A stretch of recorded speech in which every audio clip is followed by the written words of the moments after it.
So now I'm delighted to turn to Dr. Darius Whelan, who I think these two papers work very neatly together, and Dr. Whelan's slides are beautifully up. So we'll turn to you, Darius, and look forward to your presentation on the legal issues on hunger strikes in prison.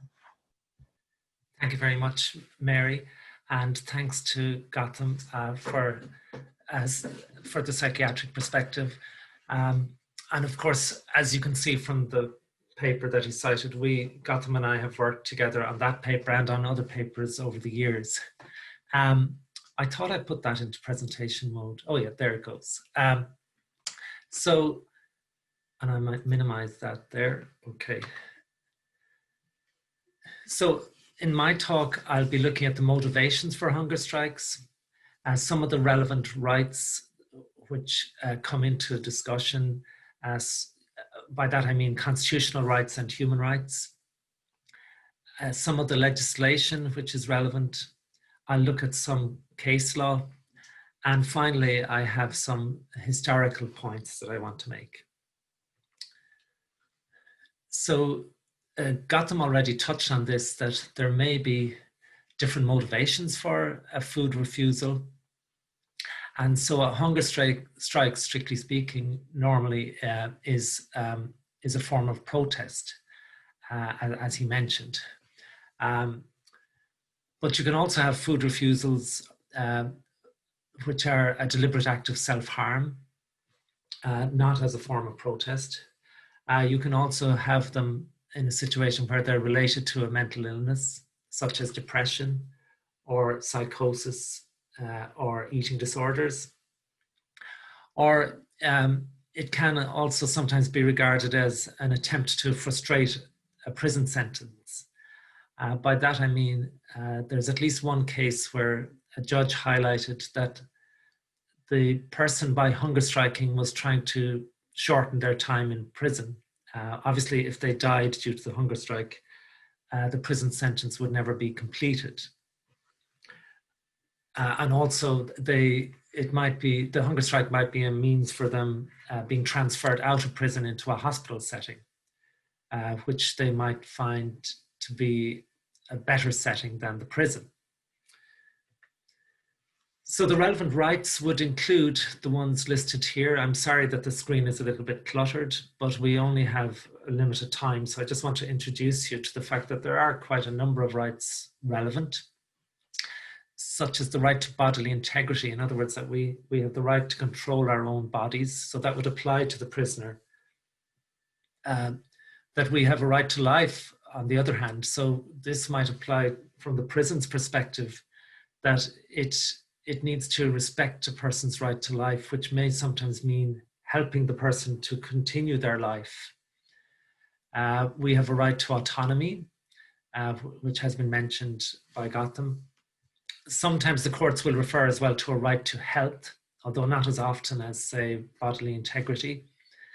We have a right to privacy. So this is part of the picture, that we can decide ourselves. We can make decisions ourselves about our bodies as well. People would be familiar with that in the context of abortion law, for example.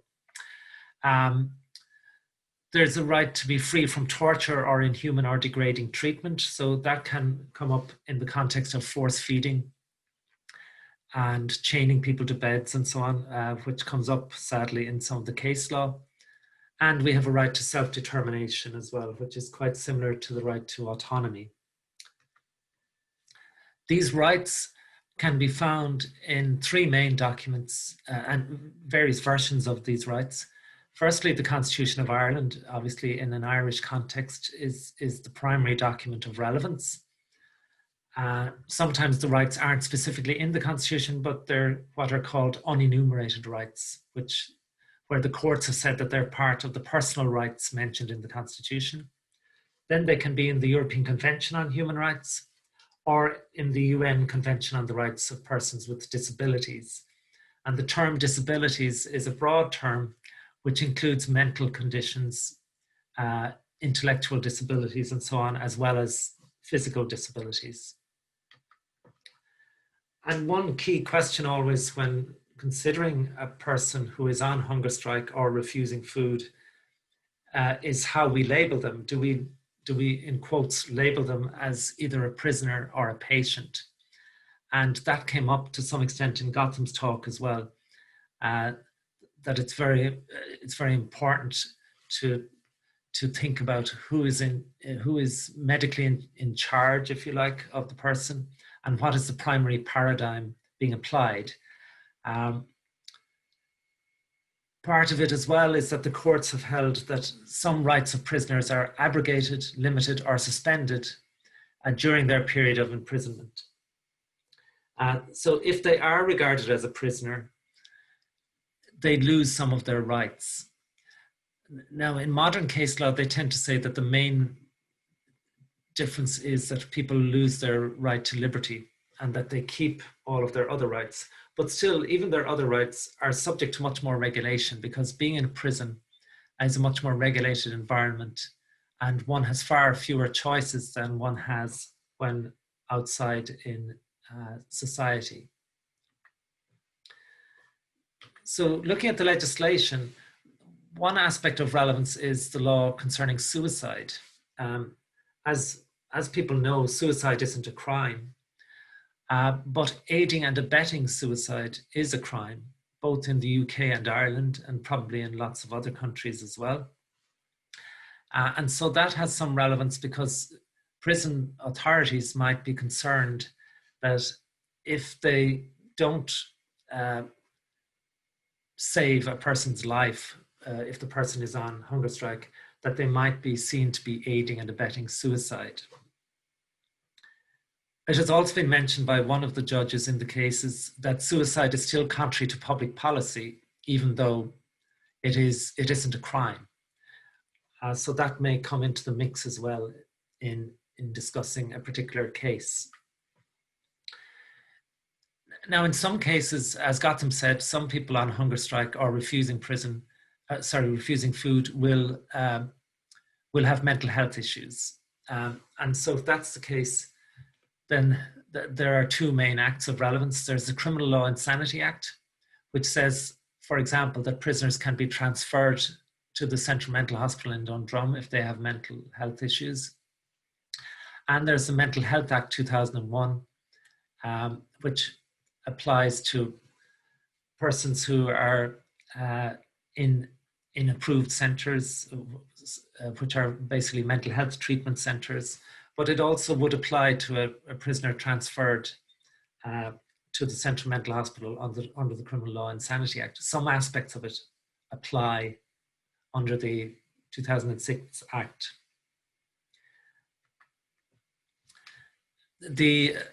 There's also an act called the Assisted Decision-Making Capacity Act. This act is not yet in force. 95% of it is not yet in force. Only a few minor sections are in force. But when that act does come into force, it will lay down very clear criteria regarding how to assess a person's capacity, which would of course have relevance in the case of a hunger strike or a refusal of food.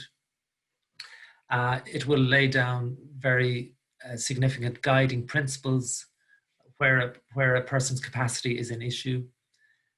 It will provide decision-making supports for people if they wish to avail of them. And it will also legislatively recognize advanced healthcare directives. We'll see in one of the cases later that a court recognized an advanced healthcare directive for a prisoner. But it would be better if there was actually statutory recognition of those directives. In terms of the case law then, and I'll just be flicking through these quite quickly, but just to give you a sense of the way that courts have tackled these issues. A classic case is called Lee versus Gladstone in 1909. It's a case about a suffragette called Mary Lee. She was seeking compensation because she had been force-fed. But the court held that she wasn't entitled to compensation, and that prison authorities were permitted to force-feed the suffragettes. And as is well known, many of the suffragettes were force-fed. much more recently then, in 1995, in a UK case concerning a Mr. Robb, a completely different approach was taken. The prisoner was on hunger strike. He did have capacity. So in other words, that there weren't sufficient mental health issues to say that he couldn't make a decision for himself. And so in that scenario, the court said that it was lawful for the prison authorities not to intervene. The court also made the point that it is not suicide to refuse to consent to treatment, which then leads to one's death. So that's an important distinction to make, that you might think that if you're refusing food and you know it's going to lead to your death, that the law would regard that as a suicide. But the court is saying, no, it's not the same as actively doing something which ends your life. In another case concerning Ian Brady, who was one of the Moors murderers, this was very different because he was regarded as detained under the Mental Health Act. So he had lost a lot of his rights. You lose a very large number of your rights if you're detained under the Mental Health Act. So in that context, it was held that he could even be force-fed, and that this would be regarded as a medical treatment under the Mental Health Act 1983, and the equivalent in Ireland would be the Mental Health Act 2001.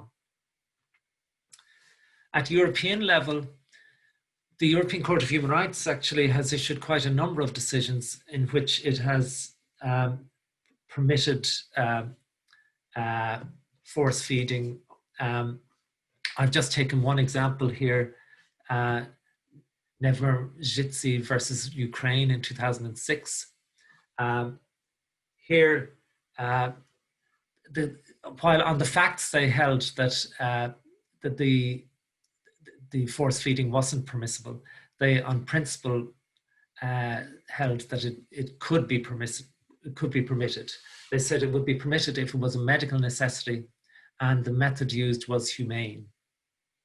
And one of the reasons that they held that it was unlawful here was that the Ukrainian government hadn't actually responded to the case. So if Ukraine had actually presented medical evidence, for example, that the force feeding was a medical necessity, the court might have deferred to that. In Ireland then, we've had two important cases recently. Firstly, Governor of ex-prison versus McCaughey.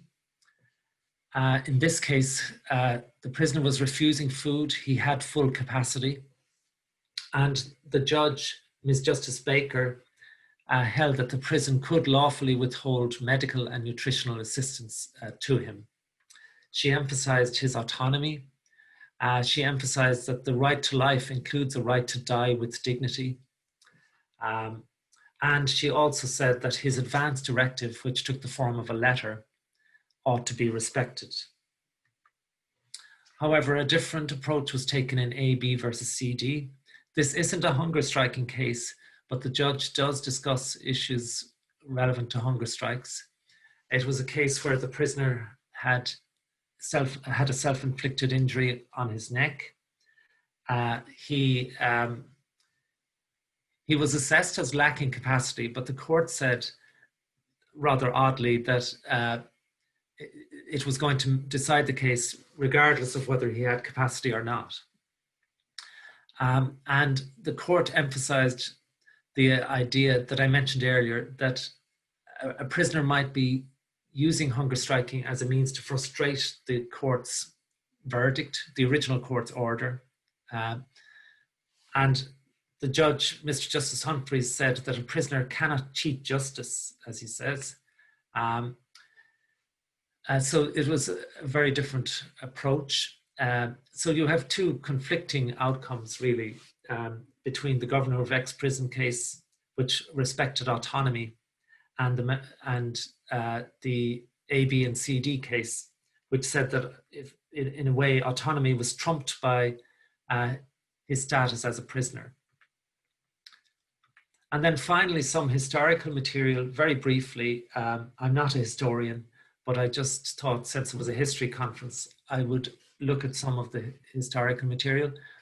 And I know others may be talking in the conference about Brehon law, but in Brehon law, it's interesting that the Brehon law was referred to by Ms. Justice Baker in the Governor of Ex-Prison case. She specifically referred to it, and she referred to the concept of trustgood, which is outlined there on the slide, which is about fasting for justice. And she said that the hunger strike could be said to be a particularly Irish form of protest. I mentioned Mary Lee earlier, and the whole and the large number of suffragettes who were force-fed. Another case which is documented by William Murphy, who I believe is speaking in this conference, concerns the passing of tablets and a note to suffragettes. And the purpose of the tablets was to induce vomiting. And in that situation, what the authorities did was that they prosecuted the person who passed the tablets, who was a Mr. Barnett. And so it's an interesting angle that you could prosecute people for passing in objects which would help the hunger striker to vomit. One of the responses to the suffragette situation was an act which was passed in 1913 called the Prisoners' Temporary Discharge for Ill Health Act. This was colloquially known as the Cat and Mouse Act. And what this said was that suffragettes or any prisoners who were on hunger strike could be temporarily released to allow them to recover from their illness and then could be rearrested. It wasn't very effective, but it shows that in these scenarios, parliaments may decide to enact legislation to try to clamp down on the hunger strikers. And I'm nearly finished. I'm sorry about time, but it's 12:45. In 1974-75 in the UK, two IRA prisoners, Dolores and Marion Price, were force-fed, and there was a lot of public attention regarding that force feeding. And also a man called Michael Gahan, who was another Irish prisoner, died while on a hunger strike in the Isle of Wight. And he had been force-fed. It's not clear whether he died from the hunger strike or from the force feeding. So the Home Secretary at the time, Roy Jenkins, announced that hunger strikers would no longer be force-fed. And soon after that, the World Medical Association amended its Declaration of Malta to say that hunger strikers with capacity should not be artificially fed, and got them referred to that declaration earlier. But it seems to have gone through a number of different versions over the years. And according to media reports, the change regarding force feeding or artificial feeding came in 1975. And finally, the H-Blocks hunger strike. Interestingly, force feeding was not used there, and this apparently can be dated back to the Roy Jenkins decision in 1975. And another interesting angle is that some of the hunger strikers were elected as MPs, including, of course, famously Bobby Sands. And one of the responses here again was special legislation called the Representation of the People Act in 1981 in the UK, which thwarted the attempts by prisoners to be elected. So then the IRA responded by saying that non-prisoners who were part of the general Republican movement would stand for election instead, and some of them were elected. So I'll leave it there, and hopefully hopefully that was useful to you. Thank you very much. Thank you very much, Darius. That was fantastic. It was a wonderful account of the, I guess, the range of legal issues which arise when it comes to hunger strikes, and also I think the historical and like you, I'm not a historian, but the role of law in some of the historical responses. So we've had quite a number of questions, and we have about 10 minutes for those questions. So what I'm going to do is sort of throw them at you both, if that's okay. And if you don't mind awfully to keep your responses relatively succinct, so that we can try to get through as many as possible. So we have and some of these are comments as much as questions, but I'm going to sort of put them to you and see, do you want to say anything in respect of them? I might start, Gotham, with a comment here, which is parallels to a session from yesterday on prison medical officers and the role of political pressure. So you looked at right across the world, the different kind of political contexts in which hunger striking has been happening. Have you any experience from a medical or from a psychiatric perspective of political pressures being put on psychiatrists in respect of hunger strikes? I think the events in Turkey, which I spoke about 18 to 20 years ago, where over 100 people died in the Turkish hunger strikes, would be a good example where I think it was governmental pressure on the doctors to respond in a certain way. And this is exactly the dual loyalty conflict that I alluded to. Yes, thank you. Very, very helpful. And I think that dual loyalty conflict is reflected in a question here we also see, which is it's a comment, I suppose, as much as anything else, which is the impact of Nuremberg. And again, Gotham, do you want to comment briefly on that, which is the impact of Nuremberg in changing that view of to whom doctors owe their duty? I think so. I think it's not just Nuremberg. I think just speaking about psychiatry, it's evolved so much over the last 100 years. Psychiatric ethics has evolved over the last 100 years, and we're trying to move away from a history that's actually quite troubled. For example, in the former Soviet Union, where there were downright abuses of psychiatry. You could change the diagnostic classification or definition of schizophrenia to imprison or compulsorily admit political dissidents, in the past, in the Soviet era. That's what we're trying to move away from. So there's a lot in the history that has led to where we are at the moment, but there's a lot more to do. Thank you very much. And I think that also responds to another question, which is, where have these changes come from? And I guess the answer is from a lot of different places, but within psychiatry, you've seen, as you were describing there, Gotham, significant shifts in terms of responses to these kinds of issues. And you would see the Russian situation as being quite significant in those responses. Correct. Good, thank you. I note here, and I'm not sure either of you will know the answer to this, and maybe somebody else might, but it's about Dr. Ada English, who was sentenced to 9 months in Galway jail in 1920 and was subsequently food poisoned, and it was a question of interest as to how she was treated by medical officers. Unless, I'm guessing neither of you know that? No. I don't, but I think the person who might know that is, I think Professor Brendan Kelly in Trinity has done some historical work about Ada and might be a good source of information. Yeah, I think that's very true. And Séan, you don't have any particular insights on that particular one either. Gotham, there's an interest in reading some of your papers. Would it be fair to say if someone contacted you, you would be happy or not to? Yes.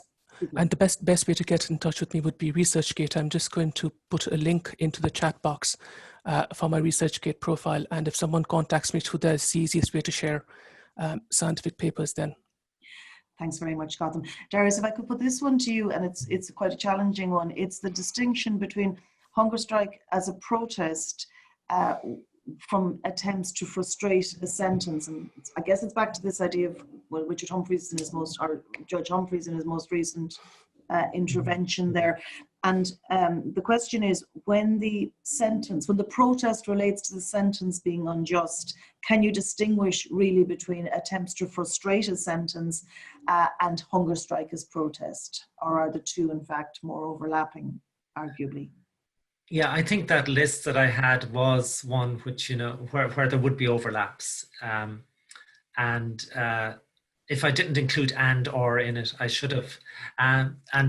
And in fact, also, I was rethinking it even as I put it up, because it had the word hunger strike throughout all of it, when really, and now that I think about it and having listened to Gotham's talk, I should have really just referred to them all as food refusals, because, so that would make it more accurate. So, but certainly there would be overlap, yes, and it's not really possible to distinguish between a hunger strike as a form of protest and a food refusal or a hunger strike to frustrate the sentence.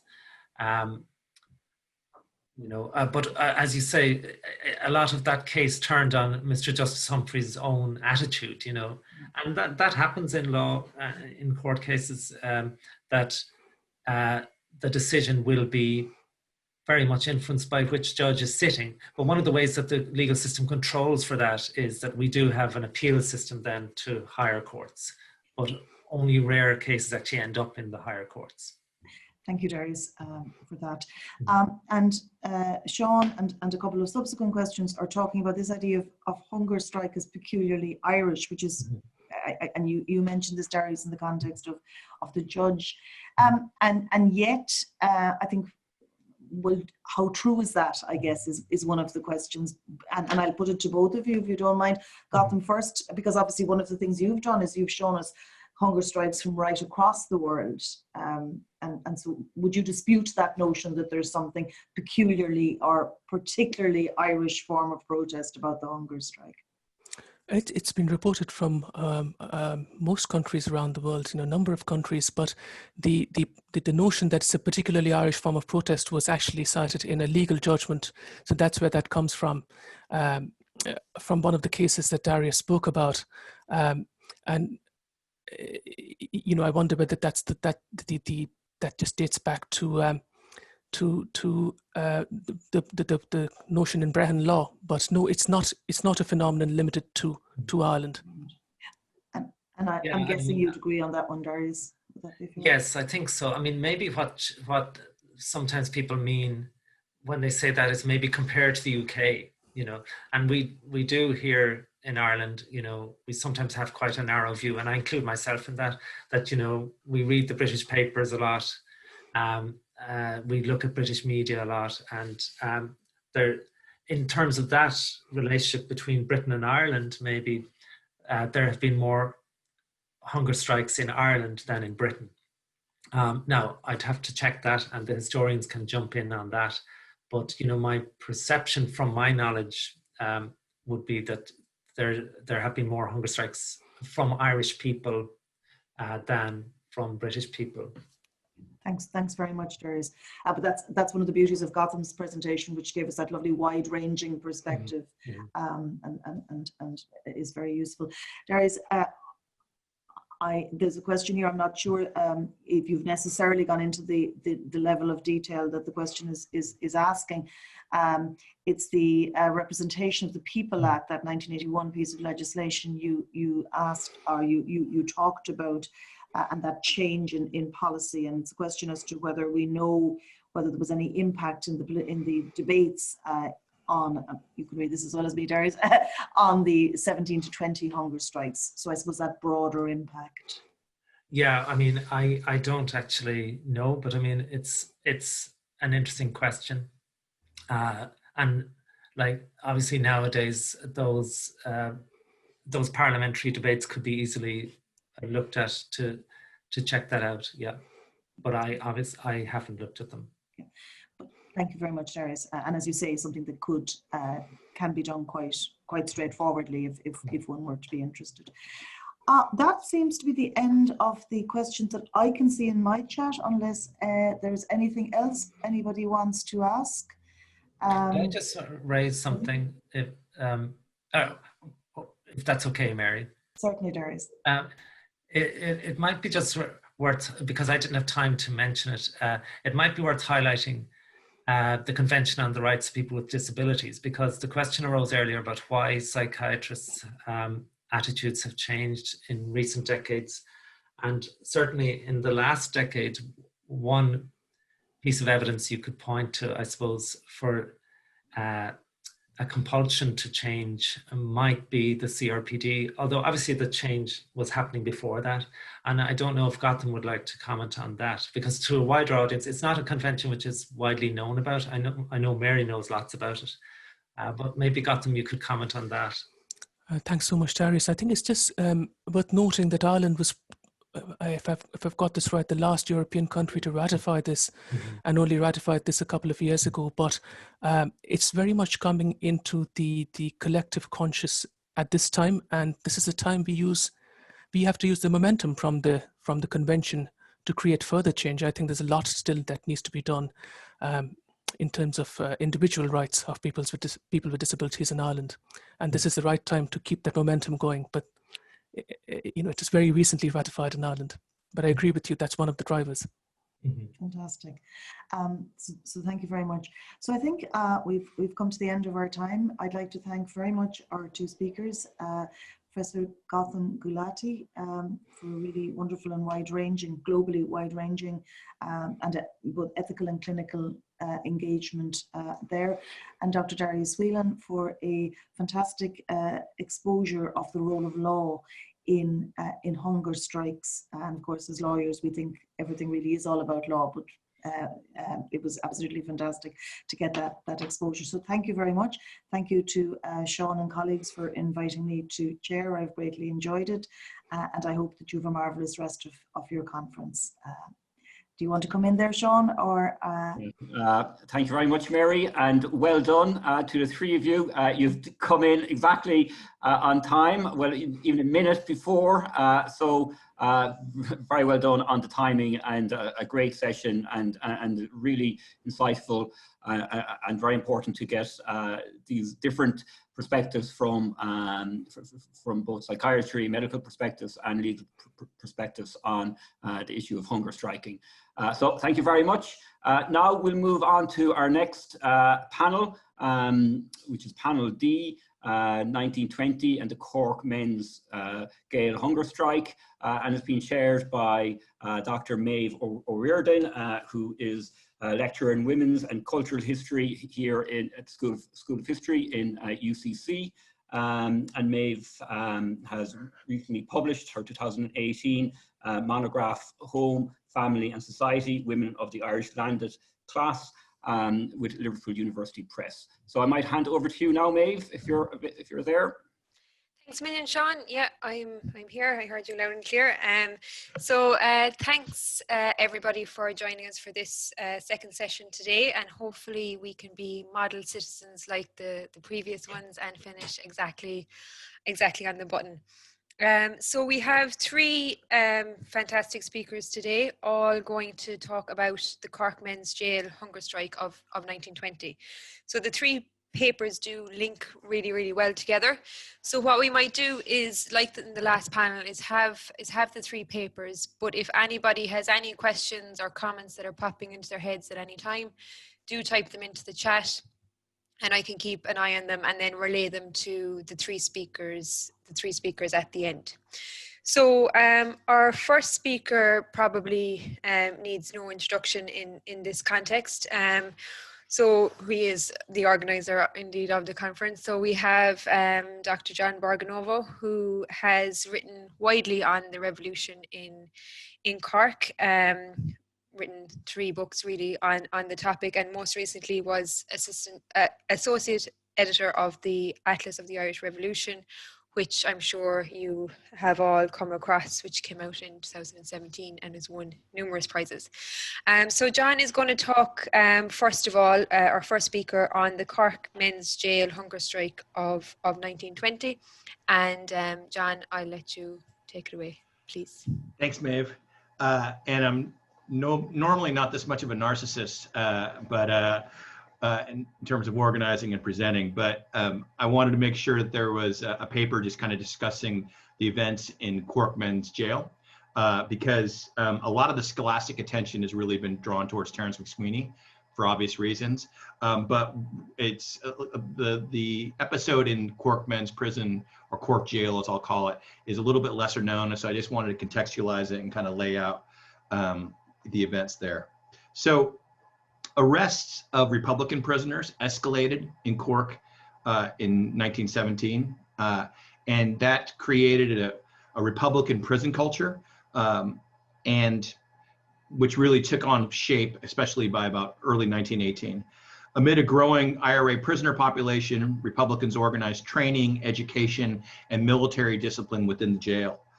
They engaged in collective action to protect this politicized jail environment from challenges by prison authorities. Hunger strikes were remarkably common in Cork Jail, as they were elsewhere, and you can just look at the work of Will Murphy and Justin Stover to really kind of outline that. From 1917 to 1920, Cork Jail experienced 24 separate hunger strikes. None exceeded 5 days, but they did involve a total of 275 participants.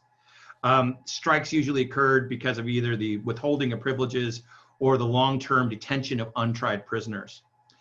Since the death of Thomas Ashe in 1917, force feeding was not attempted in Cork Jail, and this confined the authorities' options to release, transfer, or unofficial negotiations with the prisoners. Over this 3-year span, 81 prisoners were discharged from Cork Jail under the Cat and Mouse Act, which we just heard about, and that's roughly 1/3 of the prisoners who engaged in hunger strikes. Frequently, Cork hunger strikes ended with the transfer of prisoners to other institutions, and then once moved, they typically resumed eating, reflecting an attitude that they were protesting against their prior conditions and would give the new institutions the benefit of the doubt. Irish prisoners convicted and sentenced for political offenses received special privileges, such as wearing their own clothes, free association, and segregation from criminal prisoners. This political treatment was only granted to prisoners who had been tried and sentenced.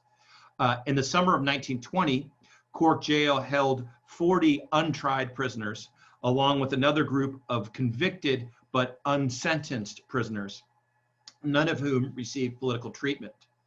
Individual Cork prisoners had been incarcerated without trial for as long as 9 months previously. In addition, in May 1920, the Irish Prison Board withdrew political treatment for various offenses, such as murder, assault, and arms possession. Thereafter, a number of IRA prisoners were now essentially treated as criminals rather than political prisoners. Tensions have been building in Cork Jail in recent months and was undoubtedly influenced by the successful Mountjoy hunger strike in April, when 35 IRA prisoners were released following a massive wave of public protest throughout Ireland. A possible spark in Cork was the arrival of Maurice Crowe, a leader of the recent Mountjoy hunger strike, and he was a real prominent IRA leader in Tipperary. In the first week of August 1920, Cork Jail prisoners, on their own initiative, voted to launch a hunger strike. 28 untried prisoners demanded their unconditional release. 27 prisoners convicted of offenses not classified as political demanded political treatment, and 10 convicted but unsentenced prisoners likewise demanded political treatment. The strike began on the 11th of August 1920, and it initially comprised 65 prisoners. 2 days later, that number rose to 78 following the British Army's raid on Cork City Hall. Troops captured Lord Mayor Terence MacSwiney, along with some of the other most senior IRA leaders in Cork. These new prisoners immediately joined the strike, which now encompassed all Republicans in the jail, or most of the Republicans, I should say. The strikers gambled on a quick release or transfer, and this can be seen in Michael Collins's attempt to convince the West Cork leader, Tom Hales, to join the hunger strike, so he would be deported to England and thus delay his court-martial in Ireland. So it doesn't appear they anticipated the drawn-out battles that followed. In the first days of the strike, the prison board sent its chief medical officer, Dr. McCormick, to manage events. He immediately deported 25 striking prisoners to England. Prior to their departure, the prisoners were offered and accepted a small meal to prepare them for the journey. They then were sent aboard a Royal Navy destroyer in Cork Harbor and dispersed at various prisons, British prisons. This left 53 men still on strike. Prison officials moved decisively on the strike's 5th day. First, they unconditionally released 8 untried prisoners and the 12 men arrested with Terence MacSwiney. The latter included, again, some of County Cork's top leaders, IRA leaders, but they had mainly given false names, so they weren't all known to the authorities, but a couple of them were, and were released regardless. The others were teenagers or strikers with health complications that concerned doctors. 5 more prisoners were discharged unconditionally in the next week, and that brings to a total 28 prisoners who were released from Cork jail during the course of the strike. And these discharges should be attributed to the prison board's attempt to contain the strike. The same day of the first releases, an army court-martial convicted Terence MacSwiney and sentenced him to 2 years imprisonment, and immediately transferred him to Brixton prison in London. MacSwiney never led the hunger strike in Cork. He now received political treatment and was a tried and sentenced prisoner. So unlike the Cork prisoners on strike, he really had no basis for demanding his release other than kind of a political and ideological stance. But MacSwiney very deliberately and consciously took on the strike as a test of wills. He, I think, saw his own power in his position and decided to strike while the iron was hot. And it's not difficult to understand why he came to eclipse his Cork jail comrades. Location played a role, his proximity to the international press in London. His mayoral office also attracted respect from European and American press. As Tomás McCurtain's successor, there was also a question about whether the British government would allow a second Cork mayor to die on its watch. And then MacSwiney himself was a model as a clean living, intellectual, and patriotic revolutionary leader. He had a dynamic and attractive wife, Muriel, an infant daughter, his really eloquent and powerful sister, Mary MacSwiney, who acted as a spokesman. There's probably also a class element at play. Mary MacSwiney had achieved a Cambridge degree, spoke with a proper accent, as did Muriel MacSwiney. And MacSwiney really had elevated himself from kind of really lower middle class background and was now very much seen as a proper middle class status. And that made him an excellent frontman for the IRA, which had been characterized by British propaganda as, you know, corner boys and desperate types. Much of the public press and the government focus was on MacSwiney and largely ignored the Cork jail prisoners, whose identities and social status were much more modest. And the same disproportionate attention is visible in public appeals for MacSwiney's release, with very few of these appeals from bodies around the world even mentioning the Cork jail prisoners. So this is very much in keeping with the general neglect of the experience of the prisoners in Cork jail. And that experience was forgotten largely even here in Cork for many years. So if we go back lee side, the prison board had planned to deport the remaining 31 hunger strikers to England, where it was expected they would resume eating. First, the authorities removed the strike leaders, Morris Crow, Connie Neenan, and John Joe Crawford, to Cork military barracks. And this seemed to have confused the remaining strikers because they were lodged in different wings and landings within the prison. Staff then visited 17 striking prisoners individually and told them they were being shipped to England, but advised them to eat a small meal prior to their departure. And these prisoners took the food and then were transported from jail, sent aboard warships, and carried across the channel. The 3 prison leaders rejoined them aboard the ship and were horrified to learn that their colleagues had ended their strike. And upon arrival in Winchester prison, these Republicans considered restarting their strike, but they received a message from IRA General Headquarters prohibiting it. So they were pretty much off the pitch at this stage. The following day, prison officials prepared to deport the remaining 11 strikers.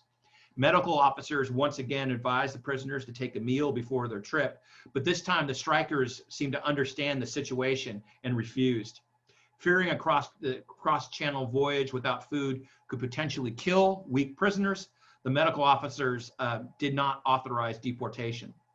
So, after 9 days, the strike was down to Terence MacSwiney in London, and in Cork jail, 11 prisoners who were all untried and who could not be transferred really outside the jail. Men were generally in their early 20s, active IRA volunteers, and led by Michael Fitzgerald, a dynamic Cork No. 2 battalion commander, who was also an organizer with the Irish Transport and General Workers Union. A hunger strike that had begun as a simple protest had, under its own momentum, become now a fight to the end. The British government was as poorly prepared for a long hunger strike as the Republican prisoners. The protest began in August when Parliament was in recess, and government ministers were basically all on their annual leave, their annual holidays, despite the events in Ireland. Remarkably, 2 weeks into the strike, no senior government ministers were in London. They were still all on their holidays. And this included key figures like the Irish Chief Secretary, Hammer Greenwood, Bonar Law, Winston Churchill, and the Prime Minister, David Lloyd George. During the strike's first 10 days, Dublin Castle managed events with little concern from London, but this changed when King George urged the Home Secretary to release Terence MacSwiney following appeals he received from Southern Unionists. So the royal intervention spurred the available cabinet ministers to finally formulate a long-term policy 2 weeks into the strike. After Hammer Greenwood told his colleagues that if they released the prisoners, quote, the military would mutiny and the police would cease to function. Home Secretary Edward Short then politely informed the king that no prisoners could be freed without destroying the Irish administration. From his holidays in Switzerland, Lloyd George finally intervened and told the international press, quote, if the Lord Mayor was released, every hunger striker, whatever his offense, would have to be let off. A complete breakdown of the whole machinery of law and order, law and government in Ireland would inevitably follow. So this really nailed the government's colors to the mast. And Lloyd George asked kind of other opinions, and they largely confirmed the government stance. The Irish Undersecretary, Sir John Anderson, reported that any release of the hunger strikers would, quote, have a disastrous effect on the police and would make it impossible to incarcerate Republicans in the future. And the General Macready, the OC of the Irish Command, also opposed the freeing the strikers unless it was part of a wider peace settlement. So that basically, Lloyd George then reiterated his intention to allow the prisoners, quote, to commit suicide, as he put it, and he showed no signs of wavering thereafter. So they were locked in. As the Irish Prison Board readied itself for this battle, some of its staff quietly abandoned the field. At the outset of the strike, Cork Jail medical officer Dr. Flynn refused to continue as the attending physician. The prison board then dispatched Dr. J.J. Kinsella from Maryborough Prison, who immediately reported, quote, an appalling incident is imminent. Claiming exhaustion, Kinsella asked to be relieved 5 days later.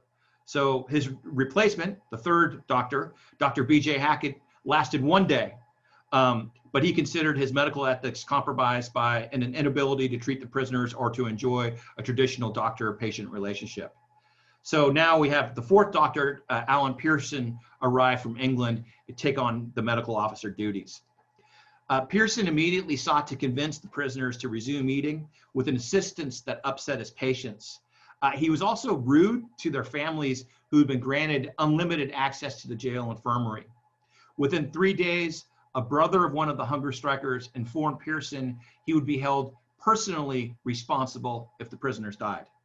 Then the 11 hunger strikers themselves told Pearson he was no longer to visit them. Their request was repeated by the Deputy Lord Mayor, Donald O'Callaghan. The same day, Pearson received a letter from the Cork City IRA threatening to kill him if any of the prisoners died, and adding their own critique of his bedside manner, quote, you are advised to moderate your attitude of hostility to the men and to their relatives.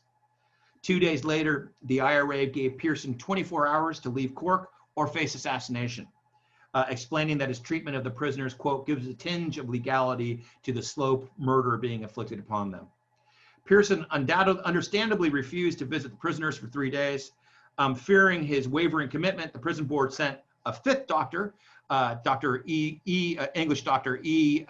Battiscombe, to Cork. But thereafter, attitudes seemed to change. The two physicians worked well together, and they took on a tactful approach to the patients. The prisoners and their families made no further complaints about the doctors, nor was there any additional harassment or threats from the IRA. A mutual respect seems to have grown between the doctors and the patients.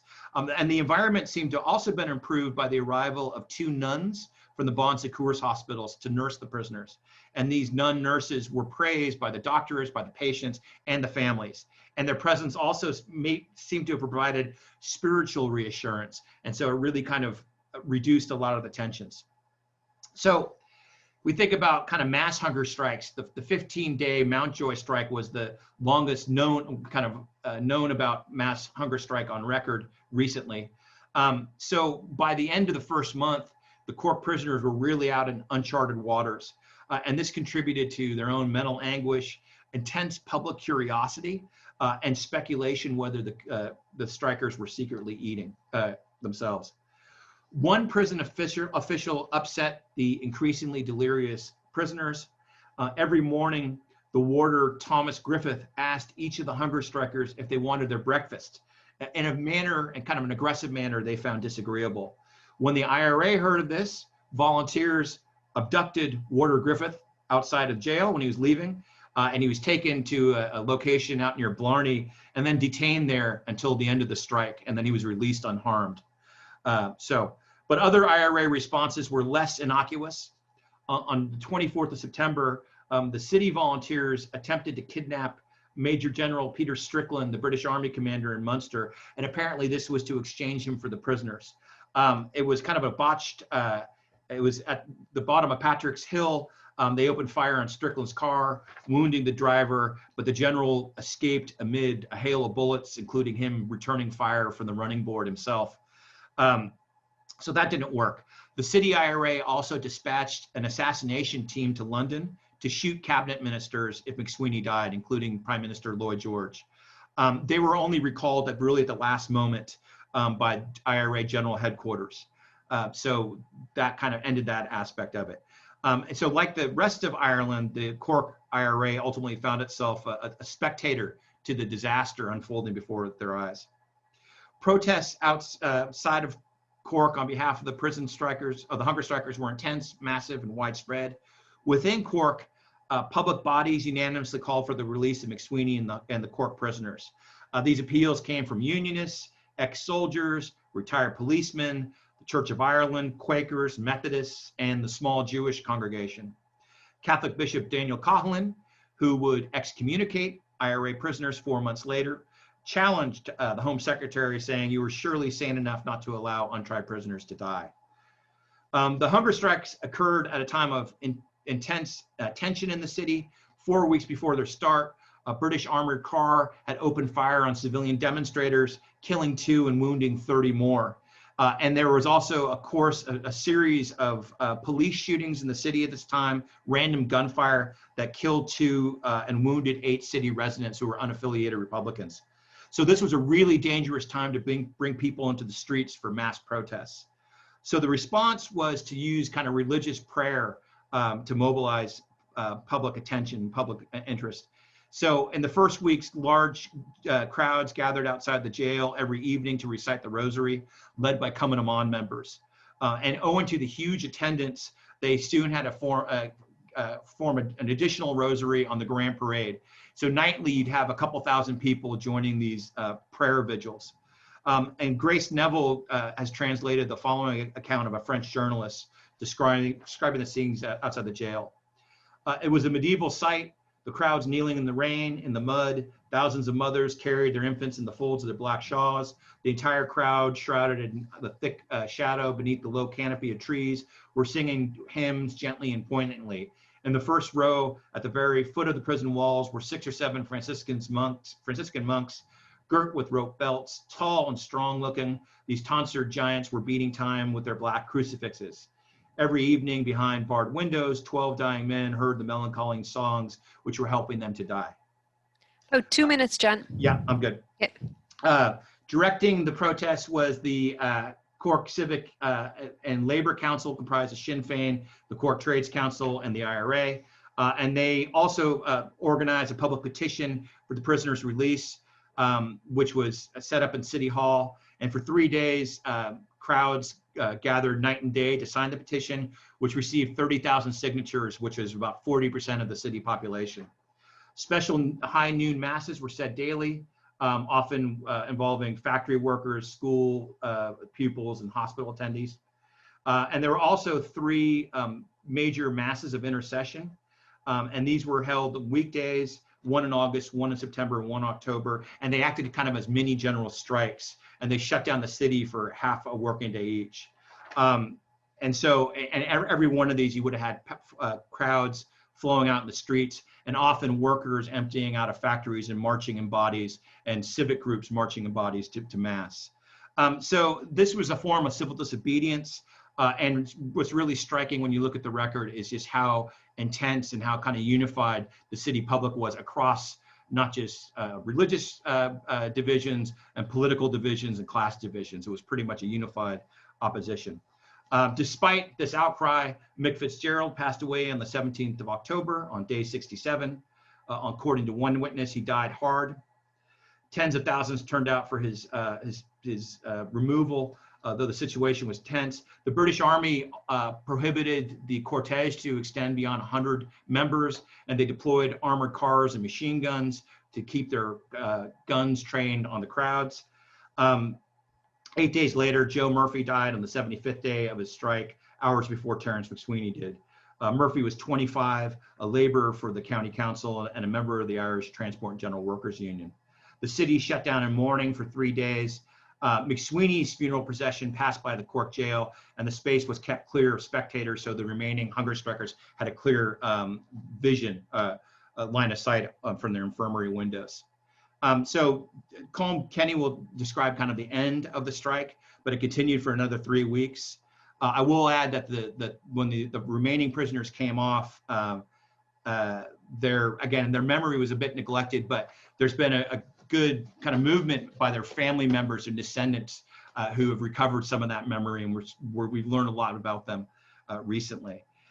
So just to conclude, the Cork jail strike ended with the British government gaining a clear but very hollow victory.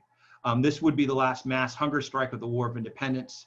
No longer did Dublin Castle suffer the humiliation of releasing unrepentant IRA activists, but in the process, the government suffered a massive propaganda defeat at home and abroad. The Cork hunger strike, therefore, should be considered either a narrow Republican victory or a draw. On their own initiative, Republican prisoners started a conflict with the British government and prison authorities, then unexpectedly found themselves in a fierce contest played out before a global audience.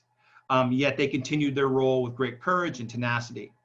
The British government neglected the strike until it exploded into a full-blown crisis, then was forced into pursuing a hardline policy which alienated public opinion at home and abroad.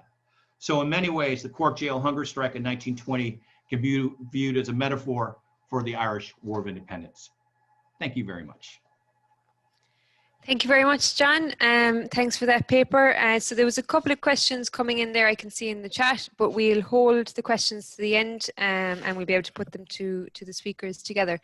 So next up we have Gerard Shannon, who is a full-time civil servant working in the Department of Housing, Planning and Local Government, but he is also published widely as a historian. His MA thesis was focused on Liam Lynch and the IRA in the Civil War. And today he's going to talk to us on the topic, or on the paper, Tell My People I Want to Be Buried with Fitzgerald of Fermoy, the impact of Michael Fitzgerald's martyrdom on Liam Lynch. So I think this paper will follow on very well from just where we ended up. So take it away, Gerard, and I'll just give you a nod when it's about 2 minutes before you're finished. Thank you very much, Maeve, and hello to everyone. Just bear me there for one moment. I'm just going to set up a presentation here.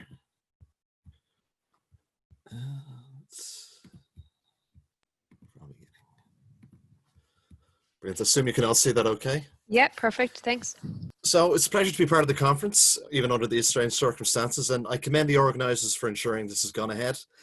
As Mayo's introduction stated, I'll be discussing Michael Fitzgerald, the first hunger striker to die in Cork jail in 1920. As John has already discussed this strike, and I'll just refer more to Fitzgerald's own experiences. I'll also give a brief biography of his life, particularly in reference to his friendship with Liam Lynch and how his death impacted Lynch. But my talk is not going to begin in 1920. Instead, I'm going to initially jump forward to the early 1950s. Then Florence O'Donoghue, or Florrie O'Donoghue, a major in the Irish Defence Forces and formerly an intelligence officer for Cork No. 1 Brigade, was embarking on an ambitious writing project. This was to be the first biography of General Liam Lynch, OC of the Cork No. 2 Brigade, and later Chief of Staff of the anti-treaty IRA. Over the course of writing the biography, O'Donoghue amassed an impressive array of correspondence from many figures who knew Lynch well and had encountered him over the course of the revolutionary period in various capacities. One particularly intriguing item of correspondence that O'Donoghue received was from Lawrence Clancy, a former National Army lieutenant. Clancy had led the search party that found the mortally wounded Liam Lynch on the Knockmealdown Mountains on the 10th of April 1923. Clancy gave O'Donoghue a detailed typed account of the search for Lynch and the latter's final hours. On that fateful day, Clancy's party took the dying Lynch down the mountain and to a nearby public house, where they awaited an ambulance to take Lynch to a military hospital. Both Clancy and Lynch in the latter's final hours found an unusual kinship with each other. Before they parted, Lynch made the following request to Clancy: "I must be dying, and I want to ask you to do a couple of little things for me. When I die, tell my people I want to be buried with Fitzgerald of Fermoy." The name registered with Clancy, who recalled the name of Michael Fitzgerald. He asked Lynch, was this the same individual? "Yes," Lynch replied, "the greatest friend I ever had on this earth." Despite his weakness, Lynch seemed curious that Clancy knew to whom he was referring to. "Are you one of the old crowd, the IRA, I mean?" Clancy replied that he was. He made mention to Lynch of his two brothers who had served in the Tipperary IRA, killed during the Tan War, and that he, Clancy himself, as an IRA member, was tried by field court-martial in Victoria Barracks in Cork. Lynch raised his right hand towards Clancy. "Shake hands. I'm glad one of the old crowd got me." Tears began to stream down Lynch's face, and Clancy realised he too was crying as both men shook hands. "God bless you. I would pray for you," Lynch continued. "And you sometimes think of poor Liam Lynch and say a little prayer for me. All this is a pity. It never should have happened. I'm glad I'm going from it all. Poor Ireland, poor Ireland." Though his friend was dead nearly 3 years, it is clear, given their close association, that Michael Fitzgerald's character and friendship had left a lasting impact on Lynch, not to mention also the circumstances of Fitzgerald's death has certainly left its own impact on him. Now, in the words of Peter Hart from his study The IRA and Its Enemies, Michael Fitzgerald was virtually inseparable from that of Liam Lynch in a circle. Hart notes both men's similar trajectories during their revolutionary careers. Both were based in Fermoy. Both joined the Irish Volunteers in 1917 after being affected by the events of the Easter Rising, and both were quickly elected as officers and rose in the ranks of the Fermoy Battalion. Liam Lynch has been the subject of two biographies so far, one by Florrie O'Donoghue and latter by Maida Ryan in 1986, and I hope to follow up my own in 2022, just a little plug there. Beyond some biographical sketches, the only substantial biography of Fitzgerald remains a lengthy pamphlet written by one Thomas O'Riordan entitled The Price of Freedom, published in Cork around 1970. I'll refer to this pamphlet throughout this presentation because it contains many invaluable insights and some oral histories collected by O'Riordan on Fitzgerald's short life, and actually would be worth, a republication. Of interest, I note myself further commonalities between Lynch and Fitzgerald in addition to Hart's observations, which further helps understand the close friendship they shared. Both Lynch and Fitzgerald came from rural townlands. Fitzgerald was born in December 1881 in the townland of Ballyorn on the main Fermoy Castelllyons Road. Just over a decade later, Lynch was born on the 20th of November 1892 in Barnagura, Anglesborough in Limerick, just across the county border with Cork. Fitzgerald growing up was keenly aware of the activities of the local land league. His father Edmund worked as a gardener on the local Biscoe estate. While Edmund is not said to have taken part in the land league, Thomas O'Riordan is keen to allege he held patriotic principles. Michael Fitzgerald in his youth took an interest in hearing direct accounts of the Fenian Rising in 1867 from locals. Liam Lynch's mother Mary was one of the leaders of the Ballylanders Ladies Land League, and his father John was a Fenian who had taken part in the Fenian Rising itself. Reference is often made to both Lynch and Fitzgerald being keen readers of Irish history, which undoubtedly shaped them both, along with the political associations in their family background. O'Riordan describes Fitzgerald as, quote, a great admirer and exponent of Gaelic games. Fitzgerald was also apparently a familiar figure at all the sports meetings in East Cork and competed in long-distance races. Fitzgerald is said to have excelled in the half-mile race, but also won races over 4 miles distance. He was also a keen participant in the Gaelic League in Fermoy. O'Riordan quotes a contemporary of Fitzgerald's who said he, quote, showed responsibility and maturity far beyond his years. Following his departure from school, Fitzgerald worked on the farm of the Ray family at Rees Cross, just 1 mile from Fermoy. O'Riordan notes in 1898 Fitzgerald took central involvement in the local centenary celebrations of 1798 in both the Gaelic League and GAA, where he played both football and hurling. In 1904, the future signatory of the 1916 proclamation, Tomás McDonagh, took up a teaching appointment at St. Colum's College in Fermoy, and McDonagh himself was, of course, a keen devotee of the Gaelic League. It is said that Fitzgerald attended short talks by McDonagh on Irish history, where he gave his Gaelic League classes. It was in May of 1900 that Fitzgerald went to work for a number of farming families in the Clan area for the next 15 years. He became so well known as a resident in the area, he would refer to locally as Mick Fitzgerald of Clan. As a young man, Fitzgerald was described as being about 5 foot 7 inches in height, dark hair with painted black moustache, and athletic appearance. Lynch himself arrived in Fermoy in the autumn of 1915, working as a shop assistant in Barry & Sons in Fermoy. Ernie O'Malley, in an interview with Liam Lynch's godmother and cousin Hannah Cleary, recalls Lynch was initially a keen supporter of Home Rule, and in correspondence with Lynch's brother, Flurry O'Donoghue appears to have been surprised to have learned Lynch was an early member of the National Volunteers in Fermoy. And he actually, of interest, sidesteps this in his own biography of Lynch, doesn't mention it. It is curious that mention is made that Fitzgerald first met Lynch in 1914, though there is no record or mention of Fitzgerald himself holding sympathies for the IPP or joining the National Volunteers. In O'Riordan's account, he is keen to stress Fitzgerald had little regard for the Irish Parliamentary Party's efforts to secure Home Rule. A brief reference is made to meeting Liam Lynch in 1914, beginning what is described as a lasting friendship. O'Riordan references Fitzgerald being of a kindly, gentle disposition. One local would say of him, quote, I knew Mick well for his frank, straightforward manner. There was no double dealing with him. He was straight in everything he did. He was quick to reprove anybody who spoke critically or uncharitably of others, and I never heard a bad word pass his lips. He was a total abstainer, and although he never smoked himself, he always had cigarettes and tobacco in case some of his friends would be short of them. His devout nature is also referenced in this account when the individual recalls that Fitzgerald, quote, also practiced a rigorous fast during Lent. This he carried out unknown to close associates. From 1915 onward, Fitzgerald worked in the farm at St. Colum's College in Fermoy. Like others, Fitzgerald joined the ranks of the local contingent of the Irish Volunteers in Fermoy after the Easter Rising, having been radicalised by those events. By April 1917, the strength of the local Fermoy volunteers is said to have numbered around 60. At a meeting in the local Sinn Féin club, the following officers were elected. Liam O'Den as the company OC, Liam Lynch as the first lieutenant, Lara Condon as the second lieutenant, George Power as the adjutant, and Mick Fitzgerald as the quartermaster. From this juncture, the Fermoy company, including Fitzgerald, held regular parades from the Thomas Kent Hall, and foot drill was carried out on the fields nearby.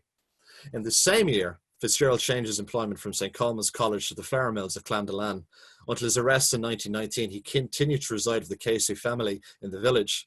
One member of the family recalled Mick was a grand character. Everyone in Clan thought highly of him. I remember him as a great reader. He had copies of all the books written by Canon Sheehan, Charles Kickham and other Irish authors. Although he devoted most of his spare time to volunteer work, Mick was always punctual in every detail. Fitzgerald also became the secretary of the Clan branch of the Irish Transport and General Workers Union. In December 1917, Eamon de Valera spoke at a public meeting in Fermoy.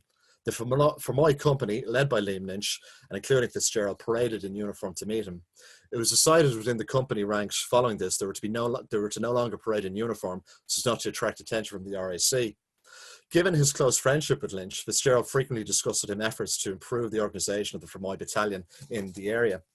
Like Lynch, Fitzgerald frequently visited companies in the area in efforts to improve training and discipline of volunteers, often moving between these areas on bicycle. It is said by his contemporaries that such was Fitzgerald's sense of dedication, he still turned up to work first thing in the morning, despite his lack of sleep from the late nights of drilling and instructing. Like other areas, the Fermoy battalion within the Cork Brigade would have prepared for the possible implementation of conscription from Westminster and took part in the national resistance to it. With Lynch, Larry Condon and George Power, Fitzgerald would have devoted his time to preparing for armed resistance in and around Fermoy at the instruction of the Brigade OC, Tomás McCurtain. Both Lynch and Fitzgerald were keenly aware that the battalion lacked arms. In May 1918, Fitzgerald, Lynch and Condon plotted a raid on a train arriving into Fermoy from Cove. On this train would supposedly have been ammunition for the local British Army garrison based in Fermoy. Despite careful planning and involving up to 50 volunteers, the leaders of the battalion unfortunately mistimed the arrival of this train and ultimately ended up empty-handed. Regardless of the setback, the planning of the operation and the preparedness involved proved invaluable to the battalion overall. By the beginning of the War of Independence, through arms raids, the Fermoy Battalion acquired 8 rifles, 30 shotguns and a number of revolvers. Fitzgerald, along with others, busied themselves at the Fanning's home in Clondelan, creating homemade bombs and grenades. On the 6th of January 1919, at a meeting presided over by Tomás McCurtain at Walsh's house at Clashabee near Mallow, the representatives of 7 battalions, including Fermoy, formed the Cork No. 2 Brigade, otherwise known as the North Cork Brigade. With Lynch elected as the Brigade OC, within his former unit, Mick Fitzgerald became OC of the Fermoy Battalion, with Lara Condon Vice OC and Moss Toomey as the adjutant. From this juncture, Fitzgerald devoted much of his energies to his battalion, continued his visits to each company, oversaw training and encouraged high discipline among volunteers. Arms, as always, remained a high priority. Such was the esteem in which his skills as a volunteer officer were held, in O'Riordan's view, if not for Fitzgerald's lengthy imprisonment and early death, he would have come to be regarded as one of the outstanding officers in Cork in that period. Prior to this, Fitzgerald was central to key events in the area in early 1919. Most notably on Easter Sunday, April 20th, in consultation with Lynch, Fitzgerald took charge of members of the Araglen Company who plotted an arms raid on the Araglen RIC barracks. While all the constables save one departed for morning mass, 7 volunteers entered the rear of the building. They were suddenly surprised by the sole policeman who had been collecting water from nearby. Throwing the water in the volunteers' faces, the policeman attempted to run away and shouted he would blow their brains out if he'd had a revolver. Fitzgerald's amusement at witnessing this was noted by those who took part. The policeman was held unharmed until the departure of the volunteers following the raiding of the barracks. This raid added to the battalion's arsenal 6 rifles, a Webley revolver, and a considerable amount of ammunition.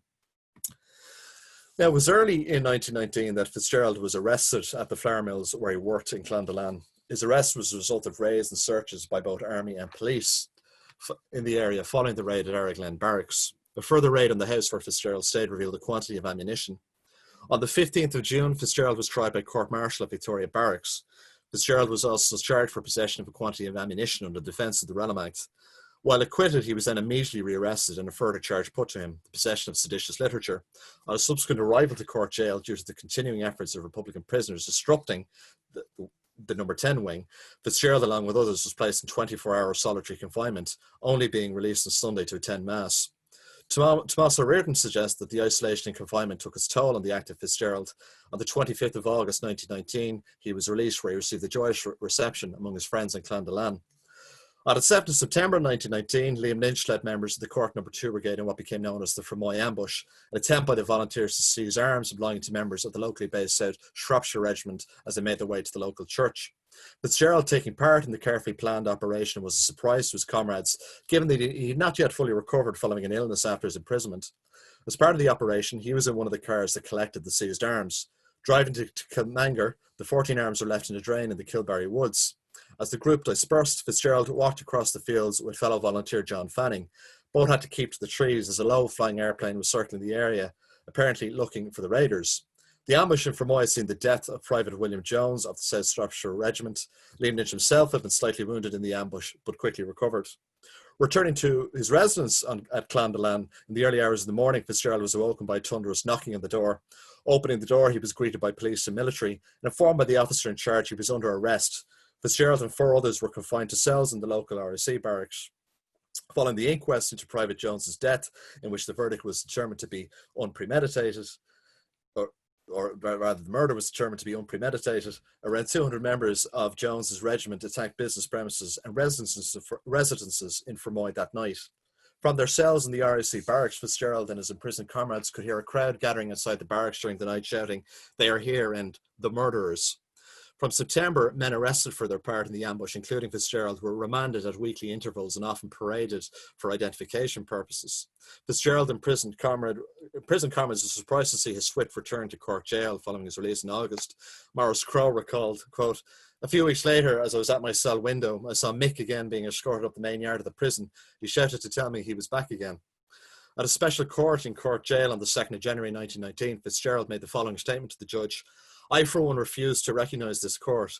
I do not want anybody to defend me or any relative of mine to do so." After Fitzgerald spoke, the other prisoners repeated the same statement. These weekly remands continued until the 31st of April 1920, when Fitzgerald and 7 others were charged with the murder of Private Jones the previous September. As he was being removed from the courthouse, Fitzgerald spoke to volunteer John Fanning, who was in the crowd, that, quote, "the Crown solicitors put a rope around our necks." During the summer of 1920, the trial was transferred to Derry. There, on the 21st of July, the grand jury acquitted several of the men. However, Fitzgerald, along with 2 others, were deemed to have taken part in the killing of Joneses and were remanded in custody. Of note, during the rural elections in June 1920, Fitzgerald was elected to the Fermoy Board of Guardians and was unanimously elected vice chairman, but of course he attended no meetings due to his imprisonment. Lynch is said to have keenly felt the absence of Fitzgerald during the preceding 9 months. In several histories of the kidnapping of General Lucas in June 1920, it is repeated by several actually that this effort by Lynch and other members of the Cork No. 2 Brigade was in response to the continued imprisonment of their comrades following the Fermoy ambush. In addition, Lynch is alleged to have conceived of several rescue attempts of the prisoners from Cork Jail, but nothing substantial was to emerge from discussions with the Cork City volunteers. On the 11th of August 1920, as John has detailed, the hunger strike began. By this point, Fitzgerald had been 11 months in custody. Ironically, 2 days later, Fitzgerald and Liam Lynch would meet in Cork Jail for the last time. Lynch had been arrested with other senior Cork officers, including MacSwiney, at Cork City Hall. On meeting Fitzgerald, Lynch had gave him a first-person account of all the brigade activities in Fitzgerald's absence.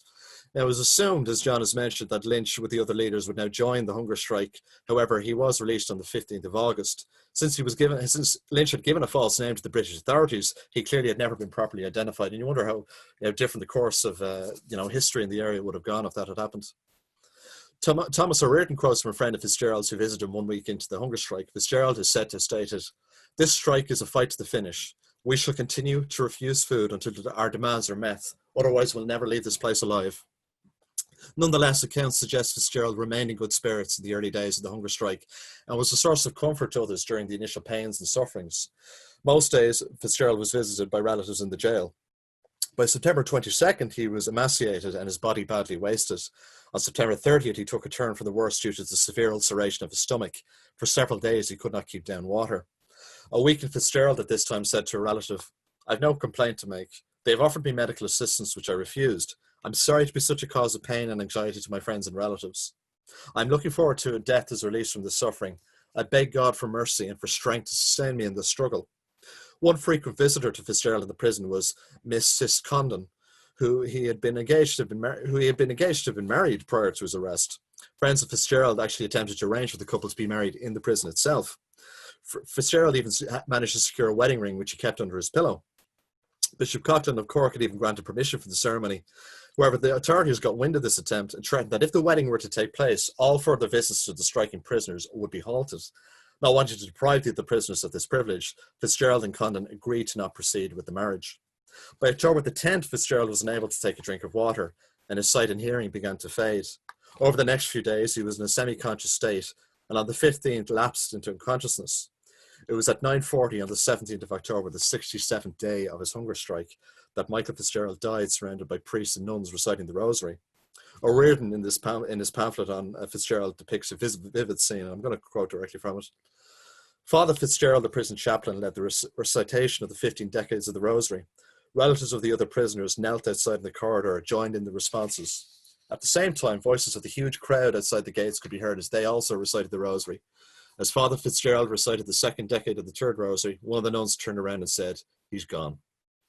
Now, Cork City Hall was unavailable for the laying out of Fitzgerald's remains, being prepared for the expected pending death of MacSwiney. Instead, Fitzgerald was taken to St. Peter and Paul's Church, and the photograph on the right there is of the funeral procession. On the evening of the 18th of October, Fitzgerald was taken from the jail to the church. It was in the mortuary of the church that his body was dressed in the uniform supplied by Florrie O'Donoghue. 6th Battalion commanders of Cork No. 1 Brigade stood as an honour guard in the church during the Mass on the morning of the 19th. But as John noted in his own talk, the funeral Mass was interrupted by a British military party. To the shock of the crowd in the church, the officer served notice on the priest, Reverend Canon O'Leary, to inform him that only 100 mourners could follow the coffin and not walk in military procession behind it. From Cork City, Fitzgerald's coffin was taken there for a funeral mass at St. Patrick's Church in Fermoy. Arrangements were made for Liam Lynch, then on the run, to pay his respects on the night prior to the funeral. With the lid of the coffin unscrewed, Lynch looked down on his friend's remains in anguish and sorrow, clasped his hand and departed the church. O'Riordan writes with a typical kind of flourish, Lynch passed out of the church with set face and down the streets he so often walked with Mick Fitzgerald. Never afterwards did Liam Lynch forget his old comrade. And indeed, before the truce, Liam Lynch actually wrote to his mother, quote, "I'm living only to bring the dreams of my dead comrades to reality, and every moment of my life is now devoted to that end. Thank God I'm left alive to still help in shattering the damned British Empire." Contemporary news reports referred to an impressive crowd in Fermoy town to see off Fitzgerald, who's buried in what became the Republican plot in the local Kilcumper cemetery. After the dispersal of the crowd, a firing party of the Fermoy battalion fired 3 volleys over Fitzgerald's grave as a tribute to the late OC. And that picture on the far right is of the Republican plot in the cemetery today. And that's taken by a local historian called Laura Doyle. That on the left there is actually the hunger strike monument. Oh, sorry, on the left is the hunger strike monument in Glasnevin, which lists all the Republican hunger strikers of the 20th century. Now, it's noteworthy in the months following up to the truce, true to the signing of the treaty and in the lead up to the Civil War, Lynch continued to make frequent reference in his own personal correspondence to living up to what his comrades, such as Fitzgerald, died for. In September 1921, he remarks to his brother Tom, "Certainly, were it not that I continually think of my dead comrades and the glorious cause we fight for, it would be more than impossible sometimes to carry on. And justice to the yet unborn, as well as to the dead past, we have no other authority but to fight on." Of interest, the effect of Lynch's request to be buried with Fitzgerald still left its mark on Lawrence Clancy, the lieutenant who found Lynch, 3 decades after the Civil War. Oh, 2 minutes, George. Oh, thank you very much. Just wrapping up. Yeah, perfect. How the impact of Fitzgerald's martyrdom on those who shared personal associations with him, such as Lynch, is as instructive as how it impacted even someone like Clancy, who only briefly met Lynch in his final hours. I will close on the words of Lawrence Clancy. Writing to Flurry O'Donoghue, after he sent O'Donoghue's accounts of his last hours with Lynch, Clancy recalls, writing in February 1953, quote, "I read and knew about Lynch and his exploits against the towns before that fateful day when we met on the Knockmealdown Mountains. Hence the affection I felt for a great soldier of Ireland, even as my opponent in arms in regrettable civil war. Thus, when he spoke of Michael Fitzgerald, he was only bringing back to my mind vivid memories of the past. Great men in a glorious cause, gone before us, their comrades, who are now in arms against each other." And I'll wrap it up there. Thank you very much.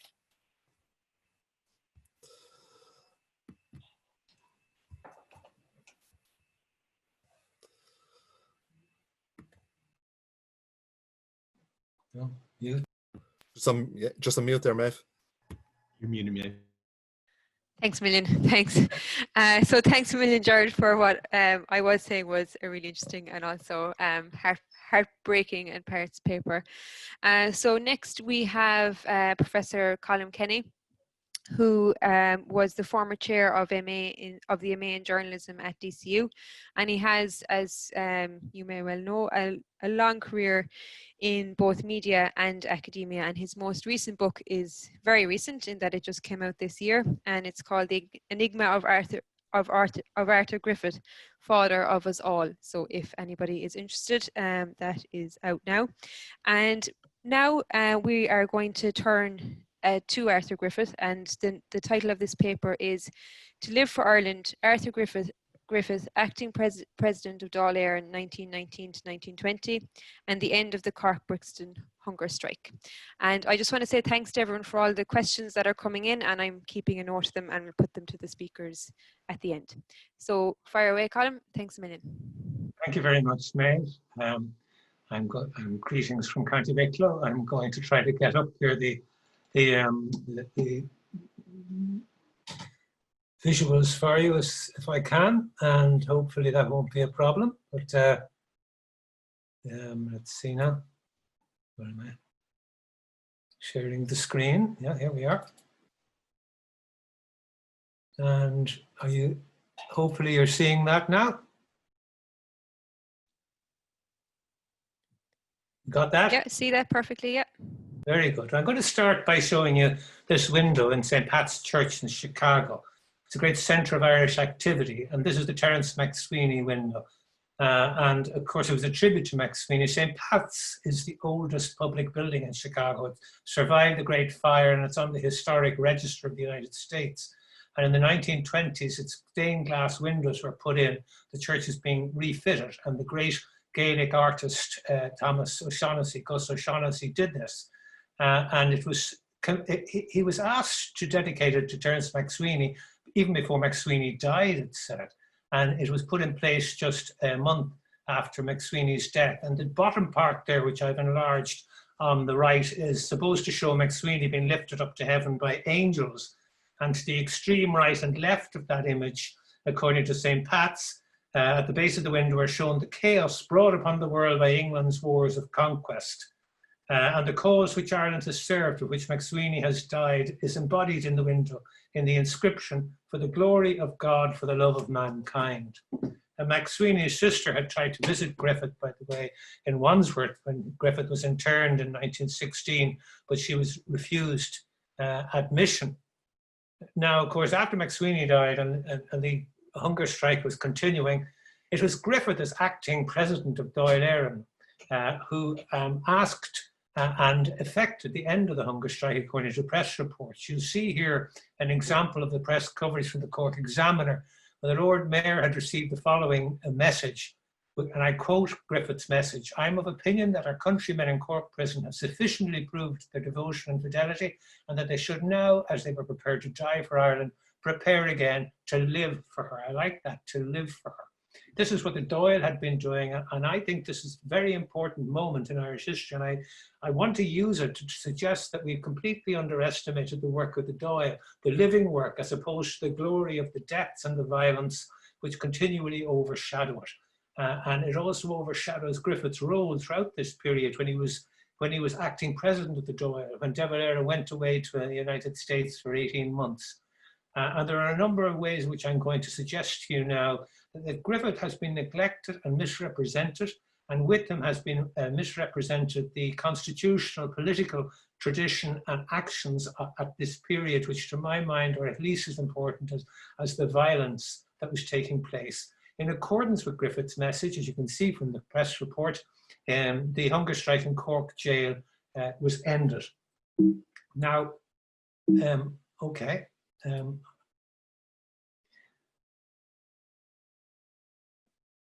Here are the O'Shaughnessy's, a remarkable family. There's Gus doing the window on the left. His brother Martin, there was captain of the first Notre Dame basketball team. That's him in the hooked shirt at the back.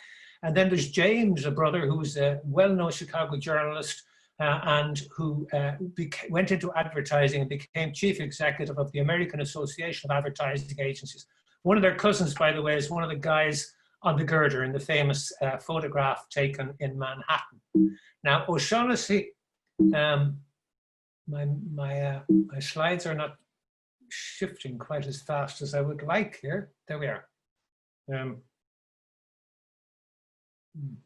Here's O'Shaughnessy. He comes to Dublin in the 1920s to talk to Irish advertisers and help them to expand advertising. One of the people he talks to is my grandfather, Kevin J. Kenny. Now, I mention this because this highlights an interest that Sinn Féin have in business and advertising and finance, which is, again, often overlooked.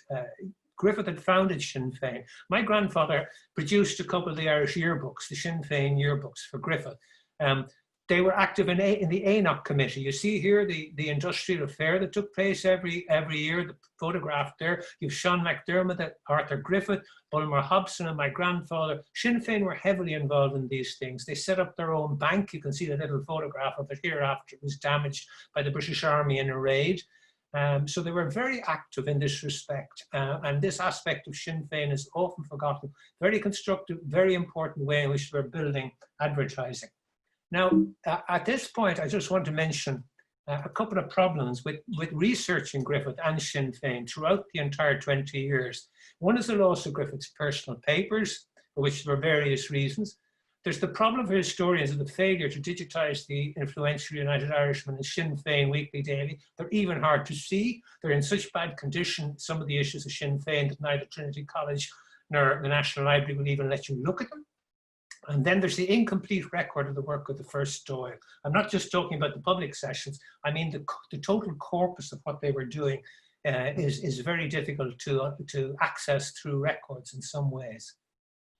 Griffith was, didn't marry till 1910. He was a very dedicated man, totally dedicated year in, year out to the cause of Irish independence. He was a printer, qualified printer, who went to South Africa for a couple of years, very active journalist and editor, very influential, founded a succession of papers, an avid reader and intellectual, a man with a great sense of humour, which is often overlooked or denied, very obstinate, admittedly, a very fatherly figure, who helped a lot of people bring forward a lot of talent, a lot of women. Now it's being recognised, you know, the extent to which his papers helped to forefront women writers.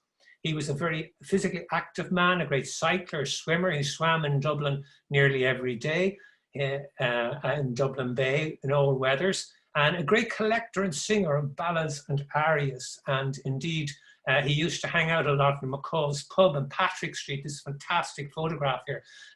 This is where James Clarence Mangan used to hang out too, and Griffith used to sit at the same table. The McCaughey's produced Olmer's Almanac. But there are many ways in which Griffith has been misrepresented, and which cliches have been presented about, and particularly about Jews.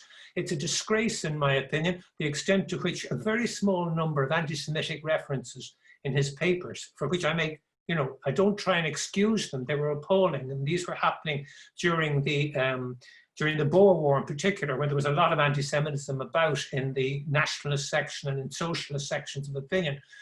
But a few references, some of them clearly written by other people like F.H. O'Donnell and Oliver St. John Gogarty, are frequently repeated and attributed directly to him, even by historians, while a lot of later references to Jews are ignored, completely ignored. And I don't understand this, including a very clear declaration in his nationality paper here in 1915, where when he had changed his attitude towards Jews, and he was working with Jews, he said, "We do not know one nationalist Irishman who holds the creed that an Irish Jew should be ineligible for any office he was competent to fill in an Irish government." And he's compared unfavourably with Michael Davitt. Well, read Davitt's papers in Trinity College before you make that comparison, because I've just finished writing a piece for a book coming out shortly in the United States about Irish-American journalism, and it may cast Davitt's attitude towards Jews in a somewhat different light. And then,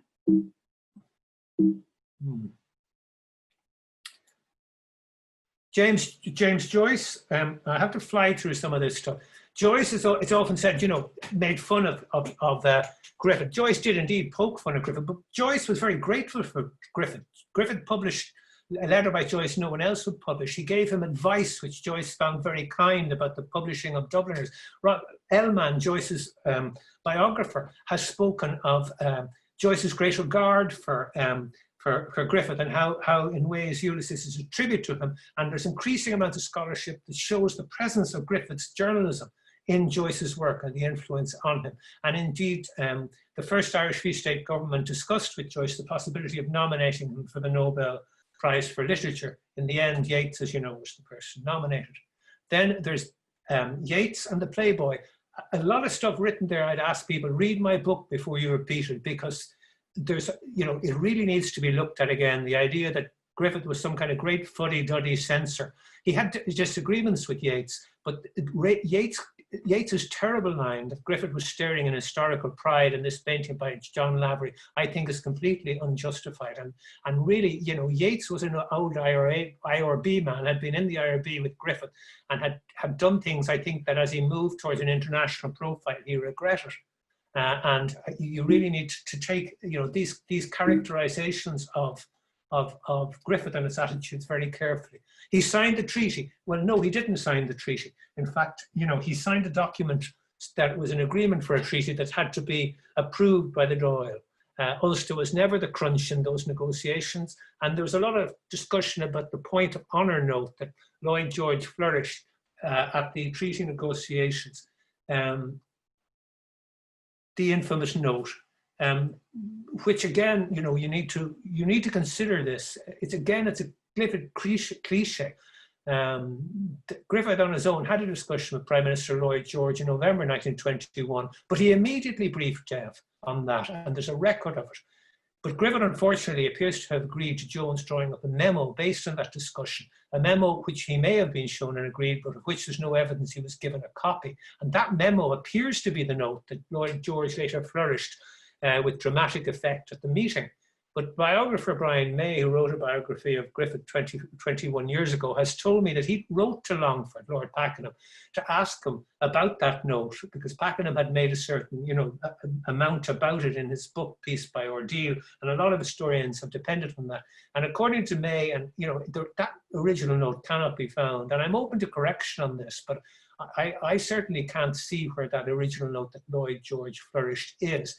And my own view is that given Griffith's immediate briefing to Dev and the ostensible loss of the actual British memo, caution is advised in asserting what Griffith did at those discussions and attributing too much to him. It's been weaponized in a way that I think is very unfair to his memory.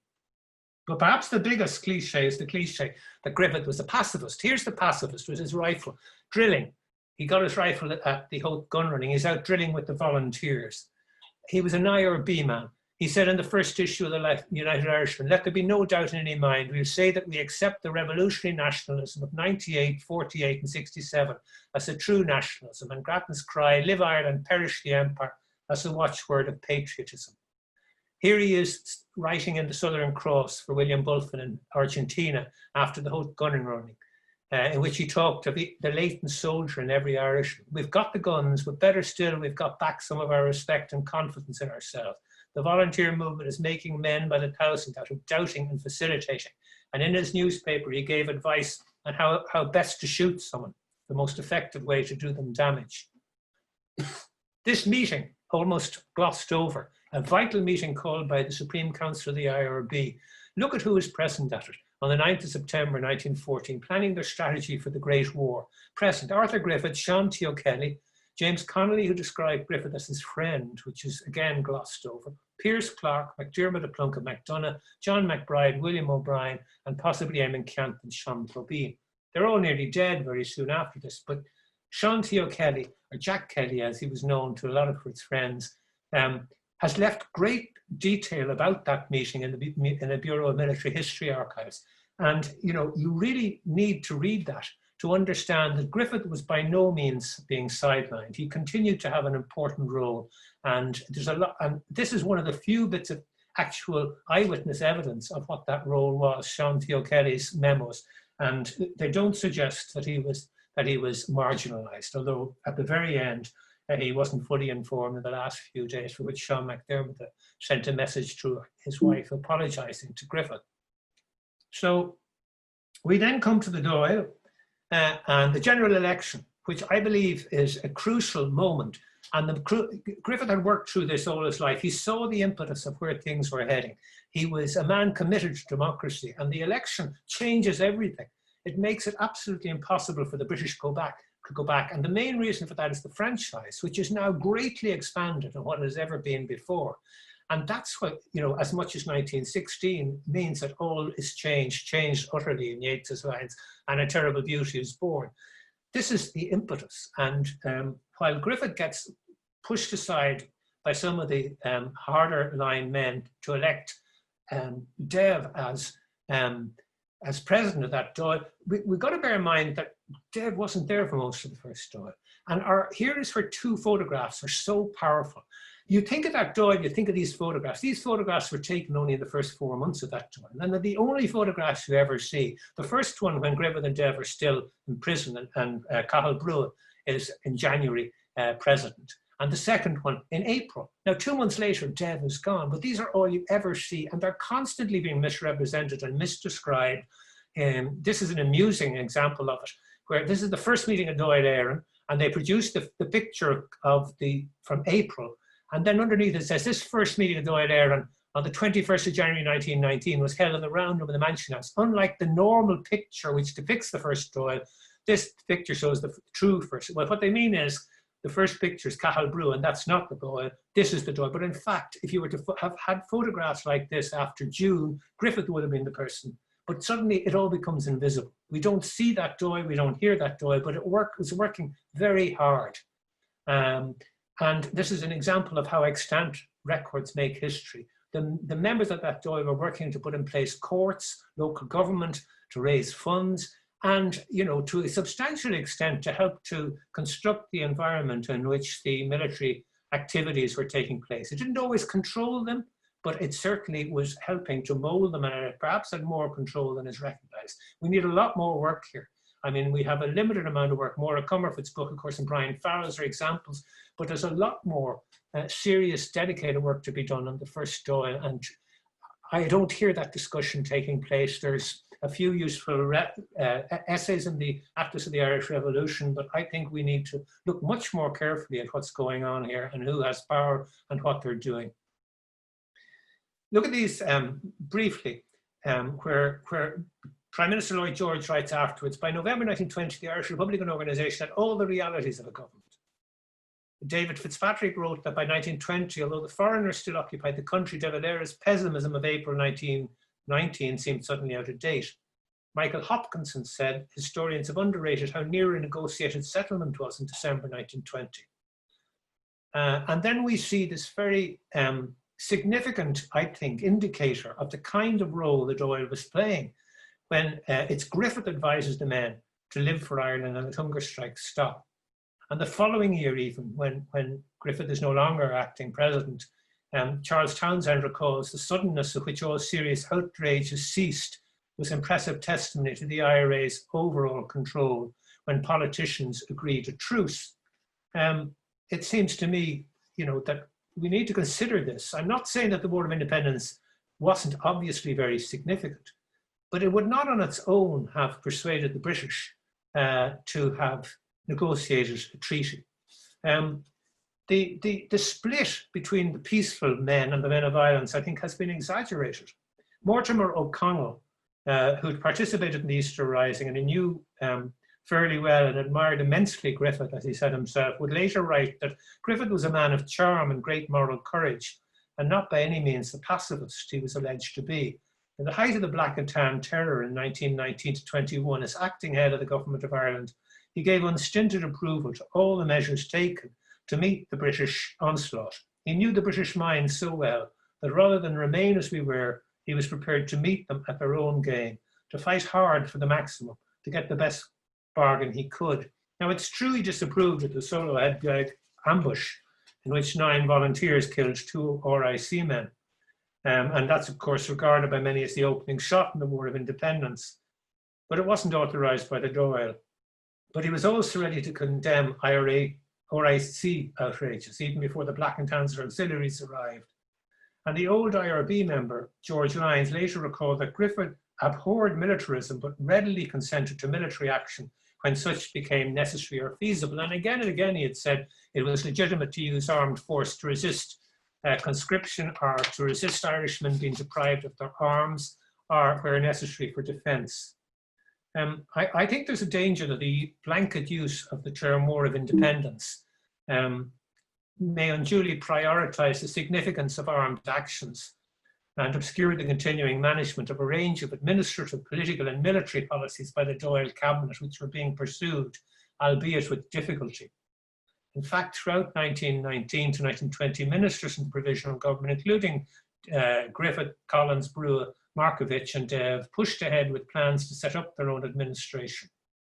As I said, by raising finance, attempting to take control of local government, establishing Dáil courts, having volunteers patrol the streets, and not least engaging in negotiations with various interest groups in Irish society about future policy and maintaining lines of communication with British ministers in London.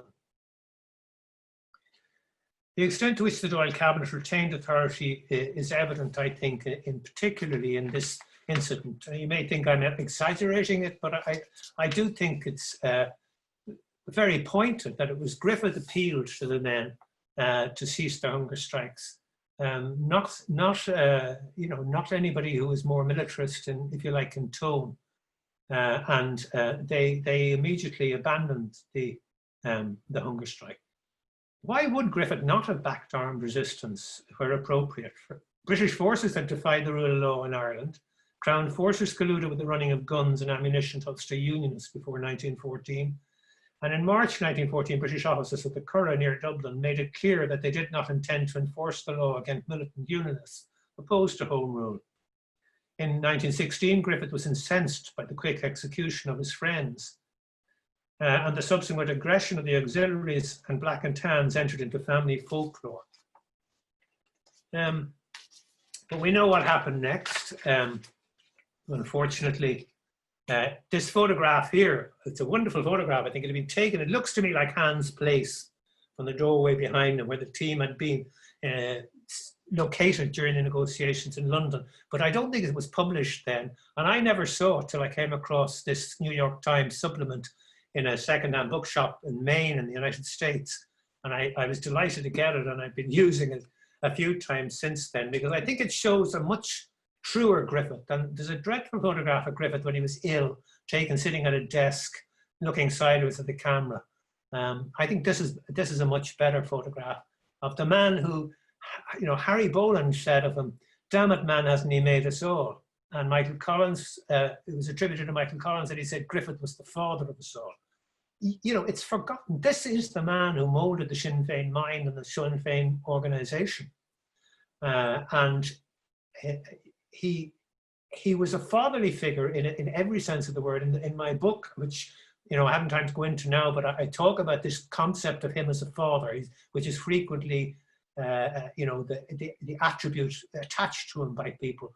And I talk about it in the context of the Mother Ireland tradition. And, you know, the notion of an abandoned mother and salvation coming from abroad.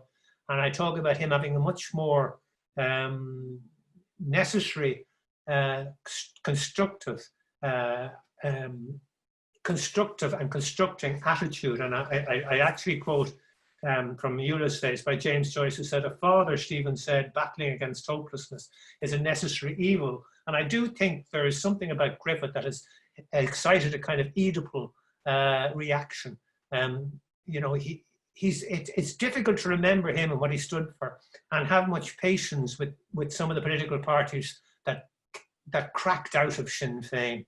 And he's an embarrassment to them all. I think that's why he doesn't get sometimes acknowledged in the way that he should. But I hope in this brief paper, I excite some more interest in Griffith and in his role, in the person generally, and in some of the cliches that are used about this entire period, and particularly about the Dáil, the first Dáil, and what it was doing during this year of which we've been so silent in terms of remembering it. The Irish Times has had a couple of the last two Irish Times supplements on the centenaries celebration. 2 minutes. Yeah, the last two Irish Times supplements have virtually ignored Griffith. He just gets left out. It's quite astonishing. And I think, you know, until we kind of understand better this period and Griffith's role and the role of the first Dáil, I think we're not going to fully understand what was happening or fully understand the treaty negotiations themselves which are approaching. And I haven't said very much about those. I have tried in all of this. I approached this book when I wrote it, and I approached Griffith as fairly as I could. My mother was a great admirer of Dev, and my father was a Fine Gaeler. I've never been a supporter of either of the parties that claim to come from that tradition. So I did approach it in a way that I try not to demonize Dev.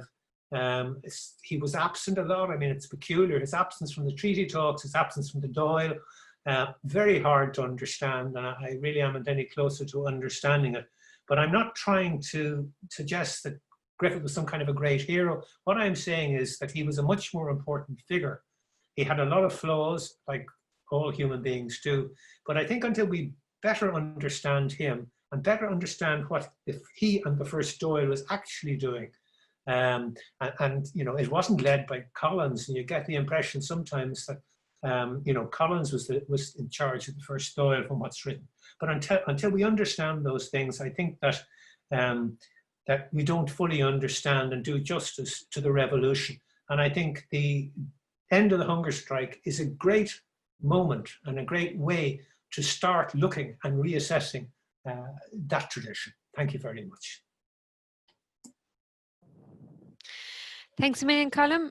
So we have 15 minutes now for questions, and they've been coming in all the while. We may struggle to get through all of them, but hopefully we'll get through to most of them. And some of them, for the speakers, there are actually some possibly really helpful tips there as well. The last thing that came in there was actually possible noticing the exact location where that photograph was taken. So there's some things that might be very useful for the speakers to look at in the chat as well. But if we go back to the beginning, I might just ask the question, first of all, which actually I think could be put to both John and Gerard, and it's wondering what kind of records or sources have survived of family records, letters, etc., to assist research regarding the responses and thoughts of the wives and families of these men on hunger strike. So that was asked during John's paper, but I presume also it might be relevant for inquiring about Ciscondan's experiences as well. Well, the MacSwiney side is better documented. A lot of that stuff was recorded, and especially in the writing of biographies that were going on in the 20s and 30s. The Cork hunger strikers is less so. As I said, some of the family members have gotten together and kind of organized themselves, and they would have some of this. Keep in mind that they were, I think they were all single.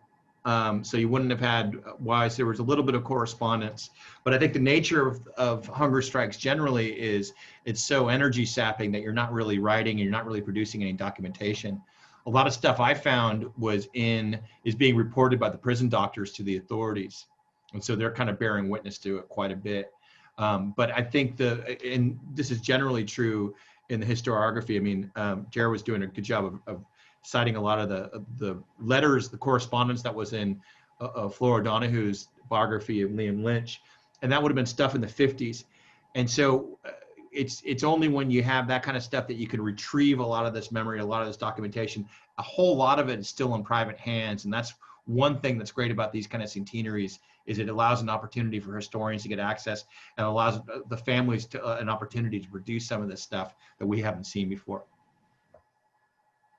Just to add in there, like, I mean, like, very little with regards to Fitzgerald. I mean, the only thing that really was of use regards to putting, you know, accounts together about him, as John mentioned, like the correspondence and Ferry done his papers in relation to the Liam Lynch biography, Thomas O'Riordan's pamphlet here, which was, there we are, published in 1970, and the Bureau of Military History had a few scattered instances, but I haven't come across, be it National Library, anywhere else, any direct kind of correspondence related to Fitzgerald family. Now, I hope, as John mentions, that often over through these decades centenaries, family members do come forward with material. So like if this kind of led to approaches from family members, I'd really appreciate it. Like, it'd be great to kind of expand more on Fitzgerald's experiences. Certainly, yeah. So hopefully that's helpful to the people asking the questions. But yeah, you would hope that there would be something coming out of it, looking at it from, I suppose, their wider family experiences as well. I suppose observing somebody like dying before their eyes. So thanks a million. There's two questions coming in and that I'm going to read together because they're kind of linked, and it's kind of a conversation for, I suppose, John and Colum probably. So the first one is, as some of the leaders who had been, and I'm quoting now, as some of the leaders who had been transported to Britain did not restart their strike because of GHQ instruction, to what extent did GHQ take an active role in Cork and MacSwiney strikes? This tension between GHQ and the right of prisoners to decide themselves is a long-running issue in the IRA. And while you're just digesting that, I might scroll down to the second one on this topic. Yeah, so does not the fact GHQ had little control over local IRA men, let alone hunger striking prisoners, and that many IRA units were unwilling or reluctant to take the oath of allegiance to the Dáil or accept the treaty decision to show the Dáil had little influence over local IRA men? So the decision to stop the hunger strike was most likely not principally based on Griffith's call to stop. So I don't know if you have comments on either of those questions or thoughts on that point. I would say Griffith's appeal. Well, you can go, Colum. No, go ahead. I would say that, IRA GHQ didn't really intervene. They created a policy after the strike because the policy up to that was that people inside the jail know best about their local conditions and are carrying out their own negotiations. But afterwards, they initiated kind of a policy where you were supposed to check with GHQ. I'd be curious about Colum saying, I don't think that Griffith's appeal really did anything other than allowed a safe way, a face-saving way for them to end the strike, because it was clear that the government was not going to compromise, and they were in a kind of a holding pattern. So I think Griffith's intervention, and I think, you know, going back to Colum's thing, Griffith's his real power in the War of Independence was as a propagandist, which he was absolutely superb propagandist. And I think his intervention should be seen in terms of the propaganda, him making a really sound, intelligent decision about the diminishing returns of a continued hunger strike. And I think that would have been probably around his intervention. But I'd be curious what Colum has to say about that. Yes, yeah, I think that's very true. There's a fascinating turn of phrase Griffith uses. He writes to Father O'Leary, excuse me, a letter about much in the same tone as the communication of the Lord Mayor. But there's a really interesting last paragraph which one could tease out. He says to Father O'Leary, as the hunger strike in every case is the voluntary action of prisoners themselves and has never been dictated or ordered from outside, I cannot order it to cease.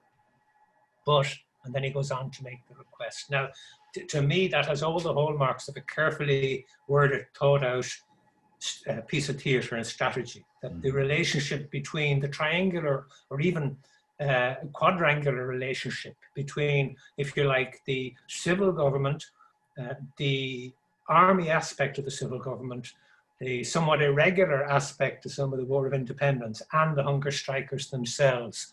You have a four-way relationship, I think, there that has to be negotiated. And there may be reasons the civil government certainly doesn't want to be seen to be in charge of the hunger strike. Even in some ways it wants to be seen to be out of control. I mean, sometimes people say, oh, the War of Independence, they were out of control of the Dáil. But it's interesting to see Lloyd George at times saying, we can't, regretting what the British military has done in Ireland. I mean, this is a strategy of, you know, deniability often at times of war. So I think it is a question of trying to understand who is doing what here. Certainly Griffith couldn't have come in and said, stop this immediately and expected them necessarily to have obeyed it. But I think he was exercising a certain moral judgment, if you like, or political judgment, and also allowing them a way to save face by ending the hunger strike. Exactly.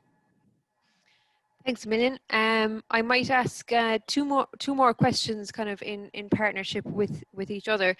So the first one is just wondering about the age of the Cork hunger strikers. So like wondering, were all of them kind of in their 20s, or was there much of an age gap? And then the person, as you were talking, Gerard, noticed that Fitzgerald was only 2 years younger than MacSwiney. So was there kind of a general kind of age difference there? And actually what you were hoping would come up in your last answer is happening further down.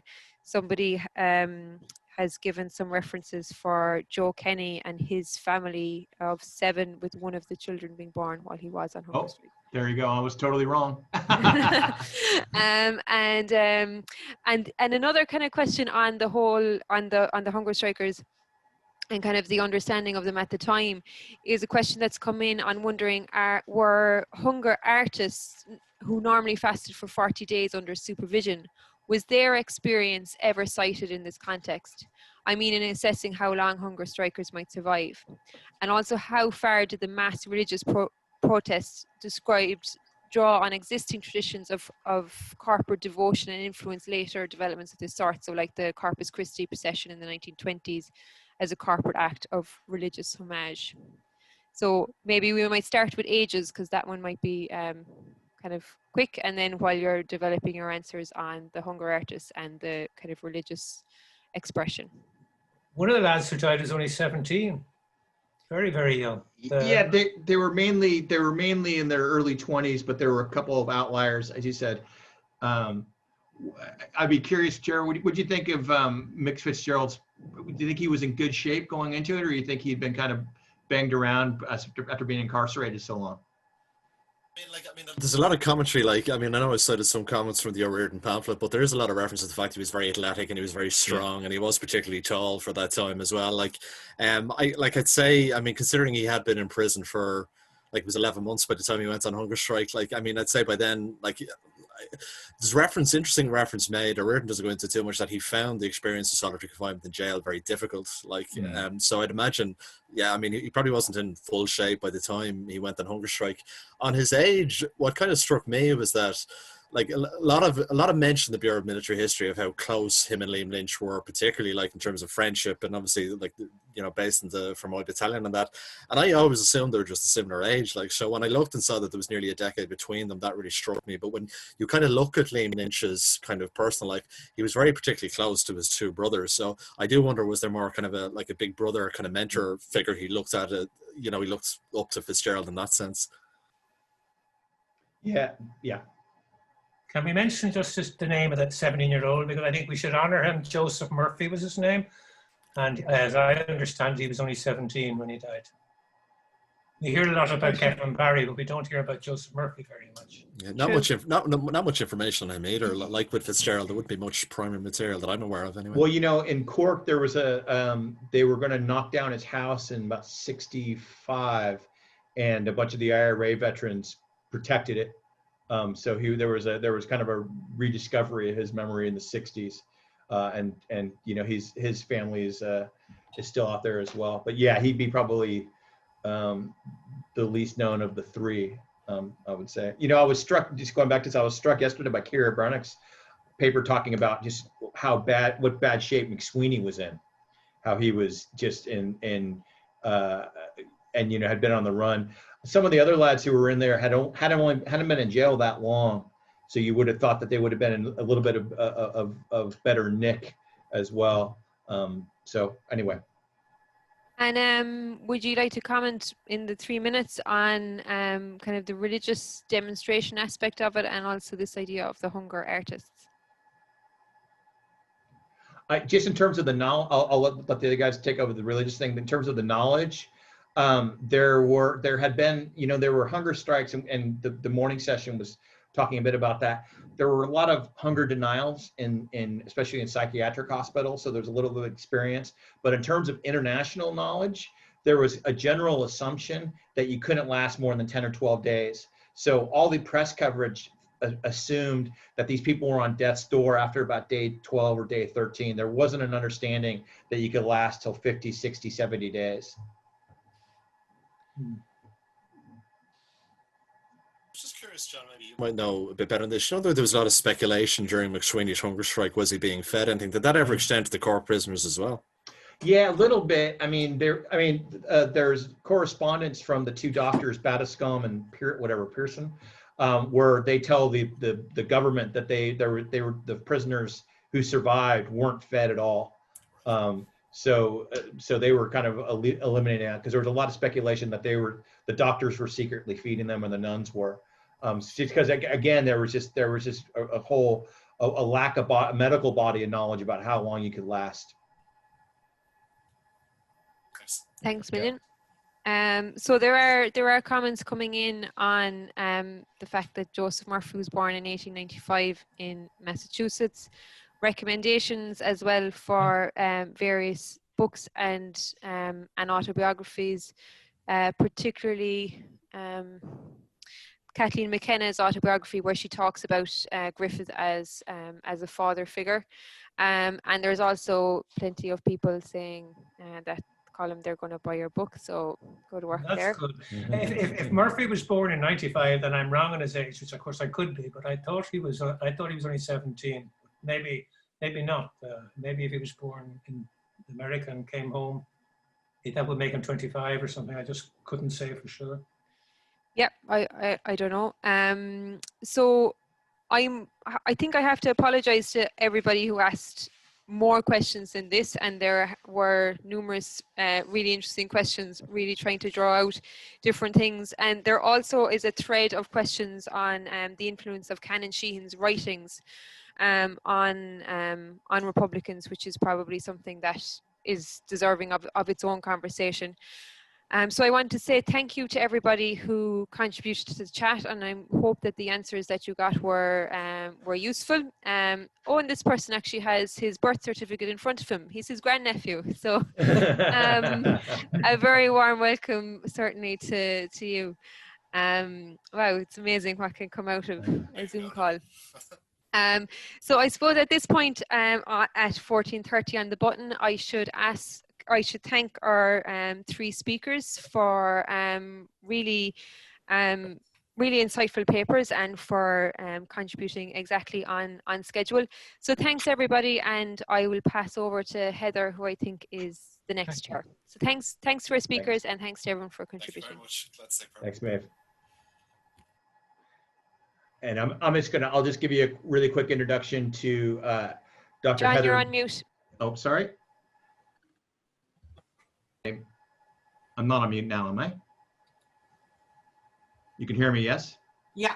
Okay, great. Just introducing Dr. Heather Laird, who's going to chair this session. She's senior lecturer she's a lecturer in the School of English at UCC. You'll probably know her, or you should know her for her recent book on, don't have your thing up, on commemoration, which came out in 2018 from Cork University Press. And she also wrote a fantastic book in 2005, Subversive Law in Ireland, From Unwritten Law to the Dáil Courts, 1879-1920, which is a fantastic read. But I'm going to hand it over to you, Heather, for this next session. So thanks very much. Thank you, John. Can everyone hear me? Yeah. Okay, so thank you. And thanks for the promotion, John. I appreciate it. So this panel then is The Hunger Strike and Literary Imagination. It's an hour-length panel with 2 contributors, Síobhra Aiken from NUI Galway and Luke Gibbons from Maynooth University. And like Maeve, I'm going to be keeping an eye on the time because we want to keep time for the end for the chat. And I'll also be keeping an eye on that. So, so our 2 speakers then, as I said, the first speaker is Síobhra Aiken, who is an Irish Research Council Government of Ireland postdoctoral scholar at the Centre for Irish Studies, NUI Galway. She's just submitted her dissertation for examination and is currently waiting for her viva. So well done, Síobhra. Her research interests include trauma testimonies of the Irish Civil War, transatlantic revolutionary movements, and 20th century Irish language literature. She's the co-editor of The Men Will Speak to Me, Ernie O'Malley's interviews with the Northern Divisions, and has also published an edited collection of the prose writings of modernist poet Martin O'Dearán. And there's more details about Síobhra's publications available in the speakers' bios of the conference website. So Síobhra is our first speaker, as I've said, on this panel, and her paper is titled Reclaiming the Women's Weapon in the Testimonial Fiction of Female Revolutionaries. Thanks very much, Heather. I'll just try and share my screen here. So is that sharing okay, full screen? Yeah, all good. Yep, that's okay. Okay, I'll get started then. I'll just put my timer on to make sure I don't go over time. But just to say, first of all, thanks very much to John and Sean for organising this conference. I'm really delighted to be here today. And this is a topic I've been working on for a while, so it was really great to get the opportunity to present it here.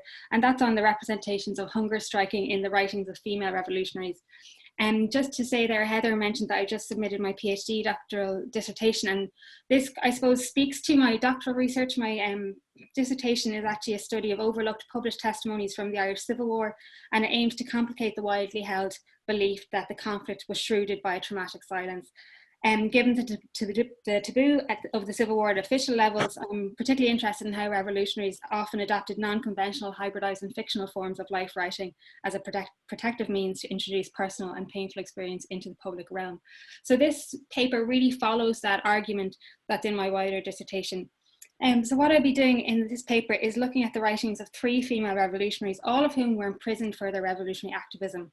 And the texts I'm going to consider are Dorothy McArdle's short story, The Prisoner, Murray Ní Gráda's Stalk Uckrish, a play, and Maureen Cregan's play, Hunger Strike, a play in 2 acts. And I think actually some of this will speak to the debates that we just had on the last panel in terms of family members of hunger strikes.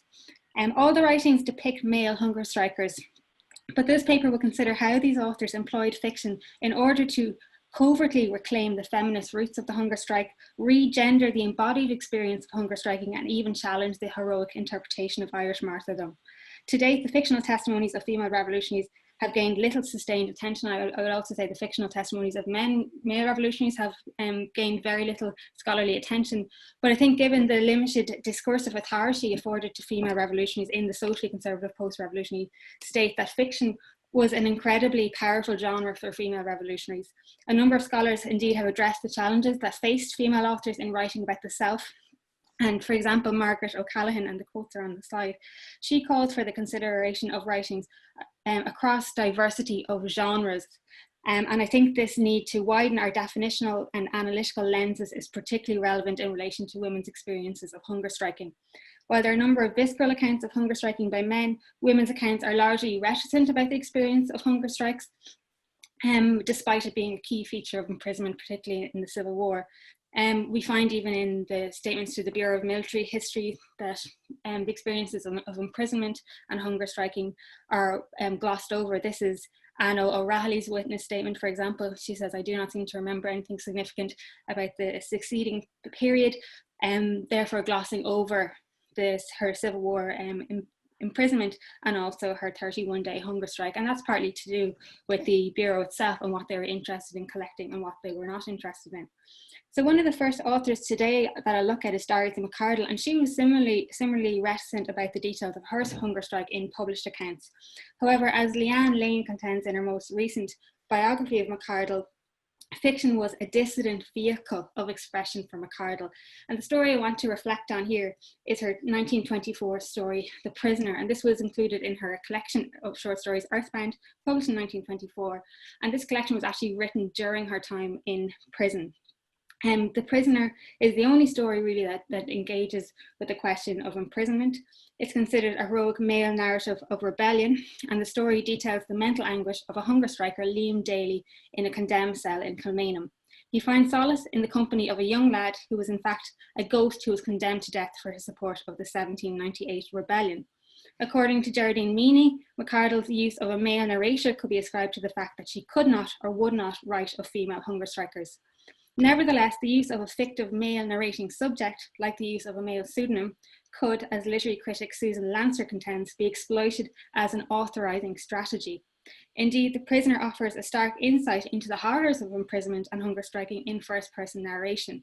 This confessional voice is distinct from McCardle's journalistic writings, in which she tends to emphasise the collective prison experience through voicing the narrative in the first-person we. However, the gendering of the prisoner as male is complicated by the fact that the short story is dedicated to EC, and this is most likely McCardle's fellow prisoner Ethna Coyle. Sandra Gilbert and Susan Goober contend that women's narratives constitute palimpsestics, in which the surface design conceal or obscure deeper, less accessible or less socially acceptable levels of meanings. This palimpsestic effect is partly achieved in McCardle's Earthbound by the dedication of the stories to one of her female revolutionaries and inmates whose biographies often shed more light onto the actual story itself. So the dedication here to EC is not a coincidence. As many of you know, Ethna Coyle was well known for the fact that she escaped from Mountjoy in 1921. She held up trains across Donegal as part of the Belfast trade boycott. But moreover, she was known for responding to any injustices with a casual, "Why don't we have a hunger strike?" By November 23, she was apparently on her 7th strike, and she was one of the first women to be arrested in the Civil War. And she went on to hunger strike in September 22 in protest against being kept in an isolated cell. So how does that relate to the story, which is the experience of a prisoner being kept in an isolated cell on hunger strike? So we could therefore consider whether the mental derangement described in the story, The Prisoner, can be read as an act of bearing witness to the isolating experiences of Coyle. There is also another layering effect of narratives, and that's due to the fact that the story is signed off from Mountjoy and Kilmainham. And this points to the story's composition between McCardle's time in Mountjoy until January 23, and then her time in Kilmainham until the end of April 23. And this period included her week-long hunger strike. And this therefore opens the whole possibility that this story is not only a story of the fictional character of Liam Daly, but also a testimony to her own experience of hunger strike. McCardle encountered a number of difficulties in publishing her collection, Earthbound. It was rejected by Talbot Press, as were a number of memoirs by female revolutionaries. It was then published in the US first. It was self-published subsequently from Countess Markiewicz's private residence and by Empton Press in Dublin. However, it would seem that these difficulties in securing a publisher actually intensified over the course of the next number of years after independence. And that brings us up to Máire Ní Ghráda and her hunger strike play. So Stock Uckrish didn't appear and wasn't performed on stage and performed until the 1960s. However, Pádraig Ó Síl suggests that it was actually written in the 1930s. It was entered into an Abbey Theatre competition in 1938. It was never staged in the Abbey, and the rejection perhaps reflects, I suppose, the renewal of internment at the emergency and the renewal of hunger striking. And I know that that's something that we'll be considering in panels later on. It was another 3 decades before Stock Uckrish came to the public eye. It was awarded a £50 Art Council Prize in 1960, performed at An Damer Theatre in 1962, published in 1966 by African Taloher, performed nationwide during the 50-year commemorations of the Rising. Ní Ghráda, indeed, around this time was, I suppose, gaining popularity or gaining attention due to her play On Stríal, which is highly progressive, has a very forthright feminist agenda, and it's still very relevant in terms of its staging of the institutionalization of unmarried mothers. But I would argue that this pioneering female voice can be traced back to McCardle's, or to Ní Ghráda's earlier works from the 1930s, and many of these were political themes, also reflecting her own revolutionary experience. So while McCardle wore a male narrative mask to hint at women's experiences of hunger striking in The Prisoner, Ní Ghráda actively reinscribes the female experience into the male narrative of hunger striking in Stock Uckrish. The play is actually based on Frank Gallagher's diary, Days of Fear, which some of you may be familiar with. So the diary documents Gallagher's 9-day hunger strike in Mountjoy in 1920. And what Ní Ghráda does is she translates the diary not only to stage, but also from English to Irish. And I would argue that this translation of the male text from English to Irish and from prose to stage was another enabling strategy that allowed her to pick up, I suppose, a more contentious topic. And it was actually advertised as a co-authored text at the time, even though there is evidence to suggest that Gallagher really didn't have any involvement in the second edition or the second version. The play closely follows the details of Gallagher's diary. It details the psychological turmoil of a commander who leads his men on a hunger strike for political prisoner status. The hunger pangs cause the commander to hallucinate. He finds himself in conversation with death. The dramatic apex of both texts is arguably the ethical dilemma faced by the protagonist, who feels compelled to goad on a fellow hunger striker who has 7 kiddies at home. And again, I think that speaks to what we were just talking about in the last panel. Nevertheless, Ní Ghráda quietly subverts certain aspects of the original in the translation. So the first subversion, I would say, is the fact that Gallagher's diary ends on a victorious note. As the prisoners are released, the strike ends. It's all over, the strike is over, we have won. Ní Ghráda also has this celebration at the end of her play. There's shouts of hurrah by the victorious hunger strikers. But just as the curtain is about to close, the commander falls dead to the ground. The prison doctor is afforded the final line in the play as he looks down at the corpse, commenting, "Dúirt mé leis go raibh na tutsaí ag Colum's ar chrí. I told him the cigarettes were damaging his heart." So such dark humour dissipates the tragedy of the commander's death, but I would argue Ní Ghráda's closure is more than just a dramatic device. The ending also introduces a counter-ideological subtext, which points to the futility of male sacrifice as the protagonist loses out on a hero's death just by a number of seconds. As recent scholarship increasingly demonstrates, and I suppose the availability of material from the military archives, women's names and activities are often absent and even removed from men's accounts. And we see that Ní Ghráda does the opposite in her rewriting of Gallagher's play. She consciously added a choir of female voices into her play, and this is possibly a reference to the nightly vigils held by Cumann outside the gates of Mountjoy during such strikes. But as well as that, in the original, in Days of Fear, Gallagher is visited by his father as part of an attempt by the prison authorities to encourage the prisoners to give up the strike. Ní Ghráda, however, she replaces the father with the prisoner's mother. And initially, the mother, I suppose, seems to epitomise the national maternal suffering in that she validates her son's strike. And there's a quote on the slide from that. Yen had gone McQueen a Vic non-year, there's Amy Yana Akan Rudis Rawa, let the Cree August at the Hunches Hain, Neil Unum Akshan Van Tuha, gone more and Tishkana Arms and Corsisha. However, there may be a tacit subversion of such a conception of maternal sacrifice in Nígráda's play, because the mother's stoic monologue is not presented as a natural reaction to the tragic situation. It is performed in response to the fact that the prisoner actually gives out to his mother for weeping, for crying. This is her response.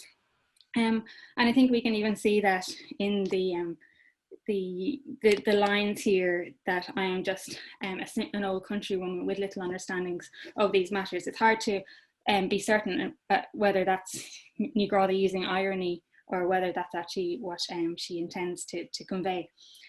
This ambiguity may actually be another enabling strategy, and this is again identified by Lancer, that non-hegemonic writers may need to strike a balance between conservative and subversive dominant rhetorical practices in order to paradoxically mount a critique of the authority that the text therefore also perpetuates.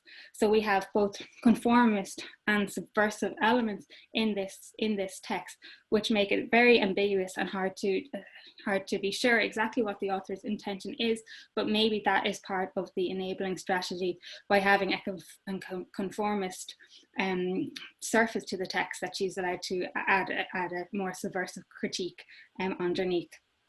Furthermore, there may be a testimonial aspect of this play, because the stage directions and also the descriptions of Mountjoy may relate to Nígráda's own imprisonment in Mountjoy herself.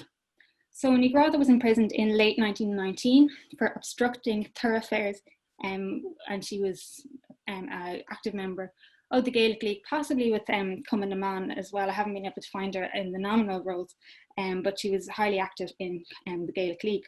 Like McCardle, her personal papers have never survived, so the only interview I was able to get relating to her imprisonment was a radio interview, and she describes her time in prison as a piece of sport, a chiapas les brisin, as a bit of fun.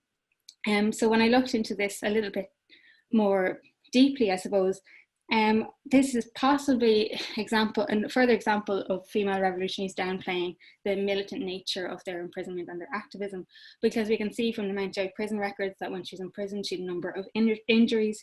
The newspaper reports attest to the nature of their militancy. The prisoners actually trashed their cell. They were being kept in Pearse Street Station, and they refused to pay any heed to the court proceedings, and they actually refused to accept any mail from. They kind of gained a bit of celebrity status for a short period, but they refused to accept any fan mail, I suppose, that wasn't written in the Irish language. So that's Nígráda's Stalk Uckrish. While her play on Stríal is highly regarded, she is largely known now as a children's writer and also for her dramatic works, to the extent that her political and testimonial fictions have totally eluded scholarly attention, I would argue. And this also includes her collection of Civil War Gothic short stories that obviously you can't cover in this paper here, but I think that that's a hugely important body of work. And also because Nígráda was highly active during the Civil War. She was the secretary of Ernest Blythe, and she was also and I suppose another voice for pro-treaty women, in that it's actually it's often the case that there's more texts from anti-treaty women. So I think that her works are really important to consider from that perspective. But the turn from more political subject matters to children's fiction is something we'll see more in Cregan as well, and that's our third author and our last author. But like Nígráda, Cregan was writing her first text is a highly political play. They both started off writing political works relating to the revolution, and gradually we see that over the course of their careers they become more involved in writing children's fiction. So Cregan's first play, Hunger Strike, outlines the emotional breakdown of a young woman whose husband is one of the 7,000 prisoners on the mass hunger strike in October 23. And the dedication of the play to Jim, my love, indicates the play's autobiographical nature, given that Cregan's husband, Wexford Fianna Fáil TD, Dr. Jim Ryan, who some of you I'm sure are familiar with, participated in the strike. On his 13th day, it was reported that he was in a precarious condition. Like Ní Gráda's works, hunger strike was rejected from the Abbey for various reasons. They didn't give any reason, but for various reasons, it was obviously too political at the time. It was published then only at the author's own expense, and as far as I can gather, it was never staged, but it was produced as a radio play. So what does Cregan do? Cregan takes McArdle's and Ní Gráda's texts a step further by bringing the hunger strike into the domestic sphere. Set in a rural farmhouse, the play's protagonist, Nan O'Grady, finds herself in a dilemma as she supports her husband's Ned's decision to participate in the strike. A number of contemporary reviews focus on the conformist aspects of the play. The Catholic Bulletin praised the play for placing in her proper setting in due prominence the Irish woman, the Irish wife, and the Irish mother. So again, we have that conformist aspect. Yet Cregan's focus on Nano's emotional distress within the seemingly safe borders of the home destabilizes such a home front, battlefront binary. And it also highlights what scholars, I suppose, in the field of trauma perhaps highlight, and that's that the most common post-traumatic stress disorder is not that of men in war, but of women in civilian life. Her writings, her fictional writings, offer far more complicated insights into the emotional complexities of the revolution. And with Cregan, this is particularly interesting because she did write a number of other accounts about the revolution. She was highly active in the Easter Rising in 1916, and she wrote an account of that in which she refers to herself as a girl in the third person. So I think there's a stark contrast here between these writings, these non-fictional writings, and then the creative and the freedom and the liberation perhaps offered by fictions and the protection. The fictional surrogate provided by Nano thus offers a far more intimate portrayal of the implications of revolutionary violence than first-person voice allowed. In the first act, Nano embodies the values of stoicism and composure popularly associated with Republican women as she supports her husband Ned on his hunger strike, hoping he'll be left to die in peace. As the play progresses, however, the conflict between Nano's public stoicism and her private pain become apparent. While the hunger striker is again male, Cregan makes subtle references to women's activism throughout the play. Nano wishes to escape from her domestic base. Her family disparage her coming on activism. Davy also calls attention to the female hunger strikers who also participate in the mass hunger strike of October and November 23, and he comments that some of them were only slips of girls. This is all the more pertinent given that Nell Ryan, Cregan's sister-in-law, survived a 34-day hunger strike in April 23. In addition, the domestic divisions in the play undoubtedly resonated with readers in light of the fact that the Ryan family, who were at the centre of a Dublin network of radicals, were famously split over the terms of the treaty. The play concludes with the announcement that Nell has discontinued the hunger strike, but rather than a celebratory closure, there is a sense that the certainty of death would bring as much relief as the unknowability of survival. There is no sense of relief for Nano. Davy symbolically tells her that the struggle will continue. Though the cow is dead itself, she has left after her the finest red heifer calf we have yet. Nano's capacity for redemption thus remains in doubt as her individual trauma risks being consumed by the unending transgenerational struggle of anti-treaty Republicans within the newly found state. So I'm conscious of time, but I think the conclusion here of Cregan's play, I'm actually right on 20 minutes, so the conclusion here is very much indicative of the obstacles encountered by these three authors, in that women's quests for discursive authority in the early years of the Free State were characterised by rejections, publishing rejections, the trivialization of their works in contemporary reviews, the frequent condemnation of their works to oblivion.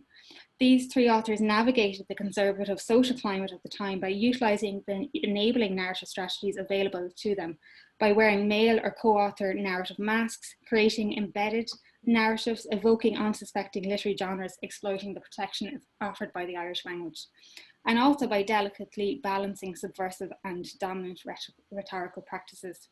The representation of hunger striking is developed from McArdle's male narrating subject to the performance of maternal stoicism in Ní Gráda's play to Maureen Cregan's relocation of the battle of hunger strike into the family home. While the extent to which the authors were aware of each other's literary projects or not, I'm not really sure if they were aware of each other. Nevertheless, they all reappropriated the heroic male hunger strike narrative and went some way to reclaiming its feminist origins. So I'll finish there and I'll be happy to take any questions after Luke's paper. Thank you, Síobhra. So now I want to introduce Professor Luke Gibbons. He has taught as Professor of Irish Studies at Maynooth University, at the University of Notre Dame in the USA. He has published widely on Irish modernism, James Joyce, Irish film and visual culture, cultural history in 18th century Ireland. His Transformations in Irish Culture was published by Cork University Press in 1996, and his most recent book is Joyce's Ghosts, Ireland, Modernism and Memory. And again, there's more details about Luke's publications available in the speaker's bio section of the conference website. So Luke's paper then for us today is The Hunger Strike and Literary Modernism. Over to you, Thank Luke. you. Just try and bring up this.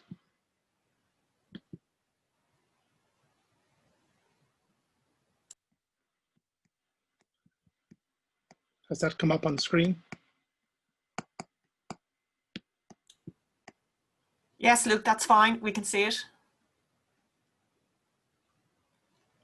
Okay, thank you, Heather, and thanks, Síobhra, for that talk. The mention of Frank Gallagher is interesting because I'll actually end up my talk dealing with Gallagher's remarkable Days of Fear. And it might be appropriate to dedicate the talk to Anne Gallagher, Frank Gallagher's daughter, who's still hale and hearty, living in North Dublin today. The hunger strike is a distinctively modern form of protest, a 20th century weapon of the weak. Though in the Irish case it was traced to Brehon law in Gaelic antiquity, this provenance was filtered through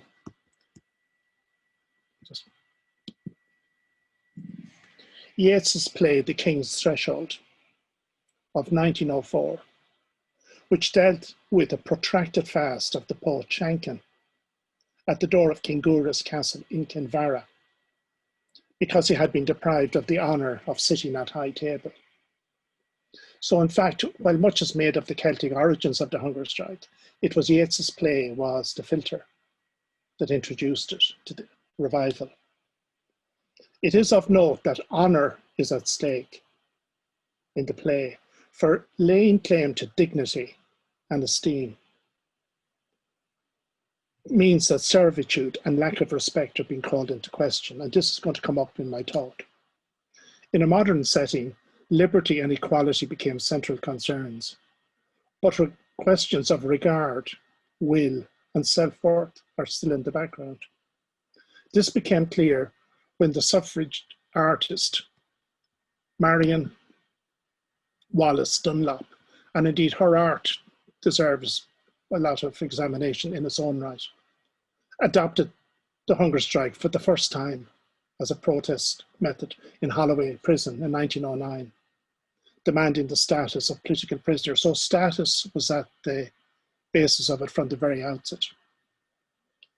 The physical violation of the body, which has been dealt with by May of yesterday, in force feeding, practiced against suffragettes and Republicans, highlighted issues of domination, discipline, and the desire to humiliate.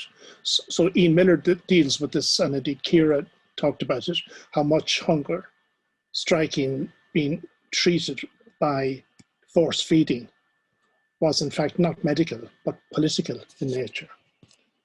As Sylvia Pankhurst wrote, infinitely worse than the pain was the sense of degradation. The use of the body as a visceral, expressive medium in protest prefigures innovations in modernist theatre, associated with Artaud's theatre of cruelty. And it's not surprising that the international press picked up on this aspect of staging during MacSwiney's hunger strike. Call it folly, call it madness. There it is just the same, a gesture of deep tragedy on a stage where all the world looks on, says the New York Central News. So this idea of staging becomes important to the hunger strike. The theatrical aspect of the hunger strike fuses what Walter Benjamin terms aura. The numinous quality of persons or objects hidden from view, with the contrasting power of spectacle, the impact of exhibition value in modern society. It's crucial for Benjamin that these are utterly opposed. Aura is withered through spectacle, and yet the hunger strike involves a strange alchemy between the two. Aura is the basis of resistance to vision in iconoclasm, which contends that making a graven image or exposing a sacred object to view robs it of its power. And indeed, it could be argued that much of the religious aspects of MacSwiney and indeed the hunger strikers has to do with this kind of aura, this strange kind of religious kind of ethos around being hidden from view. No one is more isolated or hidden from view than the hunger striker.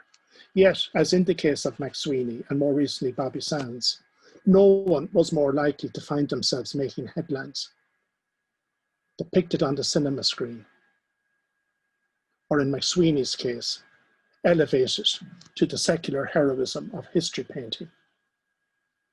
Hence, the embalming darkness of Sir John Lavery's depiction of the memorial service in St. George's Cathedral, Southwark, broken by a visionary gleam from a high window, illuminating the tricolour in the midst of darkness, which is very close to what Benjamin would mean by the sacred object in the midst of aura, and yet it's on display, paradoxically. MacSwiney's languishing body was reimagined for the front cover, as we have seen in several of the presentations of the French Le Petit Journal. The inner sanctum, as it were, complete with chaplain Father Dominic, being placed on full display.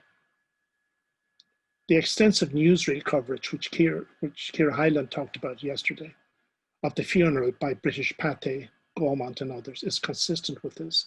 And the idea that the hunger strike lends itself to these funerals, to not only to funerals, but to film versions of funerals, come back to Thomas Ashes, is worth thinking of in this connection.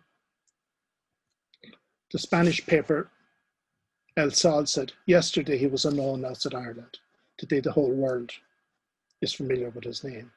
So while it's the most isolating of experiences at one level, it's the most public and indeed elevated or indeed kind of publicized in the realm of spectacle on the other hand. And indeed it was this element of spectacle that brought it onto the world stage. Though it took place in a world far removed from the literary avant-garde, to say the least, the death of MacSwiney touched the nerve in modernist sensibilities, as befits perhaps an experience at the limits of human endurance. One of the more unlikely figures moved by MacSwiney's death was Marcel Proust, who brushed aside a query by a visitor about Gorante's Way, the latest volume in his masterwork, with the suggestion that they might speak instead about the Lord Mayor of Cork. That would be more interesting. As MacSwiney's funeral wound its way through London, Virginia Woolf also took stock, writing in her diary, quote, "It's life itself, I think sometimes, for us in our generation, that is so tragic. No newspaper placard without a shriek of agony from someone. MacSwiney this afternoon and violence in Ireland. Or it'll be the strike. What happens is everywhere, just beyond the door. Or stupidity, which is worse." Which is very good. She considers that getting back to her work might be restorative, except for these forces. To write Jacob's Room again will revive my fibres, if it weren't for my feeling that it's a strip of pavement over an abyss. The idea that hunger striking elicits a need to pave over the abyss, that the ground may open up under one's feet, also ran through Wyndham Lewis's mind as the MacSwiney funeral turned his thoughts towards Ireland. Lewis used the occasion to raise questions over Irish claims to political independence, given, as far as he could see, there were no obvious visible differences between Irish and English people watching the cortege as it moved through London. And this is a long quotation, but it's worth reading. During the martyrdom of the Lord Mayor of Cork, I had several opportunities of seeing considerable numbers of Irish people demonstrating among the London crowds. I was never able to distinguish which were Irish and which were English, however. They looked the same. They looked to me exactly the same, with the best will in the world to discriminate the orderly groups of demonstrators from the orderly groups of spectators, and to satisfy the romantic proprieties on such an occasion. My eyes refused to effect the necessary separation that the principle of Celtism demands into chalk and cheese. I should have supposed that there were a lot of romantic English people pretending to be Irish people and demonstrating with the assistance of a few priests and pipers, if it had not been that they all looked extremely depressed. And English people, when they are giving romance the rein, are always very elated.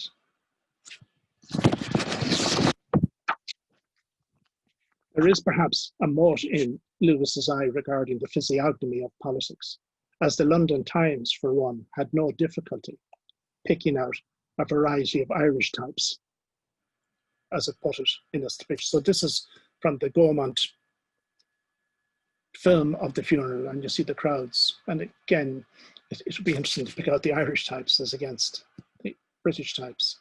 Nonetheless, the perception of homogeneity in the crowd suggests, as the Times went on to note, a desire for aloofness from all political feeling.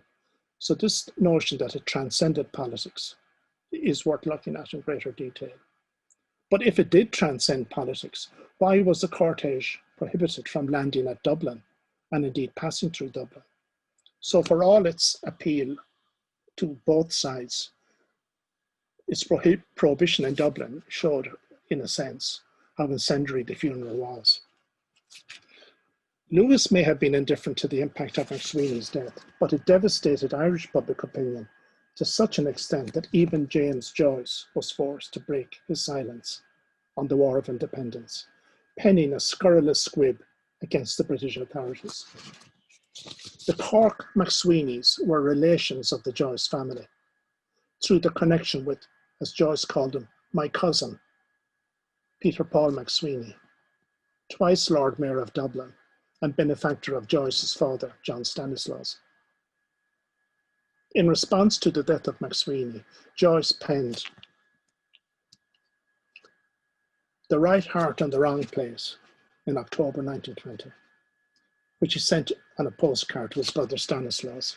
The lines are notable for their acuity as much as their petulance, given that spite is also directed at a British official, Sir Horace Rumbold, who had rubbed Joyce up the wrong way in Zurich. So you can read it. Of spinach and gammon, bulls full to the crupper, white lice and black famine are the Mayor of Cork's supper. But the pride of all Ireland must be damnedly humbled if a Joyce is found clean in the boots of a rumble. Even though it's a bit of doggerel, it's actually quite perceptive. It's one of the few pieces of writing to link MacSwiney to the Great Famine and to link hunger striking to the Great Famine, and indeed that English larders were filled at the expense of the famine in Ireland. But it's also related to the refusal on both MacSwiney and Joyce's part to collude in one's own humiliation. So the theme of humiliation and domination is kind of so evident in Joyce's tirade.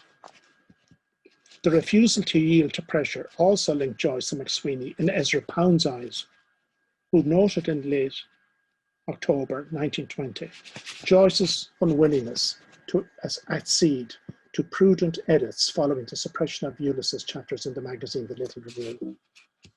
So says Pound, I think Joyce has the same mania for martyrdom that Pearse had, that MacSwiney had. It is the Christian attitude. They want to drive an idea into people by getting crucified. I think Joyce has got this quirk for being the noble victim.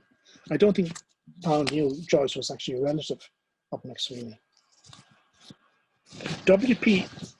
Yeats famously waited to publish his famous poem Easter 1916 until the 23rd of October 1920 in the New Statesman, 2 days before MacSwiney's death. And it was published alongside condemnations of British brutality in the Anglo-Irish War. Yeats' play The King's Threshold, as we noted above, was the first Irish literary work to bring hunger striking, though it was not called that in the play, to wider public attention. But in the shadow of MacSwiney's grim protest, Yeats changed the ending of the play. Instead of surviving in the earlier version, the bard Shannon, this time round, dies. As, in Yeats's words to Lennox Robinson, the mayor of Cork may make it tragically appropriate. The prospect of language disintegrating under the stress of hunger is evident in Samuel Beckett's Malone Dies, as soup, starvation, and pots, quote, not seeming to be mine, call up memories of the Great Famine. So Yeats's 1916 play was published in a pamphlet form, but was not published in a periodical until 1920. And the revised version takes stock of MacSwiney's demise. And it's interesting to find Beckett coming back to this in Malone Dies. To think I shall perhaps die of hunger after all, of starvation rather, after having struggled successfully all my life against that menace. Later in the book, when Malone imagines a young girl might bring me soup, or when they got to know she was with me, they would bring soup for two, and soup being symbolic. His thoughts turn to how long a body can withstand hunger. That reminds me, how long can one fast with impunity? The Lord Mayor of Cork lasted for ages, but he was young, and then he had political convictions, human ones too probably, just plain human convictions. And he allowed himself a sip of water from time to time, sweetened probably. Water, for pity's sake, how's it I'm not thirsty? There must be drinking going on inside me, my secretions. Just about suspicion that MacSwiney was being, that citrus acid or citrus was being put into the water. But in any case, it's very striking that when Beckett continues, it's almost as if he reverts to Irishness and Irish idioms at the extreme limits. What shall I die of? In the end, a transport of blood to the brain? That would be the last straw. The pain is almost unbearable. Upon my soul it is. The very un-Beckett-like interjection, upon my soul it is, a direct translation of the Irish hermanum, brings Beckett back to Irish, even stage Irish idioms at the very moment he questions Irishness and even life itself. Another component, and this is coming towards the end, another component of the hunger strike links it to modernism. That is the gap between the sign and the real. The symbolic and reality is closed. Just as in modernist forms, such as collage, or found objects, or ready-mades, real life invades the work, as indeed it does in Ulysses, and indeed the ending of Yeats's The King's Threshold. It's remarkable to find an artistic work that's supposed to be complete, actually changing due to the circumstances of history itself. Though symbolic and performative, hunger striking does not only stage suffering, but involves real pain, testing human experience to the utmost. If the body as medium dematerializes and wastes away, the consequence in extreme pain and weakness is paradoxically set against an indomitable will. Subjugation is overcome by not caving in, which is self-announced a cruel victory. And others have talked about this, how at the moment of utter weakness, it becomes a moment of triumph. Also, the hour of utter isolation is an assertion of solidarity and collective purpose, as we have seen in the previous talks. The hunger strike in Brixton began as a group protest in Cork jail, that led to the death of the volunteers who have been discussed, Michael Fitzgerald and Joseph Murphy. So I'm going to end with Frank Gallagher's remarkable diary, Days of Fear. The modernist term in the language of hunger striking can be seen in the stylistic experiments of the first sustained accounts of a hunger strike, Frank Gallagher's Days of Fear.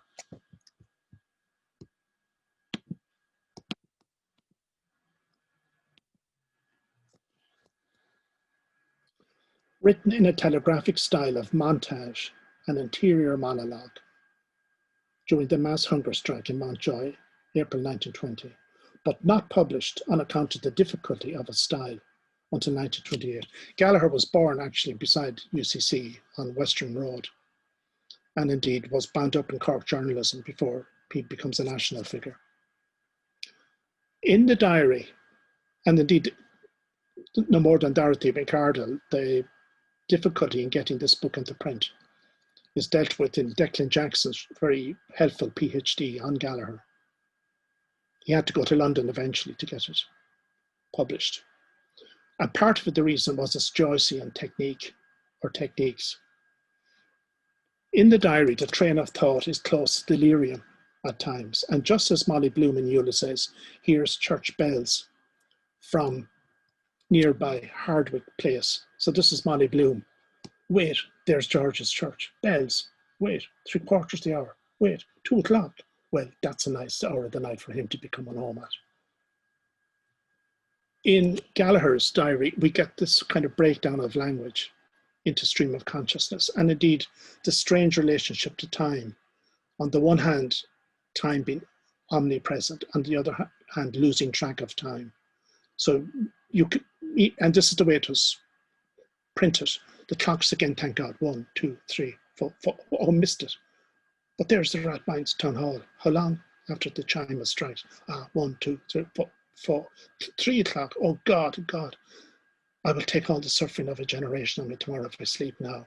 Perhaps by thinking of drowsy things, bees, sunlight, tall soft grass. They're only a shadow, softly, deeply, a shadow. And suddenly a voice from the outside, who goes there? Friend. Wonder how the others are. What if some of them be already dead? Am I responsible? Men joined the strike voluntarily. Even in the moment of disintegration, thinking of others.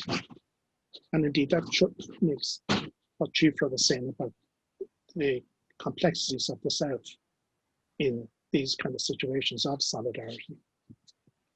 Vagaries of time are a recurrent theme, and psychic drift is frequently arrested by a sudden intrusion from the outside world, bringing the mind back to its brutal physical surroundings. So the more the mind drifts, the more it's brought back to base, to the horror of the four walls around them. The jarring modernist idioms of the diary raise the question of whether, having possibly gained access to Ulysses in the 1920s, the amputated phrasing and stream of consciousness technique in Gallagher's journal acquired a new legitimacy in the intervening years. So I have talked to Anne Gallagher, his daughter, about whether it was actually written like this at the time, and to what extent Ulysses or Joyce might have added a kind of legitimacy to this form of writing. It still didn't help it find its way into print. And I'll conclude raising issues about this. The wider issue is the extent to which the fragmentation of modernist writing in general may be seen as a direct response to, or even a symptom of, the fractures in human experience that culminated in the Great War. So one argument about modernism is that it deals with the fractures of human experience that culminates in the Great War. Or whether by contrast, modernism as a distinctive aesthetic movement is diffused through the avant-garde, whether by Proust, Joyce, Pound, Virginia Woolf, and others. Certainly in Gallagher's case, the language comes across like hunger striking itself as a reflex of the real world. And I noticed in what Síobhra was talking about, the mind buzzing and notions of delirium and disintegration. So this fractured kind of language comes across as a direct visceral response to reality. irrespective of the linguistic experiments Joyce was trying out in Paris at the time and in Zurich.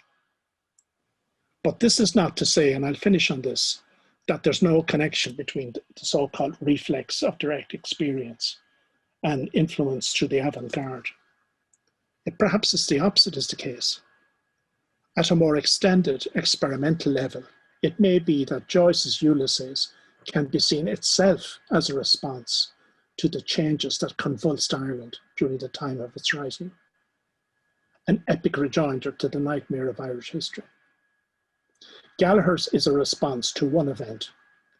Joyce addresses, in T.S. Eliot's famous words, the whole panorama of futility in the imperial conflict of the Great War, against which the Easter Rising and the death and hunger strike of Joyce's cousin, Terence MacSwiney, struck such defiant notes of dissent. Thank you very much. Thank you, Luke and Síobhra, for two really excellent papers.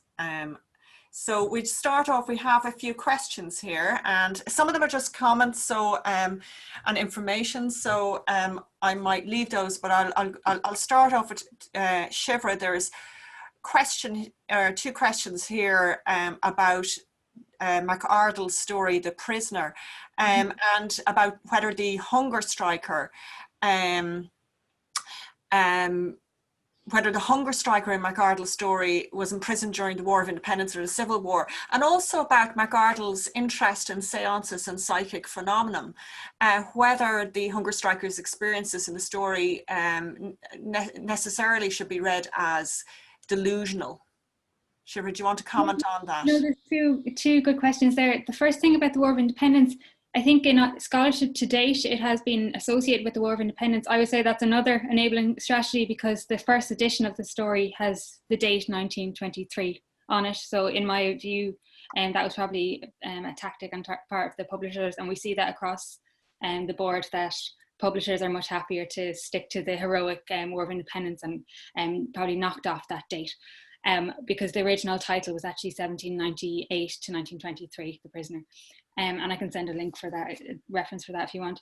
About her, I suppose the Gothic inflections, I think we can say both. We can say that there's a sense of emotional turmoil being expressed on behalf of the prisoner, but it's also in a Gothic tradition that we have the Gothic connection between the dead of 1798 that I suppose saves the prisoner and offers solace.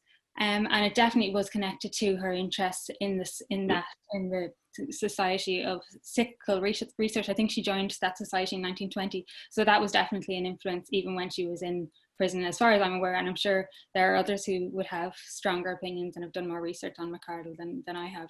Yep. Could I say something on that? That the sense of time that is registered by the hunger striker, on the one hand, it's very specific to clock time and to routine. On the other hand, it transgresses the here and now, and the notion that other times and other places, you could call it hallucination maybe, or delirium, but the kind of apparitions from 1798 or from Red Hugh O'Donnell or from the different periods, what the hunger striker seems to, and indeed Frank Gallagher registers this too, the spirits of the past seem to come into the prison. And that would be time both disintegrating and time being concentrated at one and the same moment, which is powerful modernist technique in itself. Okay, and just as well, we have a sort of very general question, but I think it's an interesting one about the extent to which these literary expressions may have had an impact on attitudes towards hunger strikes in society in Ireland and beyond. And that's really for both of the panelists. I can jump in there if you want, Luke, or do you want to go first? Yes, you jump in. Yeah, I think that's a fascinating question. I don't think I have the answers. I don't know how much of a readership Darius McArdle's Earthbound had. I'd say it had a very limited readership. It was nothing like her later The Irish Republic. And what I can say, and the same with Maureen Cregan's play, it was very limited. I'm not sure what the print run, but it was quite limited, and obviously it's self-published. But what I can say, what's interesting is with Ní Gráda's play, it was first performed on Damer in '62. I think in the context of that was the end of the border campaign. It then was widely performed across the country in 1966. So I think that play actually had quite a strong impact, and it was widely used. Obviously, it is a version of Frank Gallagher's diary, so it's not just her works, but it was performed by community theatres. It was a small cast. That said, what impact did it have, and what was the author's intent, and what were what was the reception it received? That's not necessarily the same either. So I think a lot of these texts could be interpreted in many different ways, and I'm not sure in that case whether they strongly informed or challenged popular opinion. So that's what I would say on those two things. And I don't know if Luke wants to come in on any of that. Well, I suppose the really complicated question is to what extent utter extremes of experience and suffering produce modernist experimentation in its own right. And there's a long controversy about that in relation to the Great War, that it took quite a while for modernist techniques to appear in poetry, in fact, quite late. And it's interesting that Dorothy McArdle's stories, actually, the more extreme the experience, the more you begin to see a slight breakdown in language, and the hunger strike story being a case in point. And it's interesting too that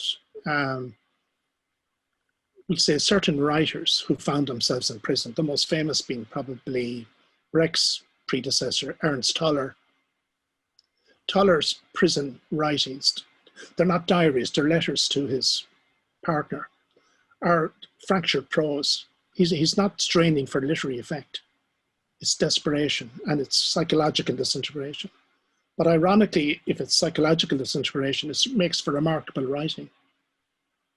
Well, and it brings up questions of illness or psychiatric illness that were brought up in the later or earlier sessions this morning. To what extent the prisoner, under extreme duress, is on the brink of breakdown. But if the prisoner is on the brink of breakdown, as of course they are, it's extraordinary that this kind of writing comes out of such a dark place. So I've looked at other writers who were not trying for literary effect, but actually found themselves writing in this kind of strange, deranged form of language. And Gallagher's certainly is the most striking document in the Irish instance.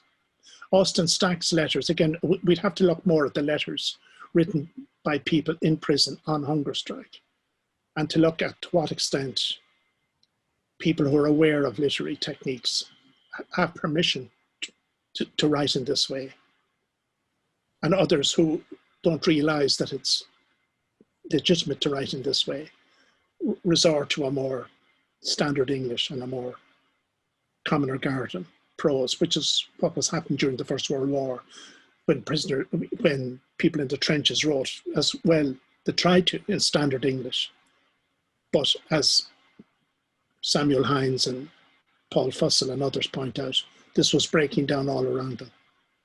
So it makes modernism and contemporary experience intersect in a very fraught and kind of traumatic way. Mm-hmm. I mean, I think what's really interesting about the two papers, and because it really then makes me think about if we're thinking about hunger strike and literature, obviously on one end we've got the overt representation of hunger striking and hunger strikers, and how representation, and there is a question here on representation and to what extent the literature might call into question kind of images of the hunger striker as impassive, heroic, whatever, self-control. But on the other hand, then there is also then the less overt shaping of literature, I think, by the hunger strike, which is something that you're alluding to Luke. But even when I'm thinking then of Joyce, like there is, even within Ulysses, suddenly you start to see, like, to what extent is Stephen Dedalus, for example, a hunger striker, and, you know, somebody who rejects solid food, his gauntness, to what extent that is, you know, and then you start to think about things like episode 3 and his, which is generally considered to be the most experimental episode of Ulysses. So I don't know if either of you want to comment on that in terms of those various different ways that a hunger strike can shape literature. I'd say perhaps in a slightly wider sense that while the Great War is obviously seen as the kind of seismic upheaval, in fact, writers on modernism, going back to Baudelaire and going to Rimbaud and Mallarmé, this fracturing was already happening due to the shocks of modernity and due to the shocks of the city and transport and architecture and the family. And so the fractures were occurring in kind of different ways before it culminated in the catastrophe of the war. And the argument would be that Irish modernism, in a wider sense, comes out of the fractures that indeed led to the disintegration of the Ancien regime and the breakup of Ireland. I mean, the interesting thing is that while the British Empire survived the war, and it's often pointed out that the British Empire survived where the Habsburg Empire did not survive. Actually, the British Empire did not survive in Ireland. So in a sense, Ireland is equivalent of the European mainland with regard to the breakup of empire.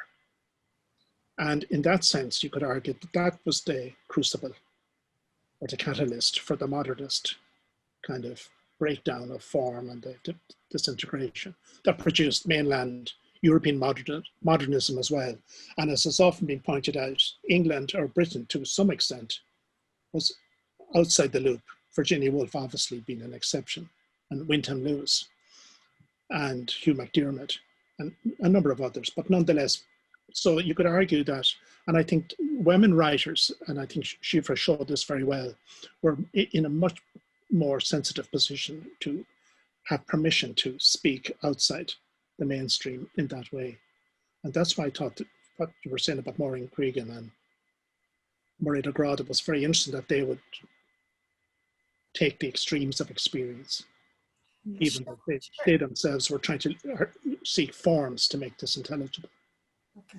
Síobhra, actually then just bouncing back to you, and thanks very much, Luke, but the image then, that question about the image of the hunger striker, and to what extent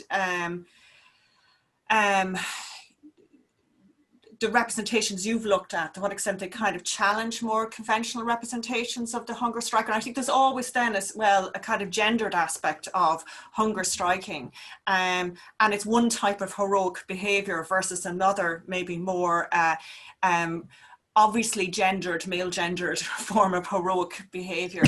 But if you maybe want to comment on that in terms of the representations that you've been reading about or engaging. Yeah, no, I think there's definitely a gendered aspect of it, and I think that what's interesting with these three authors is they're very clever in what they were conveying.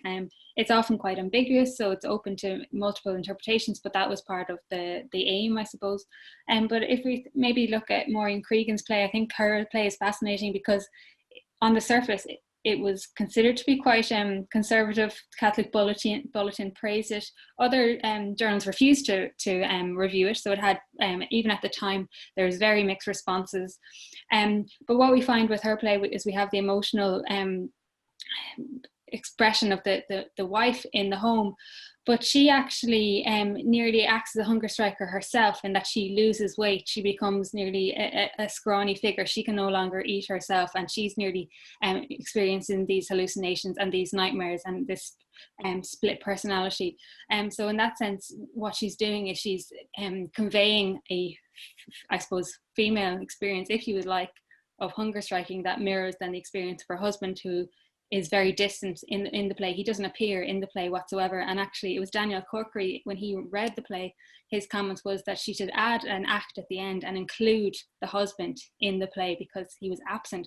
So I think even that comment tells us a lot, that what she was doing by having a play that solely focused on a female protagonist was something that caused a little bit of unease at the time, because the male hunger striker did not appear on stage. Right. Can I ask, Síobhra, I think is it the case that McCardle was very reluctant to go on hunger strike? Yeah. And indeed one of the most touching things coming out of several of the presentations is like Sean Tracy saying to volunteers, you don't have to, this has to be voluntary.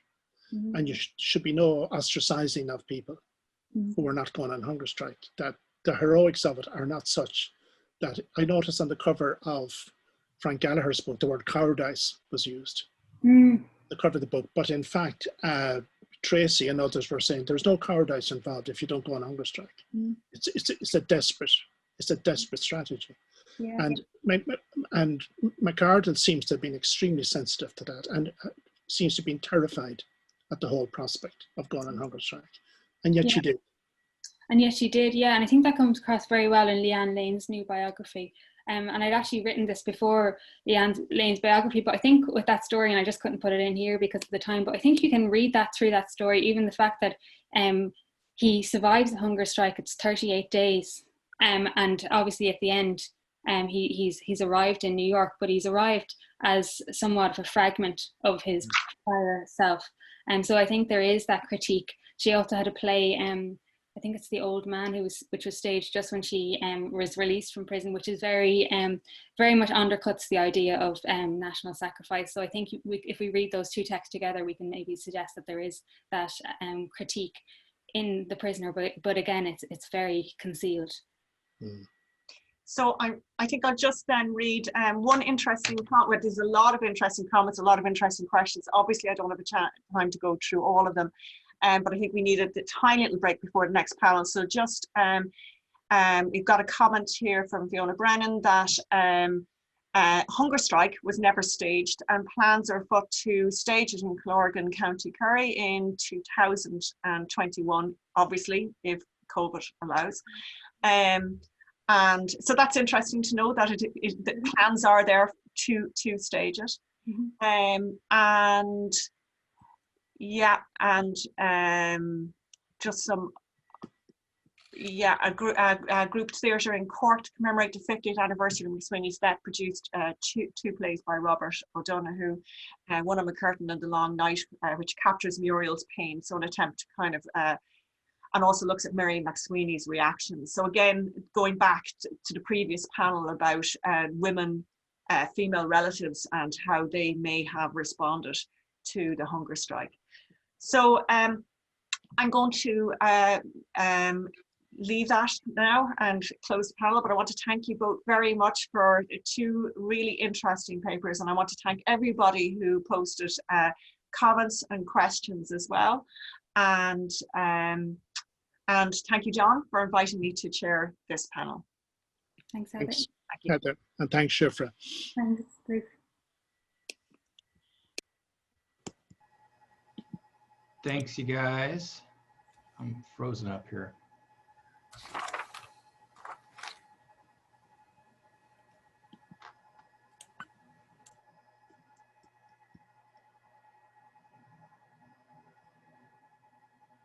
Apologies, I'm frozen here.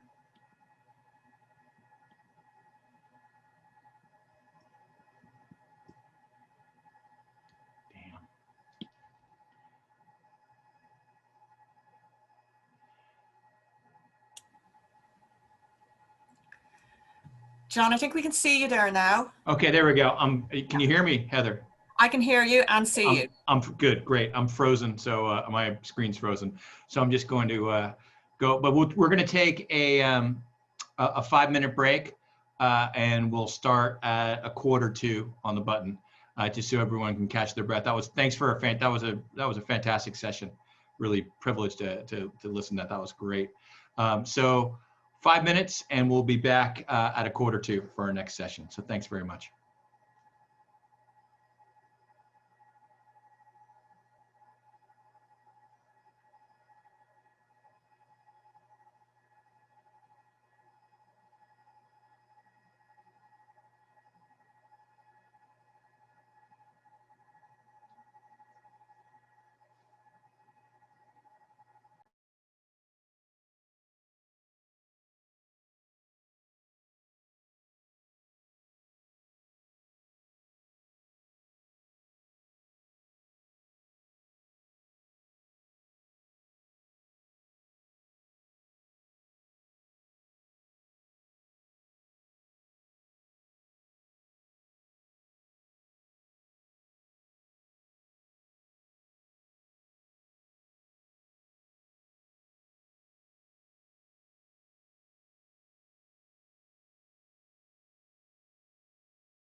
Okay, Joost, you out there? I am there. And do we have our panelists all there? Yep. Yep, they're all there.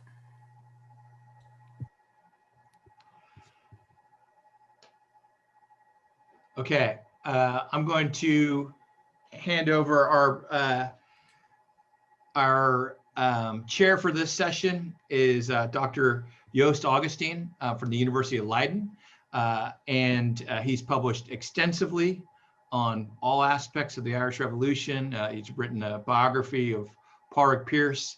I have his classic book, From Public Defiance to Guerrilla Warfare, The Experience of Ordinary Volunteers in the Irish War of Independence, which is really kind of a landmark text in the literature of the Irish War of Independence, written back in 1996.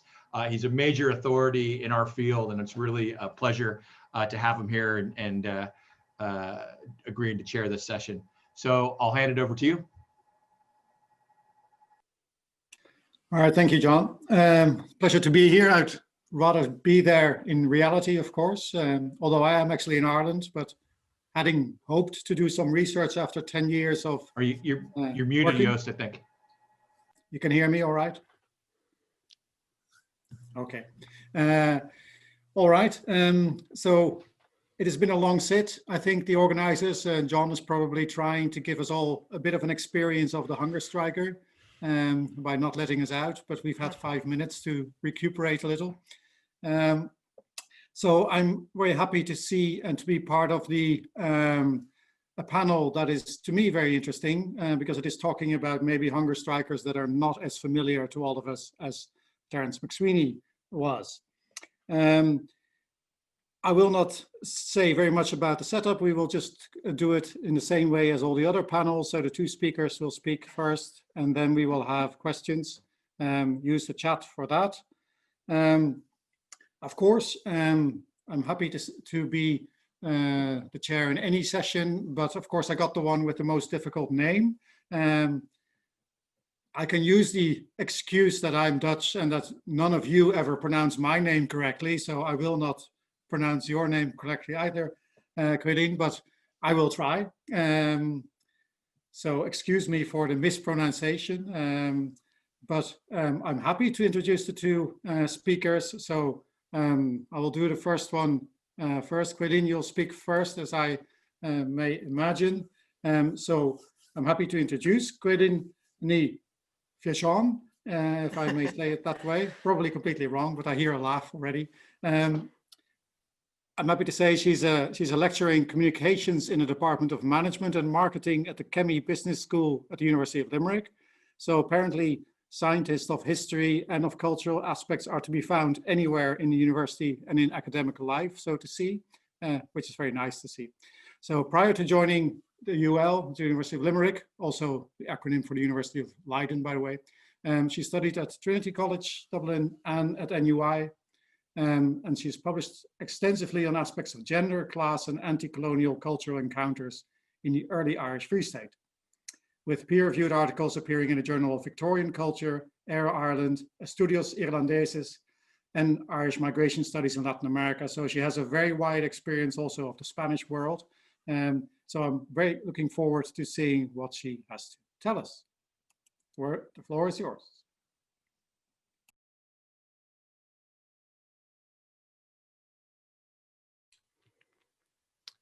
Okay. Okay, is that visible?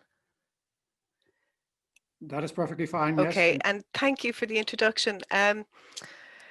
So I'm kind of unsure of, especially I'd like to thank the organizers and everyone for tuning in. I'm a novice. This is my first time presenting with Zoom. So and with all the other platforms I'm teaching with at the moment, I'm slightly stressed, but that's good if that's working. So as just mentioned, I'm looking at a lesser known hunger striker from the 1940s. And I suppose it's I'm also kind of looking at it from a slightly different angle, which in some ways is to do with the fact that Seán McCaughey, very little is known about McCaughey himself. You know, he was imprisoned in his mid-20s, and he died at the age of 30 after 5 years, you know, basically incarcerated. So we know very little about him. So what I'm looking at, while Luke mentioned at the start of his paper that this is, you know, the hunger strike is very much a weapon of the weak, and it very much is the case with McCaughey. I'm also kind of, I suppose, considering how contemporary states, I mean, it is very much a modern form of protest, but also how contemporary states, I suppose, treat political prisoners and react to hunger striking, and this idea of, I suppose, you know, the reduction of the political prisoner to what Agamben calls bare life. And I always think this is kind of important as well, in the sense that these structures of dealing with, I suppose, people on the margins kind of persist, and they have a legacy in, you know, different ways that this ability to detain people persists, and did persist in Irish society, and kind of manifested in different ways. But I'm going to start by just talking about this incident, which always struck me as kind of interesting, which was in 1946, when President O'Kelly made his way to the 1916 commemorative ceremonies in Arbor Hill. It was reported in the Irish Independent that a group of 300 turf cutters, or turf workers, I should say, took part in a disruptive strike and march in the Phoenix Park. And they said it was in protest, this was the Independent, it was in protest against the detention of Seán McCaughey. Now, this anomalous demonstration in support of the hunger striking McCaughey signified kind of an intervention into the performance of state culture, and points to alternative historiographical and political realms. And I'm arguing that the agency of this prisoner forced a broader engagement with the ideological dislocations and limits of the Free State. And yet, you know, to this day, McCaughey's agency and the reverberations from his death remain kind of obscure and difficult to assimilate to our mainstream, I suppose, understandings of the past. And I suppose where I come at this, when I say that about our mainstream understandings, he does cut an obscure figure. This is McCaughey. In most Irish histories, and he was omitted from a 2017 IRC and OPW funded exhibition on the history of Irish hunger striking in Kilmainham Jail. The exhibition was. Now, McCaughey died on hunger strike in 1946. And in the 1980s, nearly 40 years later, Sean McBride judged that his hunger strike was a tipping point, which led to the defeat of the Fianna Fáil government in the following election, commenting that, and I'm quoting, McCaughey's death was responsible for the defeat of Fianna Fáil in 1948. End of quote. Now, this is the exhibition, just a photo I took at the exhibition. And what you see here with the chronology is that we have the period there of the emergency, 1939 to 1945, and then we jump on to 1968. And the hunger, it is an exhibition, as you see here in the corner, 1877 to 1981. And so this is just a piece of text that was with it, and it was a good exhibition, but this was the piece of text. So Ireland was neutral. He declared a state of emergency. The IRA renewed the campaign. Some resorted to hunger striking. The government refused to intervene, and a number of prisoners starved to death. And it lists some of them. Now, I suppose what strikes me here with this is that the text here suggests that the government of the day was concerned only with preserving neutrality, and that it kind of passively refused to intervene in what was happening, and thereby positioning the strikers' struggle for political recognition as kind of a form of just self-violence, which the government didn't try to stop. And I think by framing the crisis in this way, the government is positioned as protecting neutrality rather than, as I suppose seems to be more the case with McCaughey, than exercising its dissidence, or exercising the ghost of the Shadow Republic, which still kind of haunted the island, both north and south. And I suppose in how it choreographs memory, the exhibition, and I'm paraphrasing Guy Bynner here, asks us kind of to remember so that we can forget, because it's a strange omission. And it prompts the question is, what is it that we're forgetting in this instance? And at the end of my paper, I'll turn to the correspondence I had with an organizer of this turf workers protest, which I started with, to illustrate the divergence between commemorative history and private memory in this instance. And because we have no first-hand account from McCaughey himself, and because of the isolation of his confinement, his activism and his agency are difficult to access. And in that sense, I think something like subaltern historiography can provide us with a useful set of tools for considering his agency here. And what we know is that he was protesting against the Free State and the conditions under which he was being held. He had notified the prison administration of his intention to go on hunger strike unless he was released on the 16th. When he made the statement on the 16th of April, he said, I'm going to go on hunger strike unless I'm released. And that we know that from the Dáil debates. And he embarked on the protest on the 19th of that month.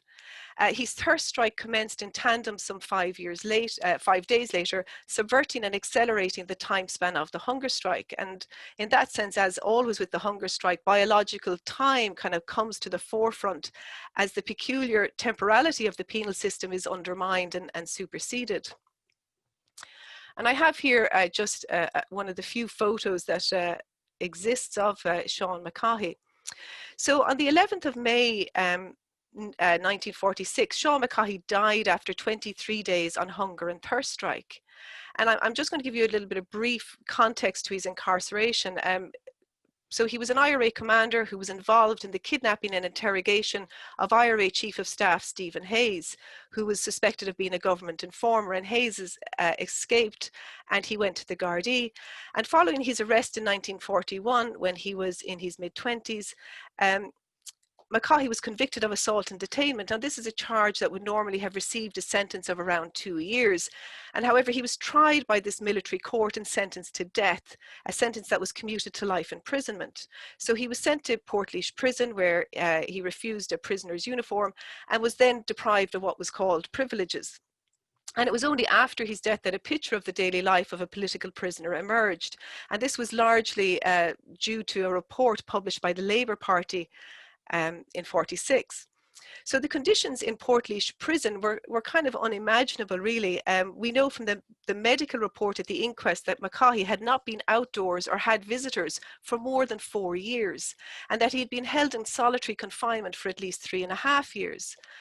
Paddy Murphy sums up the plight of himself and his fellow prisoners, his Republican political prisoners in Portlaoise at that time. And this is to Unshin McCaughey in Unshin McCaughey's collection.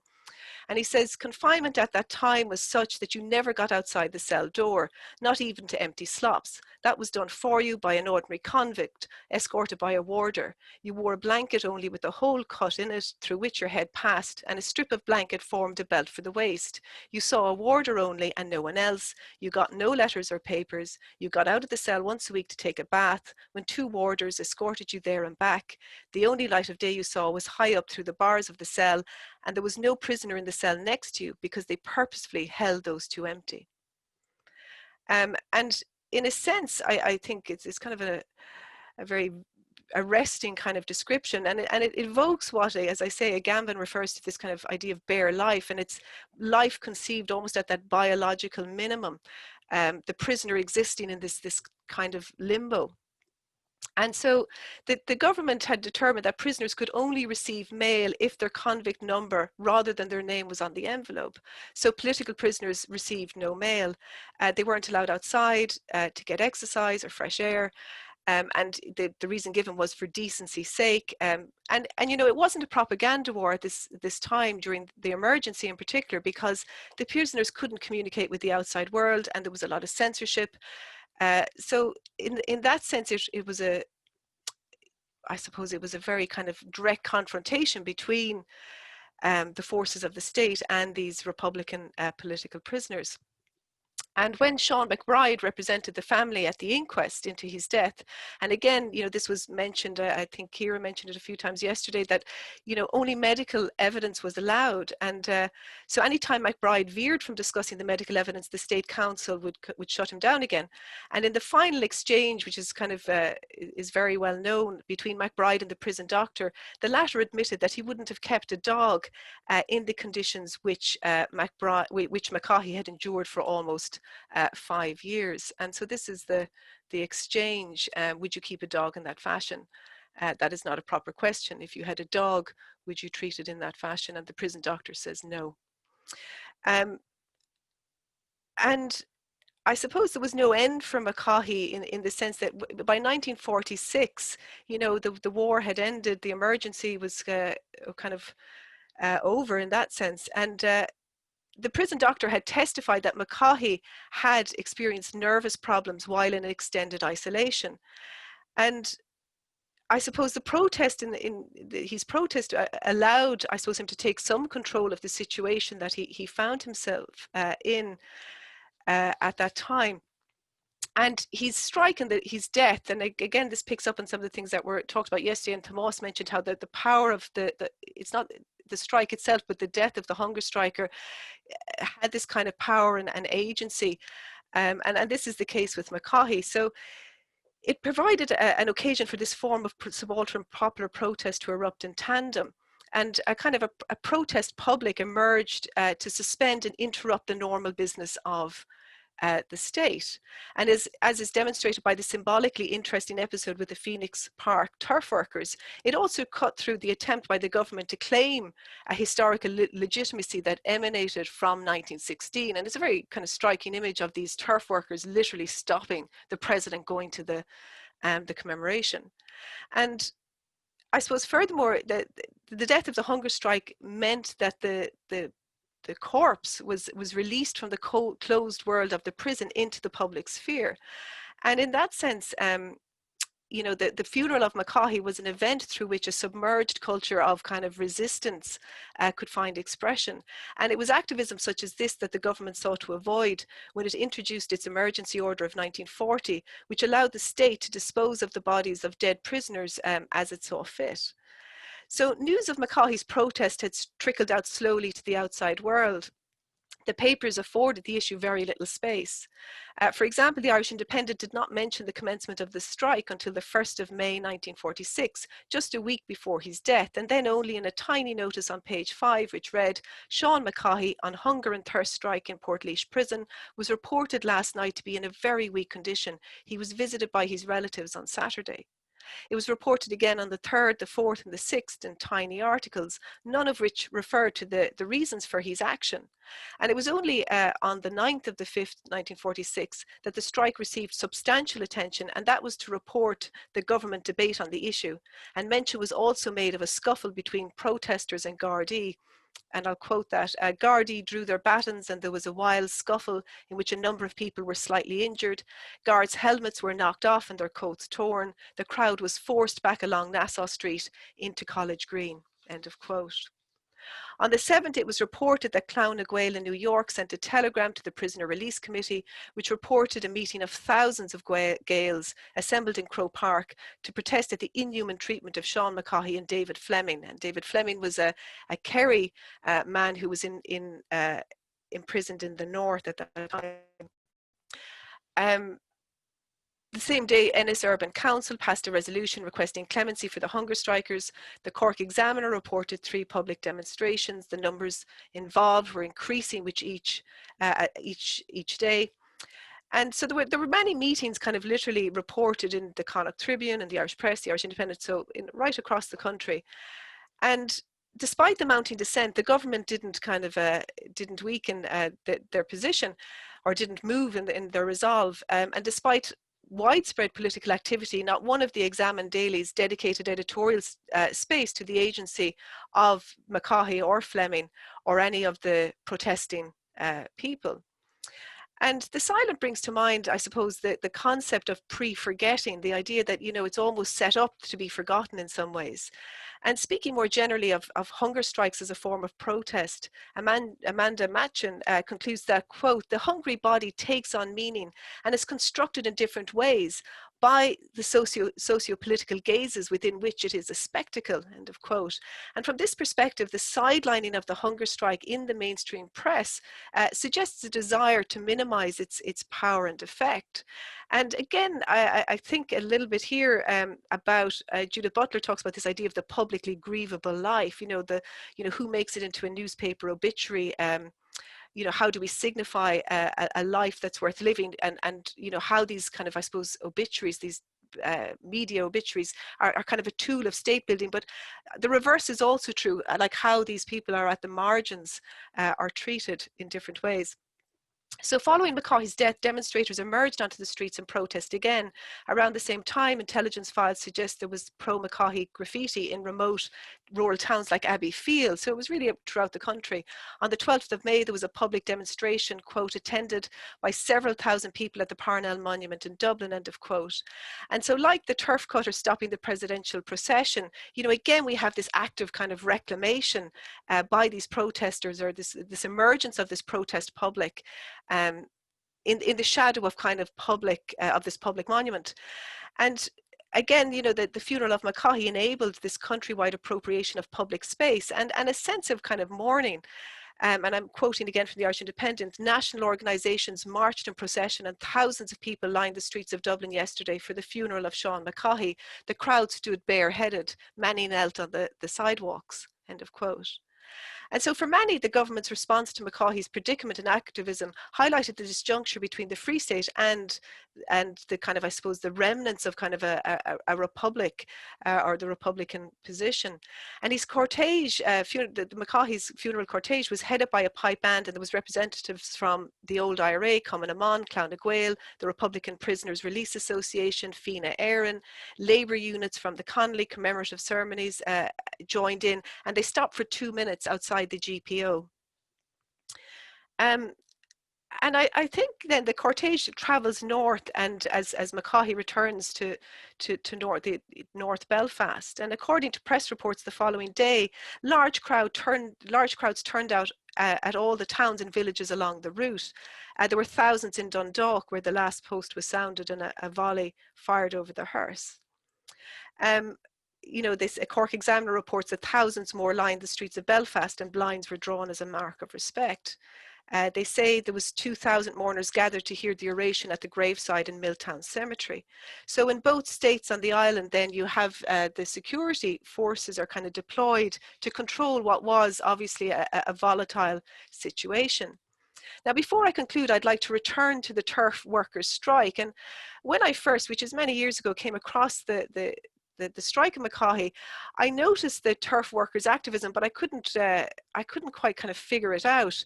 And it was years later, I was doing another project on the 1940s and looking at kind of cultural activism within the Curragh. And I got this testimony from a man called Séamus O'Mungan. And it really was a very striking testimony on all sorts of reasons. And he was someone that was a fluent Irish speaker, and he did a lot of translations. He translated, just talking about Joyce, he translated Joyce, I had been told as well, into Irish. But he gave me this testimony, and I'm just going to show you a little bit of it. So here's the turf workers in the Phoenix Park in 1946, just an image. So he said, the special branch pursued Republicans after release, warning anyone who employed them to dismiss them again. Some of those sentenced to prison by the special criminal courts were also sentenced to deprivation of the rights of citizenship, as I myself was for 7 years. And again, this idea of the suspension of your kind of status as a citizen or as a subject, you kind of had this, they were in this kind of suspended zone, no longer I suppose a political entity almost within the world of the actual state. And O'Mungan kind of describes how he then goes on to get a job through an old IRA contact, and he gets a small promotion in the Phoenix Park job he has, which allows him to recruit workers. And he says, I then started taking on men from the west of Ireland, north and south, who knew about turf, and every man released from jail or internment. I also gained the loyalty of the poor lads from the slums of the East Wall, etc., the so-called animal gang, who were considered unemployable, only asking them to do their best, which they did. The park itself and the people in it were almost an extension of the Curragh. We also ran the place through the medium of Irish almost entirely. And it's interesting, I found this little piece on this little Gaeltacht Séamus Mangan, this Gaeltacht in the Phoenix Park. And he said there was, of course, a series of complaints from Free State TDs. Jim Larkin also complained to the overall manager, Lynch, about men from Tintown getting preference. As he, and this is McCaughey, approached death, a hunger strikers release committee was set up, on which were the leaders of many Irish organisations. Paddy and Dom were on the release committee, and we three met in a pub at the top of Frederick Street. I then told Felix Cronin that this was the beginning of an all-Ireland general work stoppage to force the release of Sean McCaughey, who was now within hours of death. The men formed up and commenced a march around the weighbridges to call out the staff in a circuit of the park, to call out the men working for the South of Ireland Asphalt Company, McHenry's, and other companies stacking turf on contract for fuel importers. As they marched down the main road, the Free State President Sean T. O'Kelly was proceeding out of the Vice-Regal Lodge, escorted by the Blue Hussars. PAs mounted and in fancy uniforms. A Garda superintendent raised his swagger stick to halt the strikers. Seamus Poole, a young Republican released from internment, shouted, "Charge!" The superintendent's stick went up in pieces in the air, and the workers charged. Sean T.'s chauffeur put down the boot, and President and Hussars departed in a hurry. It was all in vain. Sean died a day or two after on May 11th, 1946, after 23 days. De Valera had had young men shot for holding ideals he himself had once proclaimed.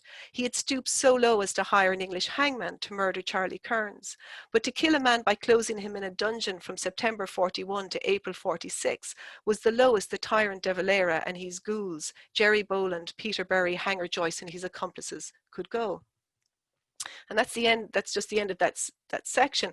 And I kind of read it at length. I mean, it's a long quote, but I think just to hear that voice, it's kind of this private memory, this kind of a testimony, and this recollection it gives a kind of a rich alternative to the two-sentence description in the national press.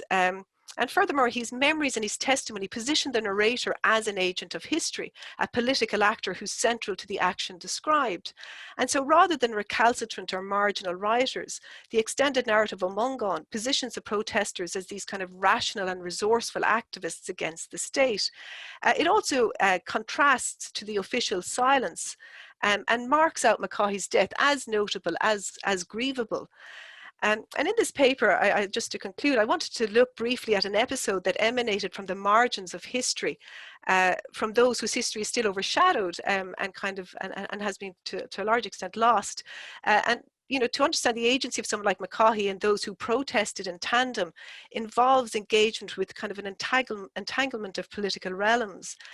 And I think it's important to think about, I suppose, the intervention, this kind of subaltern intervention, like the turf workers, to literally and figuratively destabilize kind of the state commemorative process. And also to look at how they didn't kind of emerge. These activists didn't emerge out of nowhere. They had kind of creatively organized a mini Gaeltacht in the Phoenix Park, a collective also that included the previously unemployable animal gang. And I also think it's important to think about the embodied protest of the striking McCaughey, and how, I suppose, in a sense, we know so little about McCaughey, but his agency kind of emerges very strongly. This is, as I suppose in the last paper mentioned, the weapon of the weak. And finally, I think to look at that kind of, I suppose, to re-question that last, what I started with, that commemoration, the exhibition, which kind of occluded, and to kind of, I suppose, ask how that can happen, how a major exhibition dedicated to Irish hunger striking cannot accommodate or assimilate someone like McCaughey into its kind of temporal schema or into its narrative. So I suppose I think I've actually reached my time. Can you do that in 1 minute or so? Oh, well, okay. So I guess that's it. I suppose the interest around kind of the idea of protest publics that we see, but also how the kind of how we kind of can track that subaltern activism. Because again, if I hadn't, again, in a different project, come across or connected with Seamus Mungan, who sent me this testimony, the man has passed away now, how that kind of activism gets lost. And I think I'll leave it there, Juiced. That's okay. Thank you, Colum. Thank you for that very rich paper. Not realizing there was a working class Gaeltacht in Dublin. I know there's a middle class one in recent years, but that's a different thing, I think. All right, so let's move on to the second paper. Before we have questions, there are a number of them already in the chat. So the second speaker today is Dr. Stephen Hopkins. He's a lecturer in politics in the School of History, Politics and International Relations at the University of Leicester. I suppose his most recent book, or paperback version of The Politics of Memoir in a Northern Ireland Conflict. But I suppose most relevant for our meeting here is that he's the author of several works on hunger striking in Ireland, including the Chronicles of Longkesh, Irish Republican Memoirs and the Contested Memory of the Hunger Strikes, and Memory Studies, and on Bobby Sands' Martyrdom and the Politics of Irish Republican Memory, in Secular Martyrdom in Britain and Ireland, a bundle of essays published by Palgrave in 2018. So I hope he's there. So the floor is yours then. Look, thank you. Thanks very much. Just in terms of recent publications as well, I just wanted to plug, I don't know if people will be able to see this, the Irish Review, which has only recently been published, obviously Cork University Press. There's a guest edited section in there by Alison Garden, Margaret Scull, on the Hunger Strikes Reconsidered, 1980-81, which may well be of interest to people here. And I have an article in there on narratives of Irish Republican hunger strikes, politics of memoir, and the Republican family, which, broadly speaking, looks at the writing of Ernie O'Malley and compares that with the writing of Richard O'Rourke about the 1980-81 hunger strike. Today, however, what I wanted to speak about, and I'm hoping I can share the screen here. Can you see that okay? That's fine, thanks, Stephen. Great. Okay, yeah, I'm just going to talk about the hunger strike as an obsolete weapon. The idea that post MacSwiney's death, that hunger striking was viewed, at least by some Republicans, as an obsolete weapon. And that's a quote from Ernie O'Malley from The Singing Flame, which is memoir that's not published, memoir of the Civil War that's not published until a great deal later on, until the late 1970s.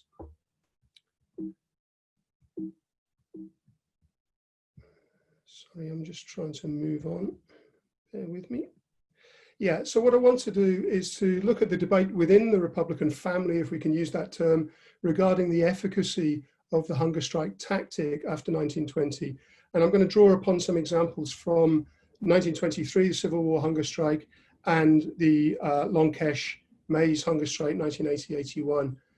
What I want to try to do is to show that attitudes in the Republican movement towards hunger striking have been ambivalent, contingent, with little consistency over time.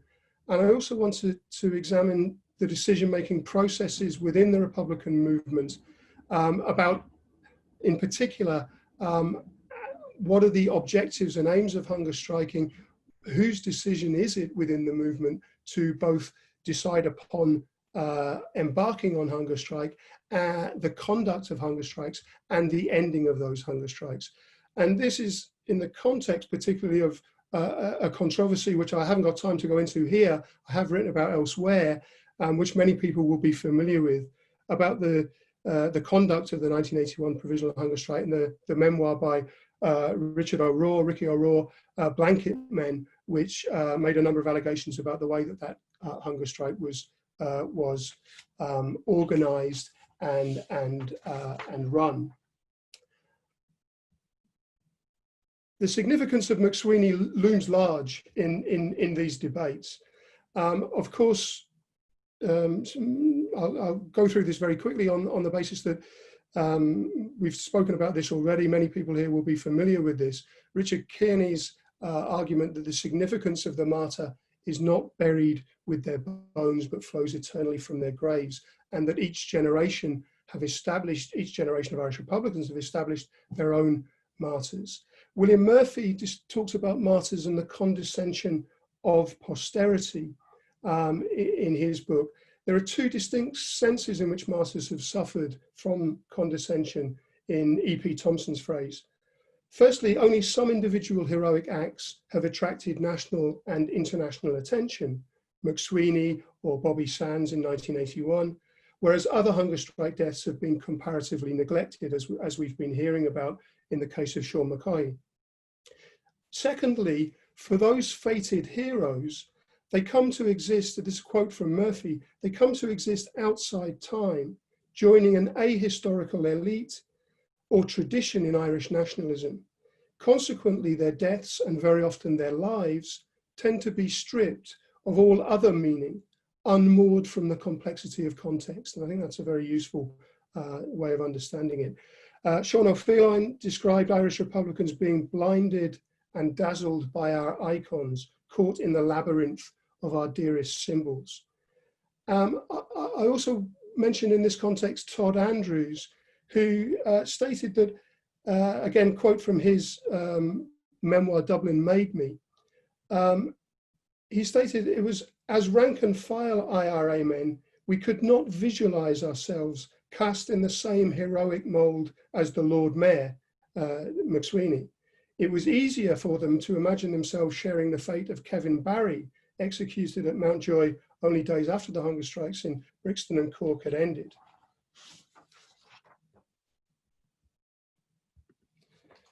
So to recap, and again, people are very familiar with this, so I'll run through it very quickly. Belief in the exemplary character of leaders and their capacity to electrify the consciousness of the nation was very strong from MacSwiney onwards.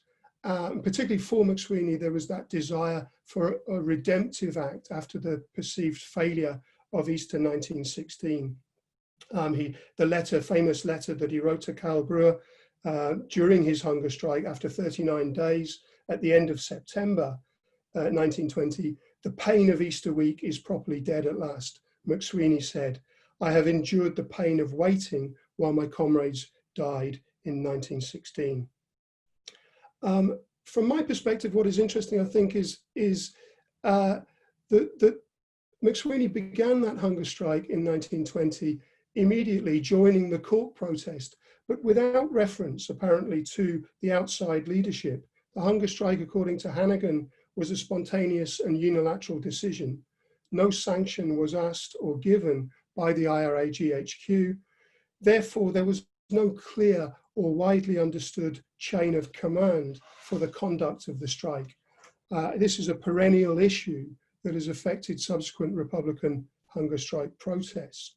MacSwiney made plain his commitment to disobey any order from the outside leadership to desist from his strike. He was committed to it, come what may. But the aims of hunger strikes have not been consistent over the years. MacSwiney's protest, as we've heard over the course of the last 2 days, was for release and against the legitimacy of the court. Piers Beasley argued that hunger striking for immediate release was inexpedient and unrealistic. It would force the enemy to take a more intransigent position. And yet, the tactic for immediate release had been successful, both for MacSwiney himself in 1917 and also for the hunger strikers in Wormwood Scrubs in May 1920. So it was not necessarily ineffective. The Civil War hunger strike was also for release by the Free State authorities, and the memoirs of Ernie O'Malley and O'Donnell, Peter O'Donnell, are particularly interesting on the Civil War hunger strike.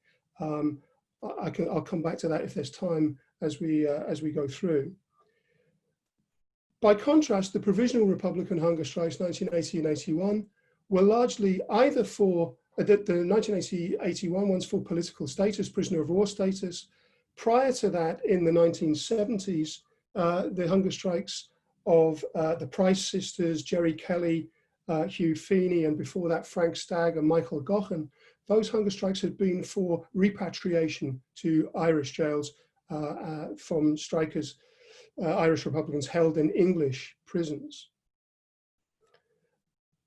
MacSwiney had said to Art O'Brien, cited in Costello's book in 1995, but also by Hannigan, that future hunger strikes would be an exercise in futility after his own. So there was no expectation from MacSwiney that he would be preparing the ground for future hunger strikers. Martyrdom provides comfort and nourishment for nationalists, and particularly in its exemplary character, could encourage a stern resolve amongst comrades to complete the unfinished business. So arousing the people to act at the same time as discomforting the enemy and painting the enemy in a very unforgiving light. The instrumental value of the creation of Martyrs on Hunger Strike was appreciated very early by MacSwiney. He described the revolution of opinion throughout the civilized world that would lead to a real boost for the cause. And in this sense, there's a cultivation of martyrdom within each generation, within each new age. The Fenians look back towards Robert Emmet, but the Manchester martyrs, arguably at that time, were a more powerful symbol, a more powerful mobilizing tool, if we can put it in those terms. So to turn attention, I want to spend just a few minutes, if I can, talking about Ernie O'Malley and the Civil War hunger strike. O'Malley was imprisoned after arrest, a shootout with Free Staters during the Civil War in November 1922. He'd been badly injured in that shootout in Aylesbury Road. A Free State soldier, Private McCartney, had been killed by O'Malley in the same incident. The severity of his injuries may paradoxically have saved him from the firing squad, thereby allowing him to participate in the hunger strike of October 1923. However, O'Malley was very clearly opposed to that hunger strike. He says, "I was afraid of it, and also to me it was an unsoldierly way to die." That's from The Singing Flame. Since the death of MacSwiney, O'Malley and some other officers of the anti-treaty IRA believed that the tactic was obsolete. In the jail phraseology, O'Malley says, "It had died of wounds. We knew what mercy we might expect from our enemy. A strike for prisoner of war or political treatment was one thing, a strike for unconditional release was another." Peadar O'Donnell argued that the mass hunger strike had been a failed initiative. What resistance was left amongst the anti-treaty IRA forces, we nearly broke ourselves, he said, by our decision to have a mass hunger strike. That's from the book Survivors by McCaughey in 1980. No one was ordered onto it, but then no one felt they could stay off it, said O'Donnell. O'Malley therefore was ambivalent, but despite that ambivalence, he spent 41 days on the strike and maintained his commitment to it until it was called off after the deaths of two hunger strikers. As Maggie Scull has argued, though, the broad context for the Civil War hunger strikes was very different from MacSwiney's. The Catholic Church hierarchy, for instance, was much less sympathetic in 1923 than it had been in 1920. It viewed its interests at the time as consolidating its institutional position in the new Free State. So context here is clearly highly significant. O'Malley refused to accede to the request of Frank Aiken, the Chief of Staff, to encourage other jails to follow the Mountjoy example. Once hunger strike is commenced, there's a strong sense of being locked into that tactic. O'Malley said, "I was not responsible for the hunger strike. I was opposed for it. I was opposed to it. I did not know if I could maintain it myself, and I was not going to ask other men to continue the strike." He argued, as O'Donnell did later, that a mass strike involving several thousand anti-treaty Republicans was a poor tactical maneuver. It would have been better to have selected a number of really determined men. O'Donnell, in The Gates Flew Open, his memoir of the Civil War hunger strike, considered it as having been ill-considered and hopeless. Its outcomes sapped the morale of the prisoners. He also recognized the problem of authority. The IRA GHQ had not encouraged the strike. It was left to the prisoners to decide. Both in 1923 and in 1980 and 81, those hunger strikes were experienced by many of the protagonists involved as being defeats, certainly in the short term. But that doesn't mean that success was always impossible. In 1972 in the Crumlin Road, a 35-day hunger strike led by Billy McKee had won special category status for the prisoners in 1972. Both O'Malley and O'Rourke subsequently published their memoirs, private thoughts that the hunger strikes had been destined to fail. O'Malley said in a letter to Molly Childers, "Though I am satisfied in my own mind that I did my best, yet I know that the strike has been an utter failure." O'Rourke said that the fatal flaw in the 1981 strike was that there was no clear exit strategy if the British failed to capitulate. By throwing in the towel, this is a quote from O'Rourke's book Blanket Men, by throwing in the towel, we would be admitting that we had been devastatingly defeated. Dead men may have been looking over my shoulder, but live hunger strikers, men who would soon be dead, were effectively looking into my face, and I was turning my head away. I knew in my heart of hearts that our cause was lost. So very quickly, I'm not sure how much time I've got, hopefully a couple of minutes still. Bobby Sands supported the 1980 hunger strike as necessary to resolve the prison dispute, but primarily his interest was in reinvigorating the Republican struggle. The second hunger strike in 1981 was explicitly conceived not as about prison conditions per se, but about political legitimacy or revolutionary consciousness, I would argue. Bobby Sands was livid with Brendan Hughes, the IRA officer commanding in Long Kesh, for calling off the first hunger strike in December 1980, when Sean McKenna was hours from death, but before a firm agreement with the British had been reached. Lawrence McCaughey, one of the hunger strikers, writes in the current edition of the Irish Review, Brendan Hughes ended it. He had no authority to do so. Brendan could have come off the hunger strike if he wished. Others could have come off it if they wished. But Brendan Hughes had no authority to call off the 1980 hunger strike. But that begs the question I would say, who did have that authority, if not the officer commanding of the IRA prisoners in Long Kesh? It's not clear who McCaughey thinks should have had the authority to end the 1980 hunger strike.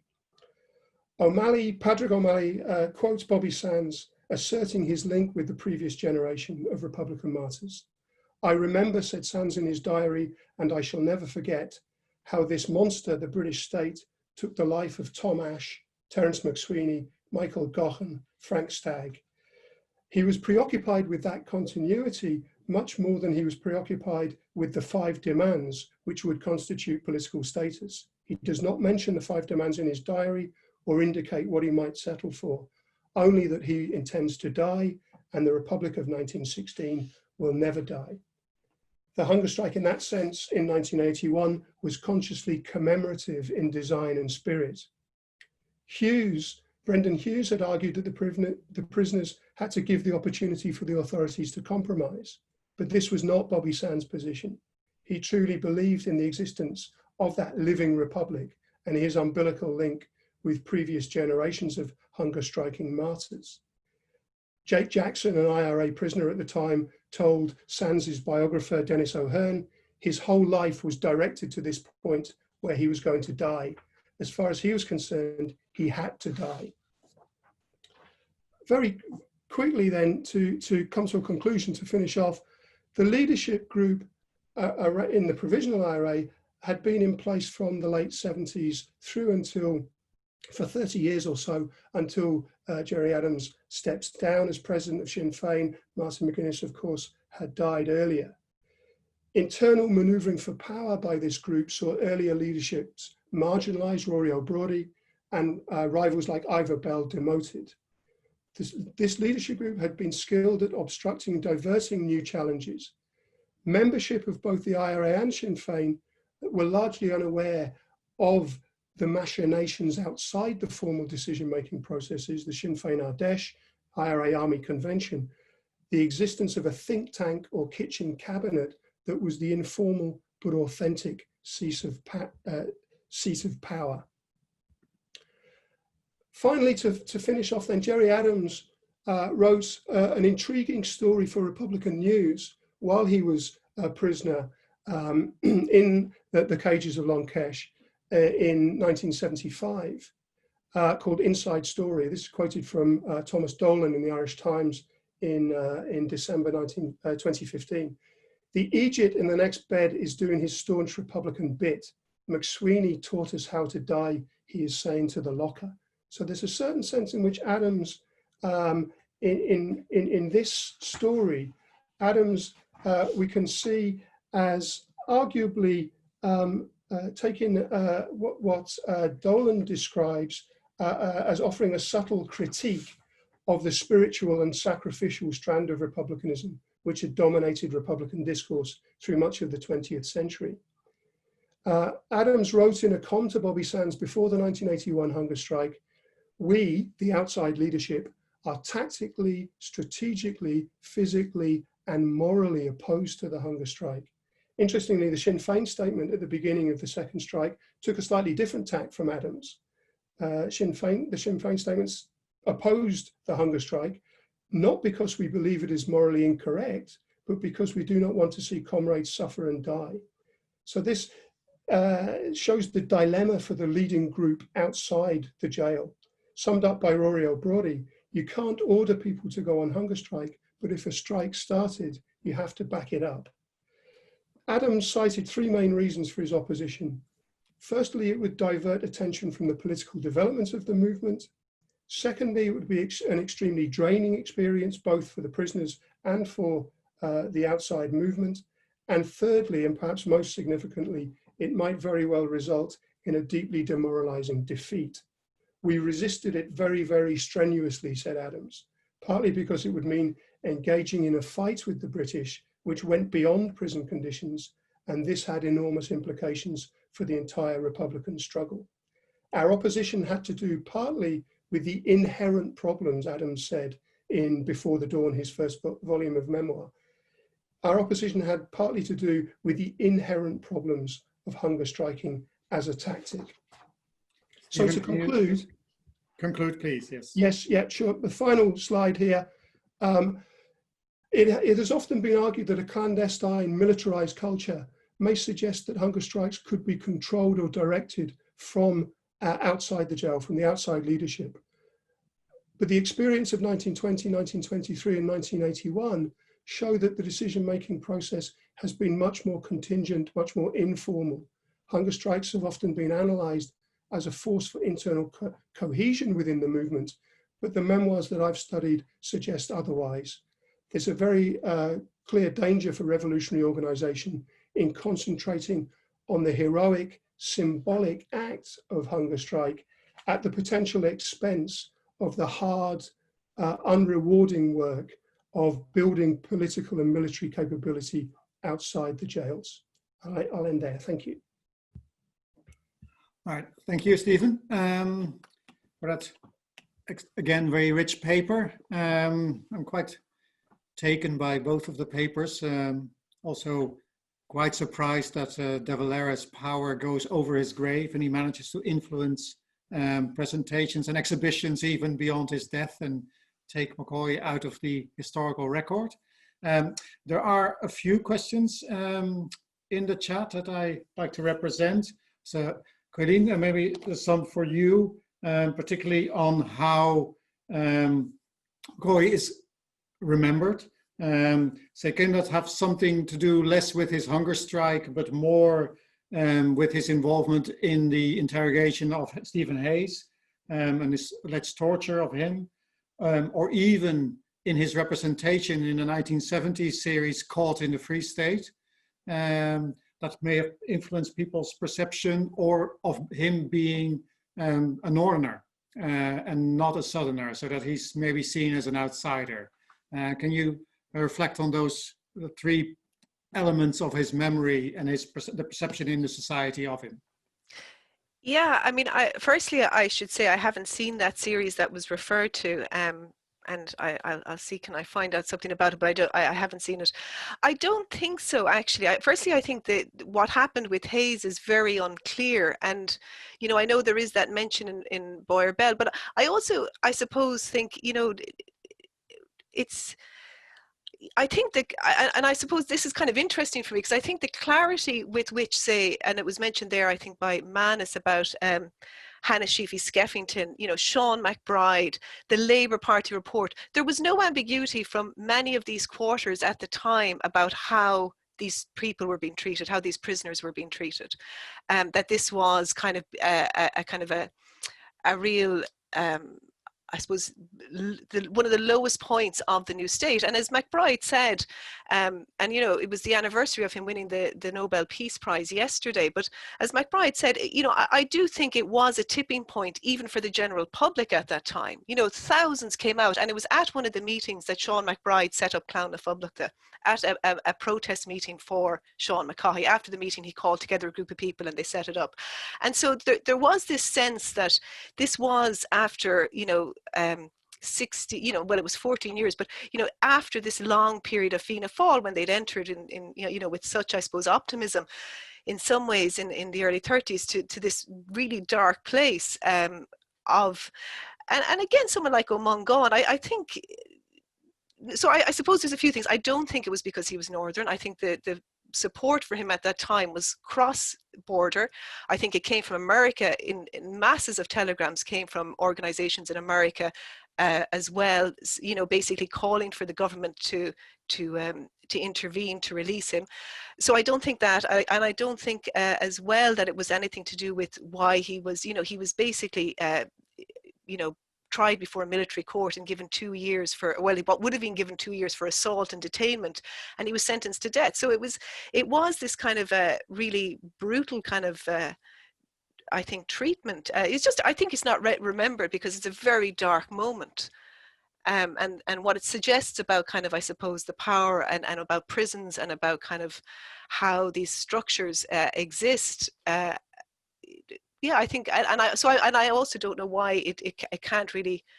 I suppose I'd pose that question to anyone that has any ideas why it isn't, you know, it wasn't included, say, in that exhibition, or why it's still not. But it was at the time, it was very well known. Do you know what I mean? It brought thousands onto the street. So, can I push you a little bit on how that became known? Because you mentioned yourself that only 5 days before he died, it was the first mention from the government. So how did people actually know, as far as America, that his hunger strike was going on, being kept in isolation without mail, etc.? Well, I think, as again, if you, someone like Seamus O'Mongan, they set up this prisoner release. So these little Republican organizations began to disseminate the word, and it did come out. It wasn't dealt with in any kind of editorial sense or any big articles, these tiny little headlines, but it did come out from, you know, these, again, the kind of that community of, I suppose, Republican who were this kind of protests, as I say, they were kind of on the margins of society at that stage. Like, you know, 300 of the were in this little organization working in the Phoenix Park as turf workers. So I think it kind of was disseminated through these, again, very interestingly, these little informal networks and informal kind of modes of communication. But they knew how to mobilize, and so they were mobilizing back in this kind of movement against the state, I think. Thanks. I mean, still begs the question where the initial knowledge came from if he was kept in isolation. But well, it was in the Dáil. It was discussed in the Dáil what to do while he was on strike. It was mentioned in the Dáil, and the Labour Party as well. You know, there was people like on other sides of the political spectrum who were engaging. And so, you know, he had released it, you know, other prisoners had heard, he had said that he had shouted across into the yard, supposedly, that he was about to go on the strike. Okay. All right, Stephen, maybe some things for you. A little bit, a number of people have mentioned that the potential reaction of governments has had an influence on making hunger strike obsolete in those terms. So in the Civil War, there was no mention of forced feeding. It was just an idea of letting them die, and the same in Northern Ireland. That may have something to do with the fact that the struggle was like a struggle for existence, which the British government did not have in the War of Independence period. So can you say something about that, maybe how that impacted the attitude of the governments towards these hunger strikes, on their attitude? And also maybe, if I may add a little bit to that, so when is a hunger strike a failure?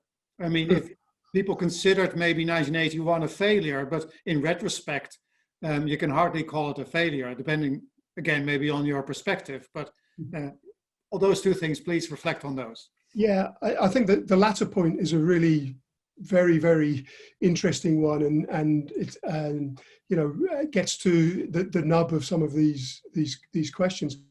I guess the term failure is the one that is used by many of the participants, not all necessarily, but many of the participants, both in 1923 and again in 1981. It's experienced, at least in the short term, and maybe beyond that, as partly because of the deaths, but also because in 1981, for example, only one of the 5 demands was conceded at the end of the strike in October 1981. So certainly at that point and in the subsequent months and maybe even year or so, it was experienced very, very much as a defeat by those that had been engaged in the protest. And Lawrence McCaughey makes that very clear in his book Out of Time on 1981. I think Ernie O'Malley's, one of the reasons perhaps why O'Malley feels it's really not right to publish The Singing Flame until much later on, until after it's not published until after his death, it is partly that it is so sensitive, that recognition of defeat in very clear terms. And O'Donnell says something quite similar about that. So I agree. I think that taking a longer term perspective, it probably isn't right to see those, certainly not 1981, as defeat in any clear-cut terms. But also what constitutes success is not very clear either. It clearly was successful in the sense of garnering a huge amount of international publicity in the same way that MacSwiney's hunger strike did. But at the end of that process, it was much more possible for some supporters of MacSwiney to argue for success, in the sense that a large part of the Irish territory had effective independence from the United Kingdom after the War of Independence. It was much more difficult, I think, even in a longer term perspective, to say that the provisional and somebody rightly points out in the chat, the Republican Socialist movement should be included in the 1981 hunger strike. But it's much more difficult to say that for Republicans of this generation or that generation, that subsequently it ended with success, in the sense that the prisoners were not released. Some of the demands were met later on, that is true, but did the hunger strikes move the Republican goals ultimately of constitutional change in Northern Ireland? Did they move those goals further on? Well, that's a much more difficult, and that's a debate that is still going on within the Republican movement, I would suggest. Sure. Now you could argue, of course, that MacSwiney, in a way, could be argued to be successful in creating a free state, but not a republic, so he was not successful. Yes. McCaughey managed to bring down the Fianna Fáil government, at least it was alleged by Sir MacBride, but whether he was happy with Clanna Poblach is another question. Bobby Sands may have not have been so happy with a joint government in Northern Ireland and a retaining of Northern Ireland, yet the Republican movement, as a provisional stand, have signed up to it. So success and failure are here very complicated things. That's right. That's right. Maybe, Colleen, you can respond to that later on, but I want just one more question to Patrick first. Stephen, sorry, first is from Patrick. About McKeown's attitude to Hughes, because maybe you saw it in the chat there, that Hughes' critique on Adams's leadership may have influenced his attitude, and the fact that Hughes stepped down and that Sands became the leader of the hunger strike. Can you reflect on that? Yes, I can. Yeah, and I'm sorry if it was not clear in the talk. I was rushing through that. it's absolutely right that Hughes did step down as OC, and I think McKeown's point is therefore that Hughes ought not to have had the power to make that decision in terms of ending the first hunger strike in December 1980. On the other hand, it also isn't clear from the history of this whether that power should have laid with Bobby Sands as the OC at the time either. You know, clearly the outside leadership also has had an influence and was regularly in communication with the strikers. And so, you know, I guess one of my points, or the broader point that I was trying to bring forward in the paper, is that there is no formal set of rules here about, even though this is supposedly a military organization with a clear chain of command, there isn't a formal set of rules once a hunger strike is underway on how that should be brought to a conclusion, and whose responsibility or what is the balance of responsibilities both inside the jail and outside on how that occurs. And of course, O'Rourke's arguments in his memoir about the second hunger strike, about the 1981 hunger strike, precisely turns on this question of what was the proper balance of responsibilities between the leadership outside the jail, or the think tank, the kitchen cabinet around Gerry Adams outside the jail, and the prisoners themselves, the hunger strikers themselves, and that I think remains a really knotty, thorny issue for understanding the history of hunger striking, and particularly of the 1980-81 strike. Okay, thanks. I'll continue the practice of eating into break time, because we don't want anybody to eat or drink. So, Colleen, maybe you can say something about, there was not much of a Republican movement left in 1946, but what was there perceive McCaughey's strike as a success or failure? Can you say something about that? I can't say a lot about it, to be honest, because I think they were a very diverse group, those that had been interned and those afterwards.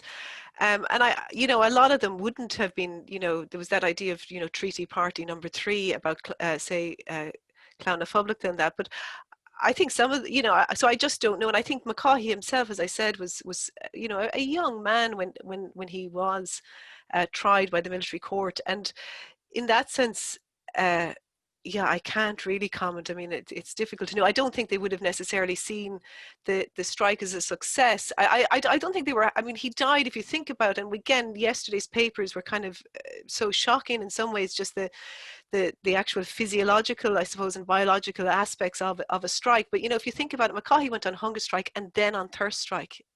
I mean, it's a very, so I think people were more just horrified at the kind of I suppose, just what an awful reality that death must have been. And so I think there wasn't so much any sense of it being a success. There was nothing that it could be a success for. It was just almost that kind of idea of the suspension of, I suppose, any kind of civil or citizenship rights had been so long suspended. And when the emergency ended, that kind of period, the state of exception, didn't really end. And I think at that point, McCaughey was clearly determined. I mean, he speeds up. Firstly, he goes on hunger strike, but then the thirst strike is speeding up biological time again.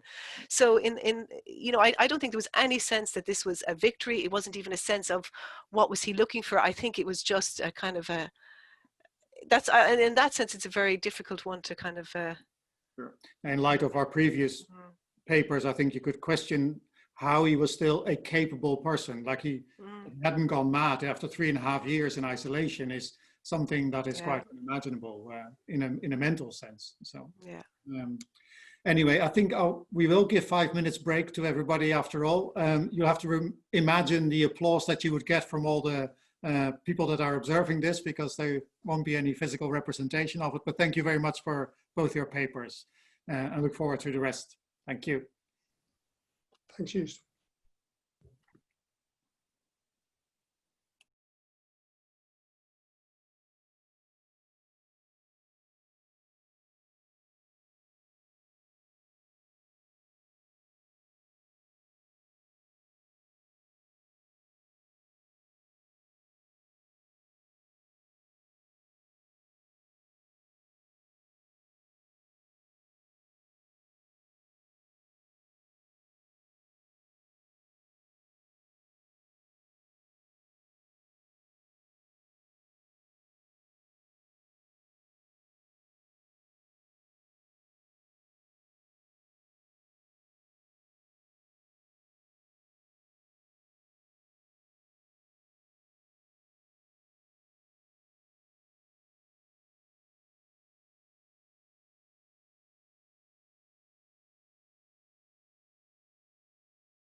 Okay, I think we'll start our next session, our final session of day 2.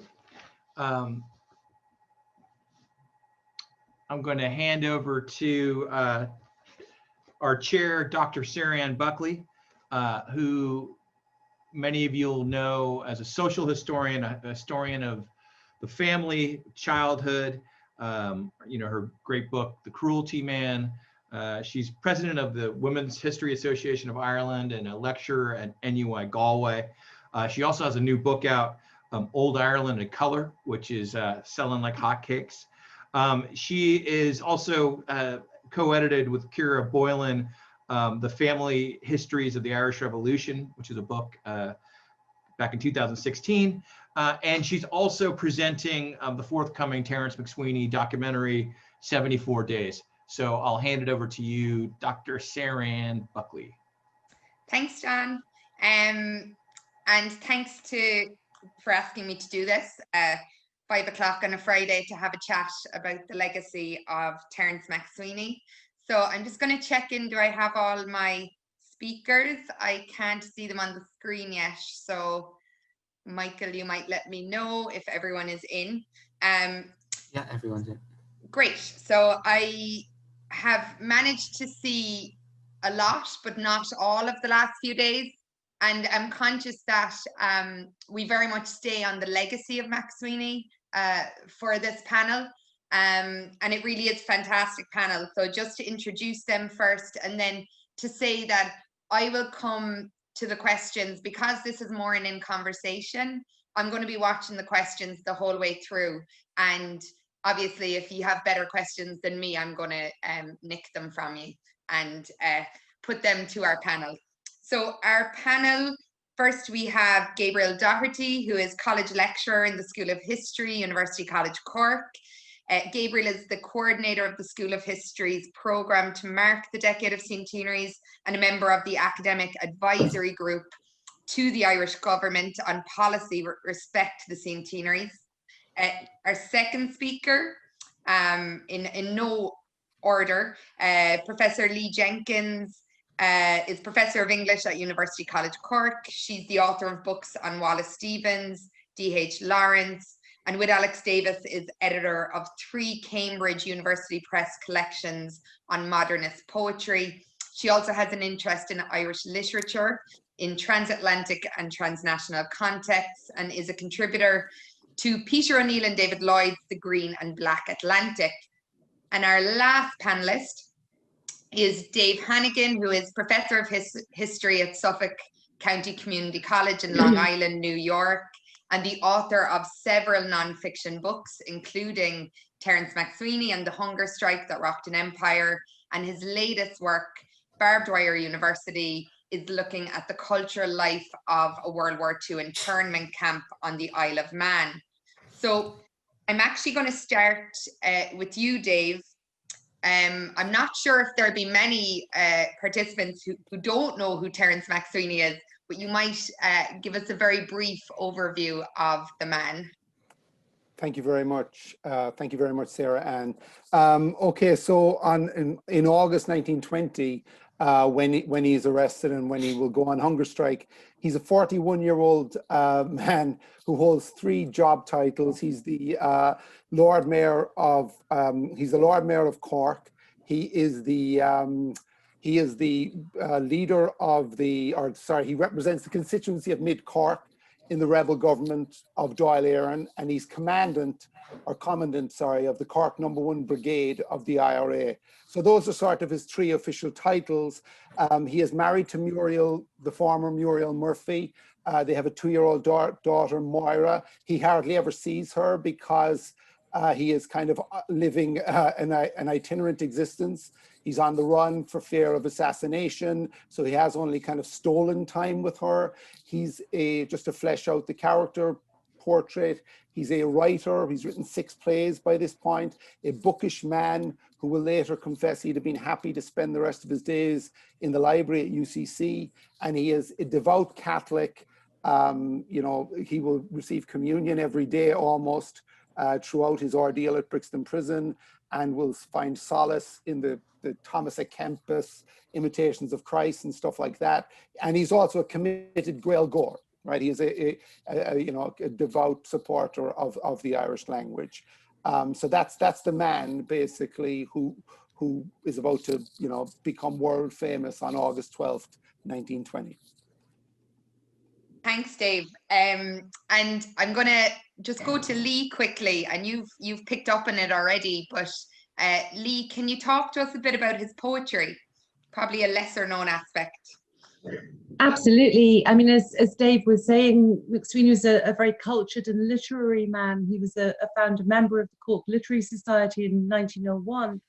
And he strikes me as somebody who was really hit full on by history, and the kind of poet he might have been, perhaps we'll never know. He published his volume of poems, Battle Cries, in 1918, and this is it's been digitized by the Cork City Library. You can see it was sold for 1 shilling, right? So it very much takes the form of a kind of broadside or political pamphlet. And if you look at the titles of the poems in the collection, one of them is called Proclamation, another's called An Ode to a Bullet. So this gentle, cultured man, I think what his poetic career might have been, was very much affected and talked by the political and historical events in which he was such a major figure. But a minor poet, but not an uninteresting one, and should be much better known than he is as a poet. Yeah, that's actually, and so you have looked at his poetry. What's your take? I've looked at it a little, yes. I'm more have worked in the area of his transnational reception, but the poetry itself, in one way, it's, I suppose, very standard of the kind of political poetry of the time that he draws on. Celtic mythology very strategically. He continues the Irish ballad tradition, particularly the political and often the marching ballad as well, the kind of ballads Yeats disapproved of. But he was also an essayist. He wrote important essays that were collected posthumously in Principles of Freedom, but the essays were written 1911, 1912, that kind of time. And he makes a very interesting distinction in those essays that I think we can read into his own work between propaganda, the two extremes, if you like, of art in the service of propaganda, and then art for art's sake. And MacSwiney doesn't approve of either of these. He approves of a kind of engaged and nationalist and politicized art, but it's somewhere in the middle. So it's not what he called artifice, and it's not propaganda, but arguably and inevitably, I think, his own poetry does kind of tip into a vehicle for propaganda, certainly his poems. Thanks a million, Lee. And Gabriel, I'm going to bring you in here again, this time on his political writings, which I know you've been looking at. Yeah, he wrote prolifically. We've already mentioned some of his cultural writings. I think it's important to bear in mind, which I think Lee just mentioned there, that the boundary between the political and non-political in his cultural and his ostensibly political writings didn't exist. They're both different parts of the whole. He tends to write culturally more earlier in his career, and then around 1910, 11, he starts writing more frequently on political subjects. Probably his most famous work is a volume that was put together after his death, Principles of Freedom. This was based on a series of articles that was published in effect, the IRB newspaper, Irish Freedom, over a couple of years from late 1910 through to 1912. One part of his work, which I think is frequently overlooked, is his work on O'Donovan Rossa, a figure he idolized. And of course, O'Donovan Rossa, famous for his prison protest, and I think one should consider perhaps some of the overtones or the suggestion that perhaps he was trying to emulate O'Donovan Rossa, albeit in a completely different way in his prison protest, whereas O'Donovan Rossa was very confrontational and in your face, especially when he poured the contents of a chamber pot over a prison governor, whereas MacSwiney is much more sedate and strained in his manner. But he, in addition to the famous booklet on O'Donovan Ross at the time of the funeral in 1915, the other booklet that was prepared by the Wolftown Committee, which was in effect the front for the IRB, was a pamphlet produced by Terence MacSwiney. And it largely consists of extracts from O'Donovan Ross's own work. But it really embodies all that O'Donovan or that MacSwiney saw in O'Donovan Ross that he admired. This sort of unrepentant physical force Fenian tradition was one which he absolutely identified with. Another pamphlet is produced during the conscription crisis of 1918, which in effect consists of extracts reproduced from Principles of Freedom as they apply to the right to rebellion. And just going back slightly, at the beginning of the war, he produced a newspaper, a short-lived newspaper, Fianna Fáil, which is fascinating because it gives his responses to everyday events as they'd occurred over the previous week or so. So you have this selection of first principles and deep reflection, thought in Principles of Freedom, his response to weekly events in Fianna Fáil, his views on a particular individual with whom he absolutely identified, with O'Donovan Ross, and then the pamphlet. And there were other smaller writings, but they'd be individual articles, but these were longer pieces. So, I mean, in terms of his political philosophy, he identified with the Fenian tradition. He was a physical force Republican. I think at a personal level, I think he probably would have found it difficult to kill anyone. I think there's a lot of physical force Republicans who sort of would have had moral compunctions about doing it, perhaps would have persuaded them it was the right thing to do. But certainly in terms of his philosophy, he absolutely identified with the tradition of tone. John Mitchell would have been two of his idols in the Republican tradition. And then of the living Fenians, O'Donovan Ross, of course, was the other one. Thanks, Gabriel. So we're getting a sense here of the man. Dave, you started us with the day of his arrest and then his hunger strike. Where do you see his legacy in the immediate, I guess, kind of years, and then go further than that? Where is it strongest for you? Well, just before I continue there, Sarah, and just to add to the literary stuff, there's a moment during the hunger strike when W.B. Yeats sees MacSwiney's play The Revolutionist as potentially a commercial opportunity for the Abbey, and advise them maybe look again at this play, because obviously MacSwiney is the most famous Irish man in the world for a few weeks there.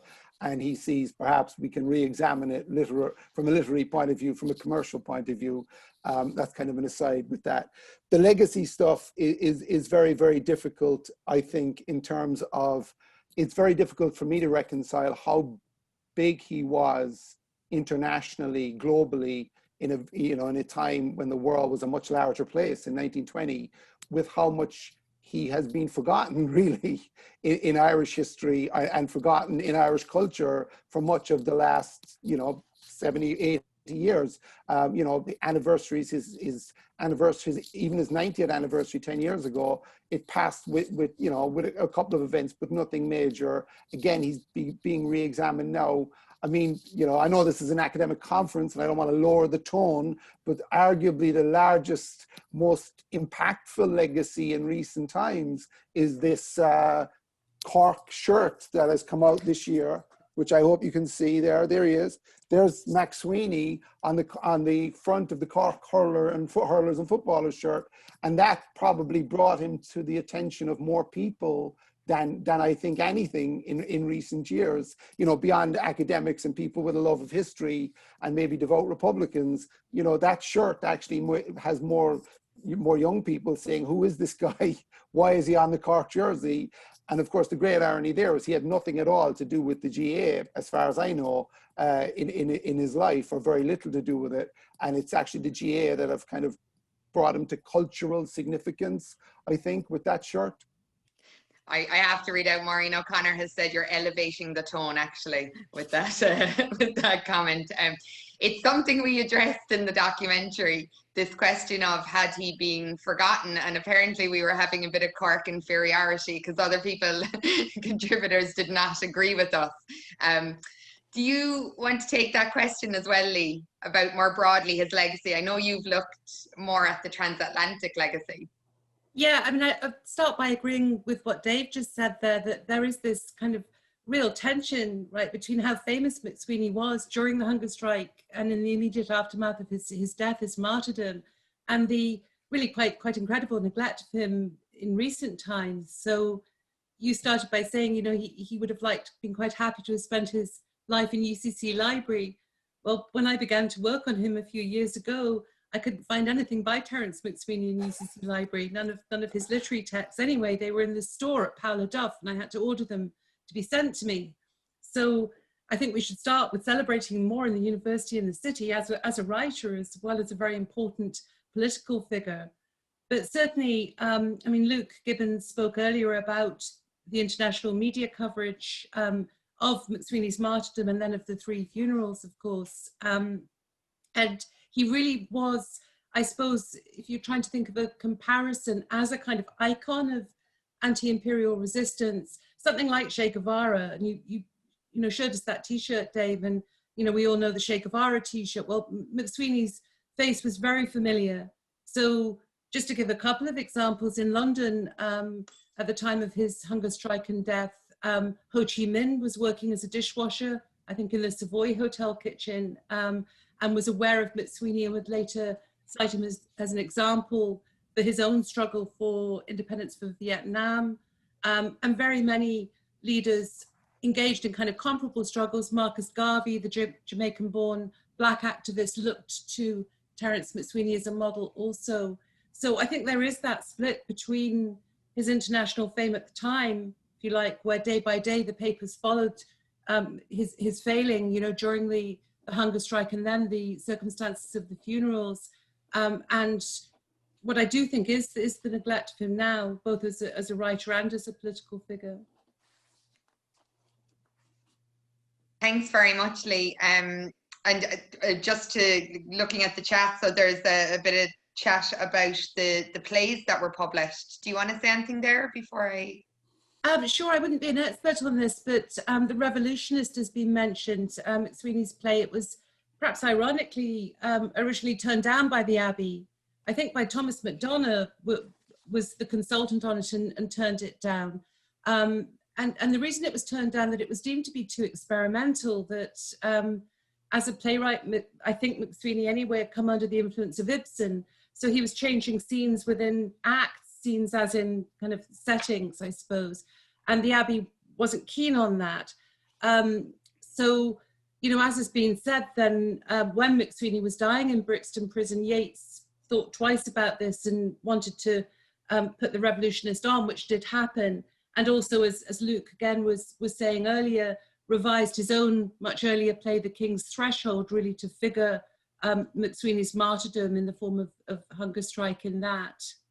Yeah. Thanks, Lee. I might come back to you in a while on some of the other transatlantic comparisons. Real, what do you think on that point? So more forgotten than perhaps the people here? Well, I wouldn't say he's completely, certainly not in Cork. I mean, obviously even sort of place names and MacSwiney Quay and so on and so forth. So there are physical imprints. I suppose the collective memory wouldn't be as strong, but that's true, I think, universally. I wouldn't necessarily regard that as being particularly odd or strange. But for those who are interested in this period, and that's a high proportion of people of a certain age in Cork and elsewhere in the island, I think there has always been an awareness and understanding of it. To come back to the question, well, just one point, just actually to come back to Dave and his links with the GAA, while he didn't play the GAA very much, I suppose he was doing so lots of other things. At the first meeting of the county board, after he became Lord Mayor, the county board moved an expression of support and noted that he'd always been a strong supporter of Gaelic games, and there was universal assent to that. So even though he wasn't an active participant, I suppose he could be forgiven for doing that, given that he was doing lots of other things at the same time. But to come back to the question of his legacy, I mean, he's a martyr. I mean, and again, it's unfortunate because it reduces a very rich and diverse life to the circumstances of his death. And that's always unfortunate where you have somebody who has so many balls in the air during his life. And he represents an ideal that is as her unattainable in anything other than death.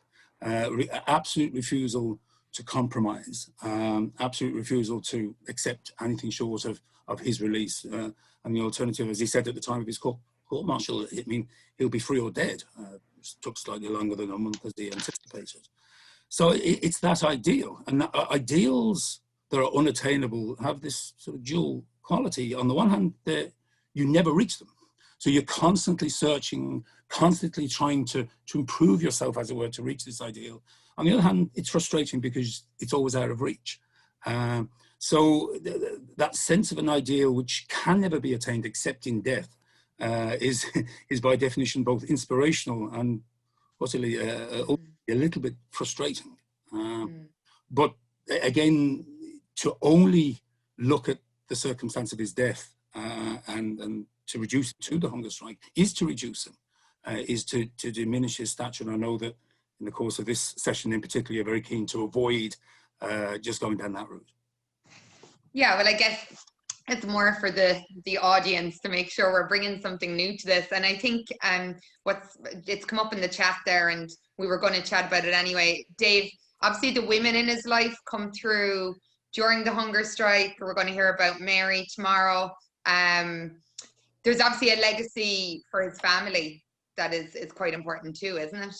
Yes, well, I see Carl Brewer is here in the room, and obviously I think later maybe he could speak to that, you know, from a personal point of view. But I think the women in his life are fascinating. Annie and Mary, the sisters. He has two other sisters who are nuns in Tokyo and in North Carolina at the time of the strike. But Annie and Mary are formidable, forceful characters. Annie keeps a diary of what's going on in Brixton prison, which I found to be an incredibly helpful resource, you know, with even stuff like his weight and stuff catalogued. Mary obviously becomes more famous, I think, afterwards, and possibly that colors our image of her because she becomes such a voice in the post-1920 Ireland. And then there's Muriel, his wife, who came from a very well-to-do family, who were not happy about him, who were not happy about her marrying him. They owned a distillery, they had money, and she, you know, she married, when they got married, she basically got to spend very little time with him because he was always either on the run or he was interned. And in fact, they got married in England during one of his periods of internment when he had to get special permission to be married in a church in Herefordshire, I think was the place. But Bromyard was the name of the place. But anyway, the point is these three women are central to the story of the hunger strike because they are by his bedside more or less for the entire time, especially the two sisters. And you know, Muriel actually collapses towards the end of it because it has taken so much out of her, and her 2-year-old daughter is back in Cork throughout the whole story. So the three women are very, very big characters in this. And in fact, maybe this will be touched on tomorrow, but I'm always fascinated by this. Afterwards, after his death, Mary and Muriel come to New York and come to Washington to testify to the Commission on Conditions in Ireland, which I thought, you know, I also always thought would make a great movie. Like these two, you know, Irish women who I don't think got on that well came to Washington to tell the story of this man's, you know, struggle and death. But yeah, the three women are very different characters, but compelling characters and very important characters in the telling of his story. Yeah, and I think probably, and it's coming up in the chat here, that if MacSwiney is sometimes, his legacy is judged based, you know, on the hunger strike as has come up, sometimes the reflections, as you say, on Mary and Muriel, with Mary, it seems to be what happens later on is reflected back as opposed to what happens during it. And I guess this is a question for all the panel, and obviously jump in at any stage, you can just throw your hand up. Is MacSwiney very conscious of his own legacy? Or, well, can I just maybe the panelists jump in? Yeah, Dave, go first. Actually, there's one other thing I wanted to say about at one stage in the hunger strike, the Home Office decide to get the doctor. This is early days in the hunger strike, to get the doctor. I think it was Dr. Griffith, to put pressure on the women, to put pressure on the sisters to get him to give up the hunger strike. they obviously did not know the MacSwiney women very well.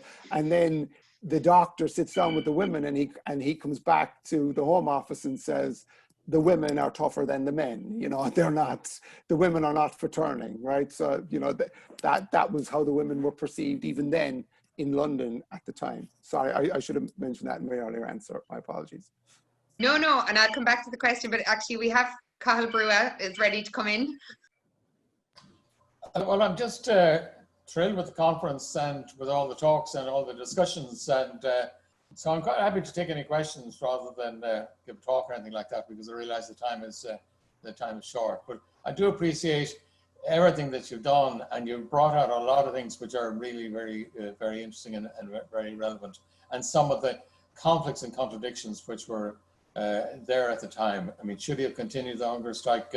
Yes, he felt towards the end of his hunger strike that it was not a good idea to use again. So and I think that may mean a coded message to the government, which was the government led by Griffith, by the way, to encourage the others that they didn't need to continue as a sense of out of loyalty or whatever. It had done its job. Thanks a million, Kyle. I'm going to just jump back to Lee. Do you want to fill us in a bit more on the transatlantic side of this from your own research? Sure. I mean, we talked about the international press, but what struck me was, and thank you, by the way, to the person in the chat who corrected me about Ho Chi Minh's dates in London. That's something I had repeated a mistake from another critic, which is always a bad habit. So thank you for that. But what struck me was particularly his reception among African Americans and Jamaican activists and writers. And it wasn't confined to MacSwiney, this kind of transatlantic identification that extended really to the Irish literary revival as well, because many Black writers in the US and the Caribbean saw the Irish revival as a kind of blueprint for Black writing, in the sense that here you had a cultural movement that had a very strong agenda towards self-determination for an oppressed people, right? So, and also used folkways, speech patterns and so forth of the kind that Black American writers in the 20s were trying to bring into their work as well. So one of the most interesting elegies from MacSwiney I came across is by a woman poet associated with the Harlem Renaissance called Anne Spencer. And she writes an elegy from MacSwiney where she also ventriloquizes his voice, which is quite extraordinary, really. You have a Black woman poet writing in Harlem in the 20s and speaking in the voice of Terence MacSwiney. And again, you think there of MacSwiney's own quite radical gender politics for a man of his time, and it's something he does share with Thomas MacDonagh, of course. So I found that very interesting. He was taken up, as I said, by Marcus Garvey, the leader of the kind of large populist Universal Negro Improvement Association, as it was called, the biggest grassroots Black group in the States and the Caribbean. And Garvey sent telegrams to Lloyd George to try to, bring the hunger strike to an end, and to MacSwiney's priest also. So again, a kind of close identification, not just literary, but in much broader cultural and ideological ways between Black America and MacSwiney was of interest to me. That's fascinating. Thanks, Lee.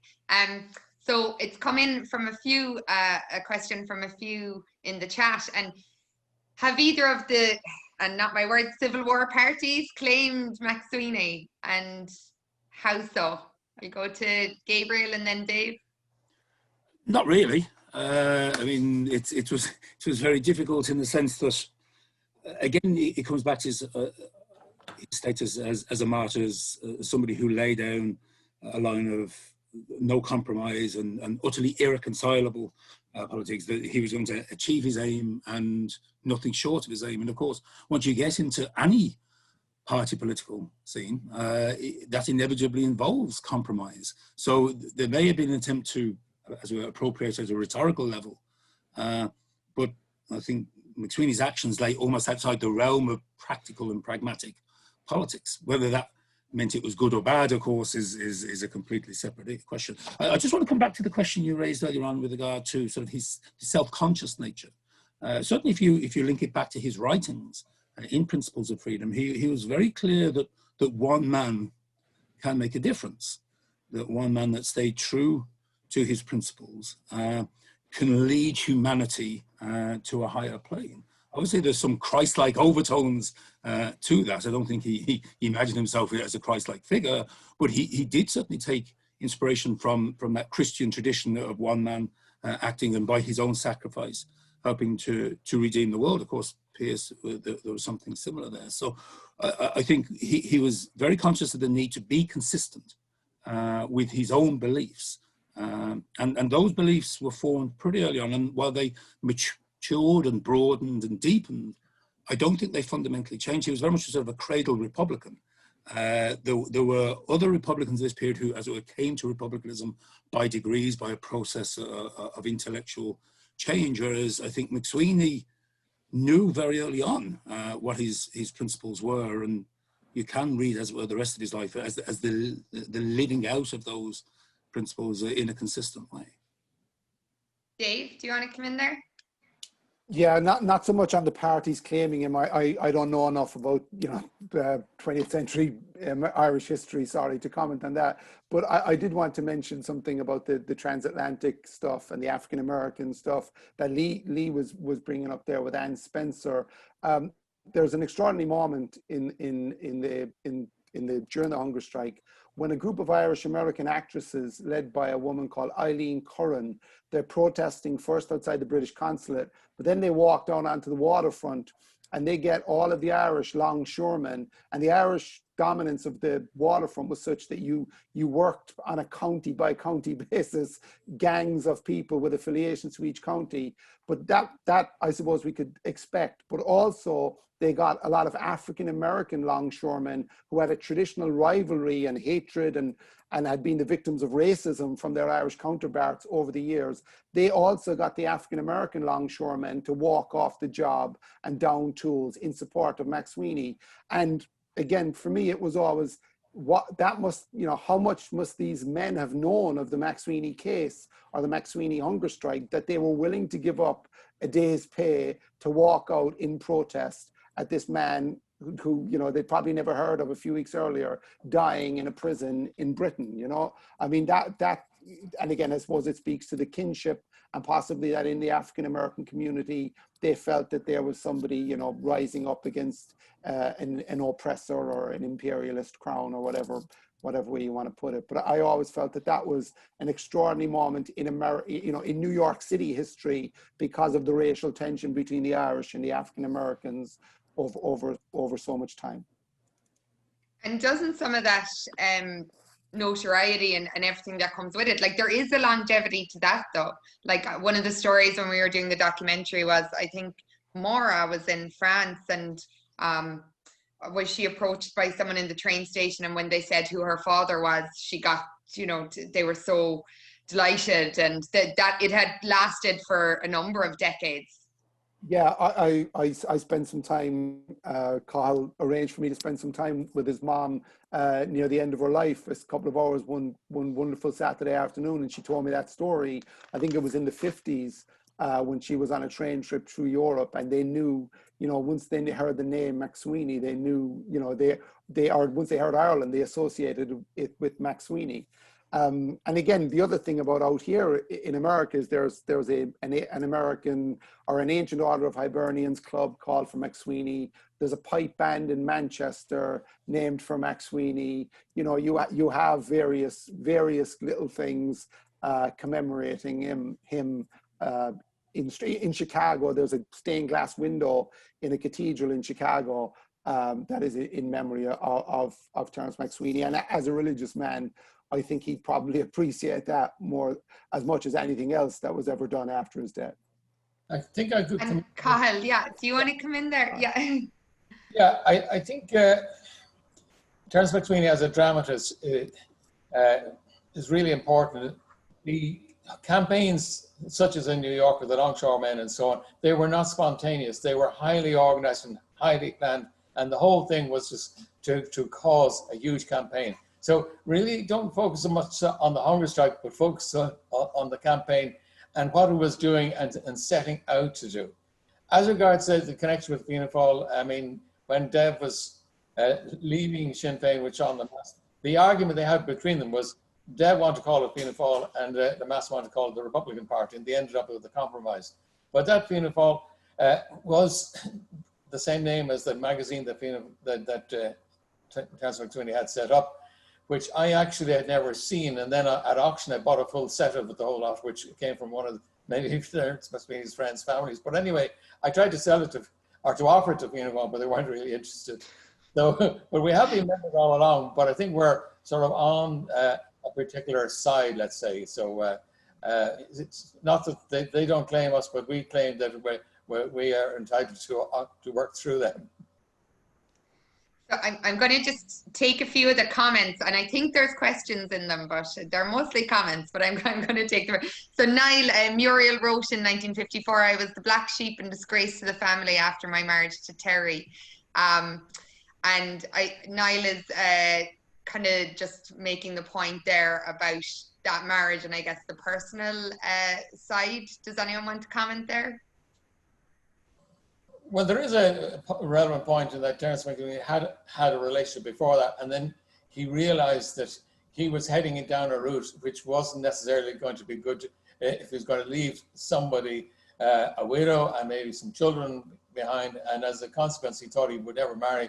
But then Muriel comes along and with independent means, because he's from the Murphy Distillery family, and things took a different turn. And so I think she was the black sheep of the Murphy family because she was the last in the line. She was a socialist, she was a radical, she was anti-Catholic, and she didn't fit in with the Murphy Distillery family. So that's why she was the black sheep. Thanks, Cathal. Dave, I'm just going to come back to you. So when you published your book, what was the reaction? Was it very much... What kind of reaction were you getting? Not just from Cork people now. Well, the book kind of sank without a trace, so I didn't get much. I didn't get much reaction on it. Really, it was very popular with Provos. That was the main thing that I discovered. You know, they really liked it. But again, my point about writing the book was I grew up in Toker in Cork City, and one of our playgrounds was St. Finbar Cemetery, which is where MacSwiney and McCurtain are buried in the Republican plot. So you know, we knew about him because we hung out at that cemetery when we probably shouldn't have been, and that was, you know, I had always known about him, and then whatever I later in life, I read more about his story and wanted to tell it. So I mean, you know, I didn't care too much that the book sank without a trace because I was just happy to immerse myself in it because it's an incredible story. And you know, even today I'm talking about it 10 years later. I'm very happy to do so because it's a story that really was worth telling, and there's a lot in it, that's worth, because apart from all of the personal stuff, I think we should acknowledge as well that the propaganda job done in London on behalf of MacSwiney, his sisters were very prominent in this, and Art O'Brien of the Irish Self-Determination League. I mean, when we talk about the transatlantic impact, the international impact, they did such an incredible job getting the story out there, daily bulletins, hourly bulletins near the end of the story or near the end of the strike. You know, they really, I mean, we talk about, you know, spin and PR in the 21st century and in a multimedia environment. They were doing incredible things in a world where technology was primitive. And that's why it was front page in the New York Times every day. That's why the papers in Madrid and Paris were carrying daily bulletins, because these people were letting the world know that their brother or their husband was dying. Yeah. And we have copies of the book signed by my mother, treasured possessions of ours. Thank you very much, Dave. It's a great book. That's all that matters, Carl. Thank you. Thanks, Carl. Gabriel, so politically, straight after his death, what's the impact there? Well, I suppose in terms of the immediate impact of the death, of course, you have the entire controversy about the funeral. This had been foreshadowed by the restrictions placed on the funeral of Michael Fitzgerald and Joseph Murphy. the British, I suppose, had learned that politically speaking, funerals on the Republican side could be very, very damaging to their interest, from the O'Donovan Ross and Thomas Ashe funerals. So they're absolutely determined not to repeat that. So you have some very unedifying scenes indeed. In effect, the body is kidnapped at Holyhead. The British do not want this body to be returned to Dublin to have a repeat of the reception carried through the streets of Dublin before going down to Cork. This leads to this awful scene where the family continue to Dublin. The body then is transported back to Cork, and in effect it's left on the dockside for a short period of time until the family arrive back down from Dublin and are able to pick it up. The British at one point threaten that they're going to take the body and just bury it in the barracks if it's not taken. So on top of all the antagonisms and angst generated during the hunger strike itself, the actual funeral then exacerbates that and creates incredible tensions. Cork was already exploding at this point. I mean, if you have a look back on, I'm doing a daily blog on the hunger strike in Cork jail specifically, and when you have a look at what's happening on a daily basis, it's happening across the country, but it's happening everywhere in Cork all at once. So in that sense, the death and the funeral doesn't necessarily light a fuse, because that fuse has already been lit. But the fact that during those 2 months in the autumn of 1920, which is when things really just explode, the hunger strikes, and I use the plural there in terms of what was happening in Brixton and in Cork, just form this backdrop, this background noise to what's happening. So politically speaking, it generates resentment and anger on the Republican side, and this is, as do a number of other things, obviously the policy of reprisals, the actions of the Black and Tans and auxiliaries, the passage of the Partition Act, the creation of the Ulster Special Constabulary. But it's another thing that creates resentment, and it brings the pot to the boil where it remains for 6 months or more. So that's the immediate political impact. I say it's not necessarily on its own, taken in isolation. It's not as big as perhaps one might have thought, given what was happening during the hunger strike, simply because it itself had acted as a catalyst for generating so much activity on the part of the Republicans in Cork. So when it does happen, apart from obviously what I've just mentioned there about the additional trouble generated by the circumstances of the funeral, it's one part of many things that just mean Ireland is now in a state of anarchy. I'm just going to take from Usta, or we have it's longer here. In the Dáil, TDs called upon Pearse well into the 1970s to give weight to their argument, as in Pearse would have supported this, so all have to. Was none of that ever done with MacSwiney? Does anybody want to take that, Dave? You're just... I have no idea about that stuff. I'm sorry, my knowledge kind of ends in 1920. That's okay, that's okay. We really put you on the legacy panel. You're like, why did you put me on the legacy panel? You know, what I would like to talk about is the funeral, like as Gabriel points out, the pageantry, and I'm sorry for not answering Ust's question, the pageantry of the funeral, but like in the different legs of it, like the cavalcade through London, which I always found to be fascinating, because the British, the policemen wore black gloves and saluted the coffin when it passed. You know, I found that image to be, you know, very, very strange and hard to figure out. And they treated it with great dignity. And then, as Gabriel points out, when they get to Holyhead, all hell breaks loose and they have to manhandle, you know, the MacSwiney family away from the coffin to put it on the boat. And then there are allegations of the Black and Tans sitting on the coffin playing cards and smoking as the boat pulls away and stuff like that. And then the boat arriving in Cove, and nobody will touch it in Cove, so they have to sail it up to Cork. And then the empty coffins, or the empty hearse going through Dublin, which was supposed to be from MacSwiney, and people walking behind it with reverence. I find that extraordinary. And then that's copied all over England in major cities, and in as far away as Australia and New York, where they have the empty coffins signifying MacSwiney. Although in Manchester, a group of counter-protesters thought that MacSwiney's body might be in the coffin and tried to wrestle the coffin away from the Republicans.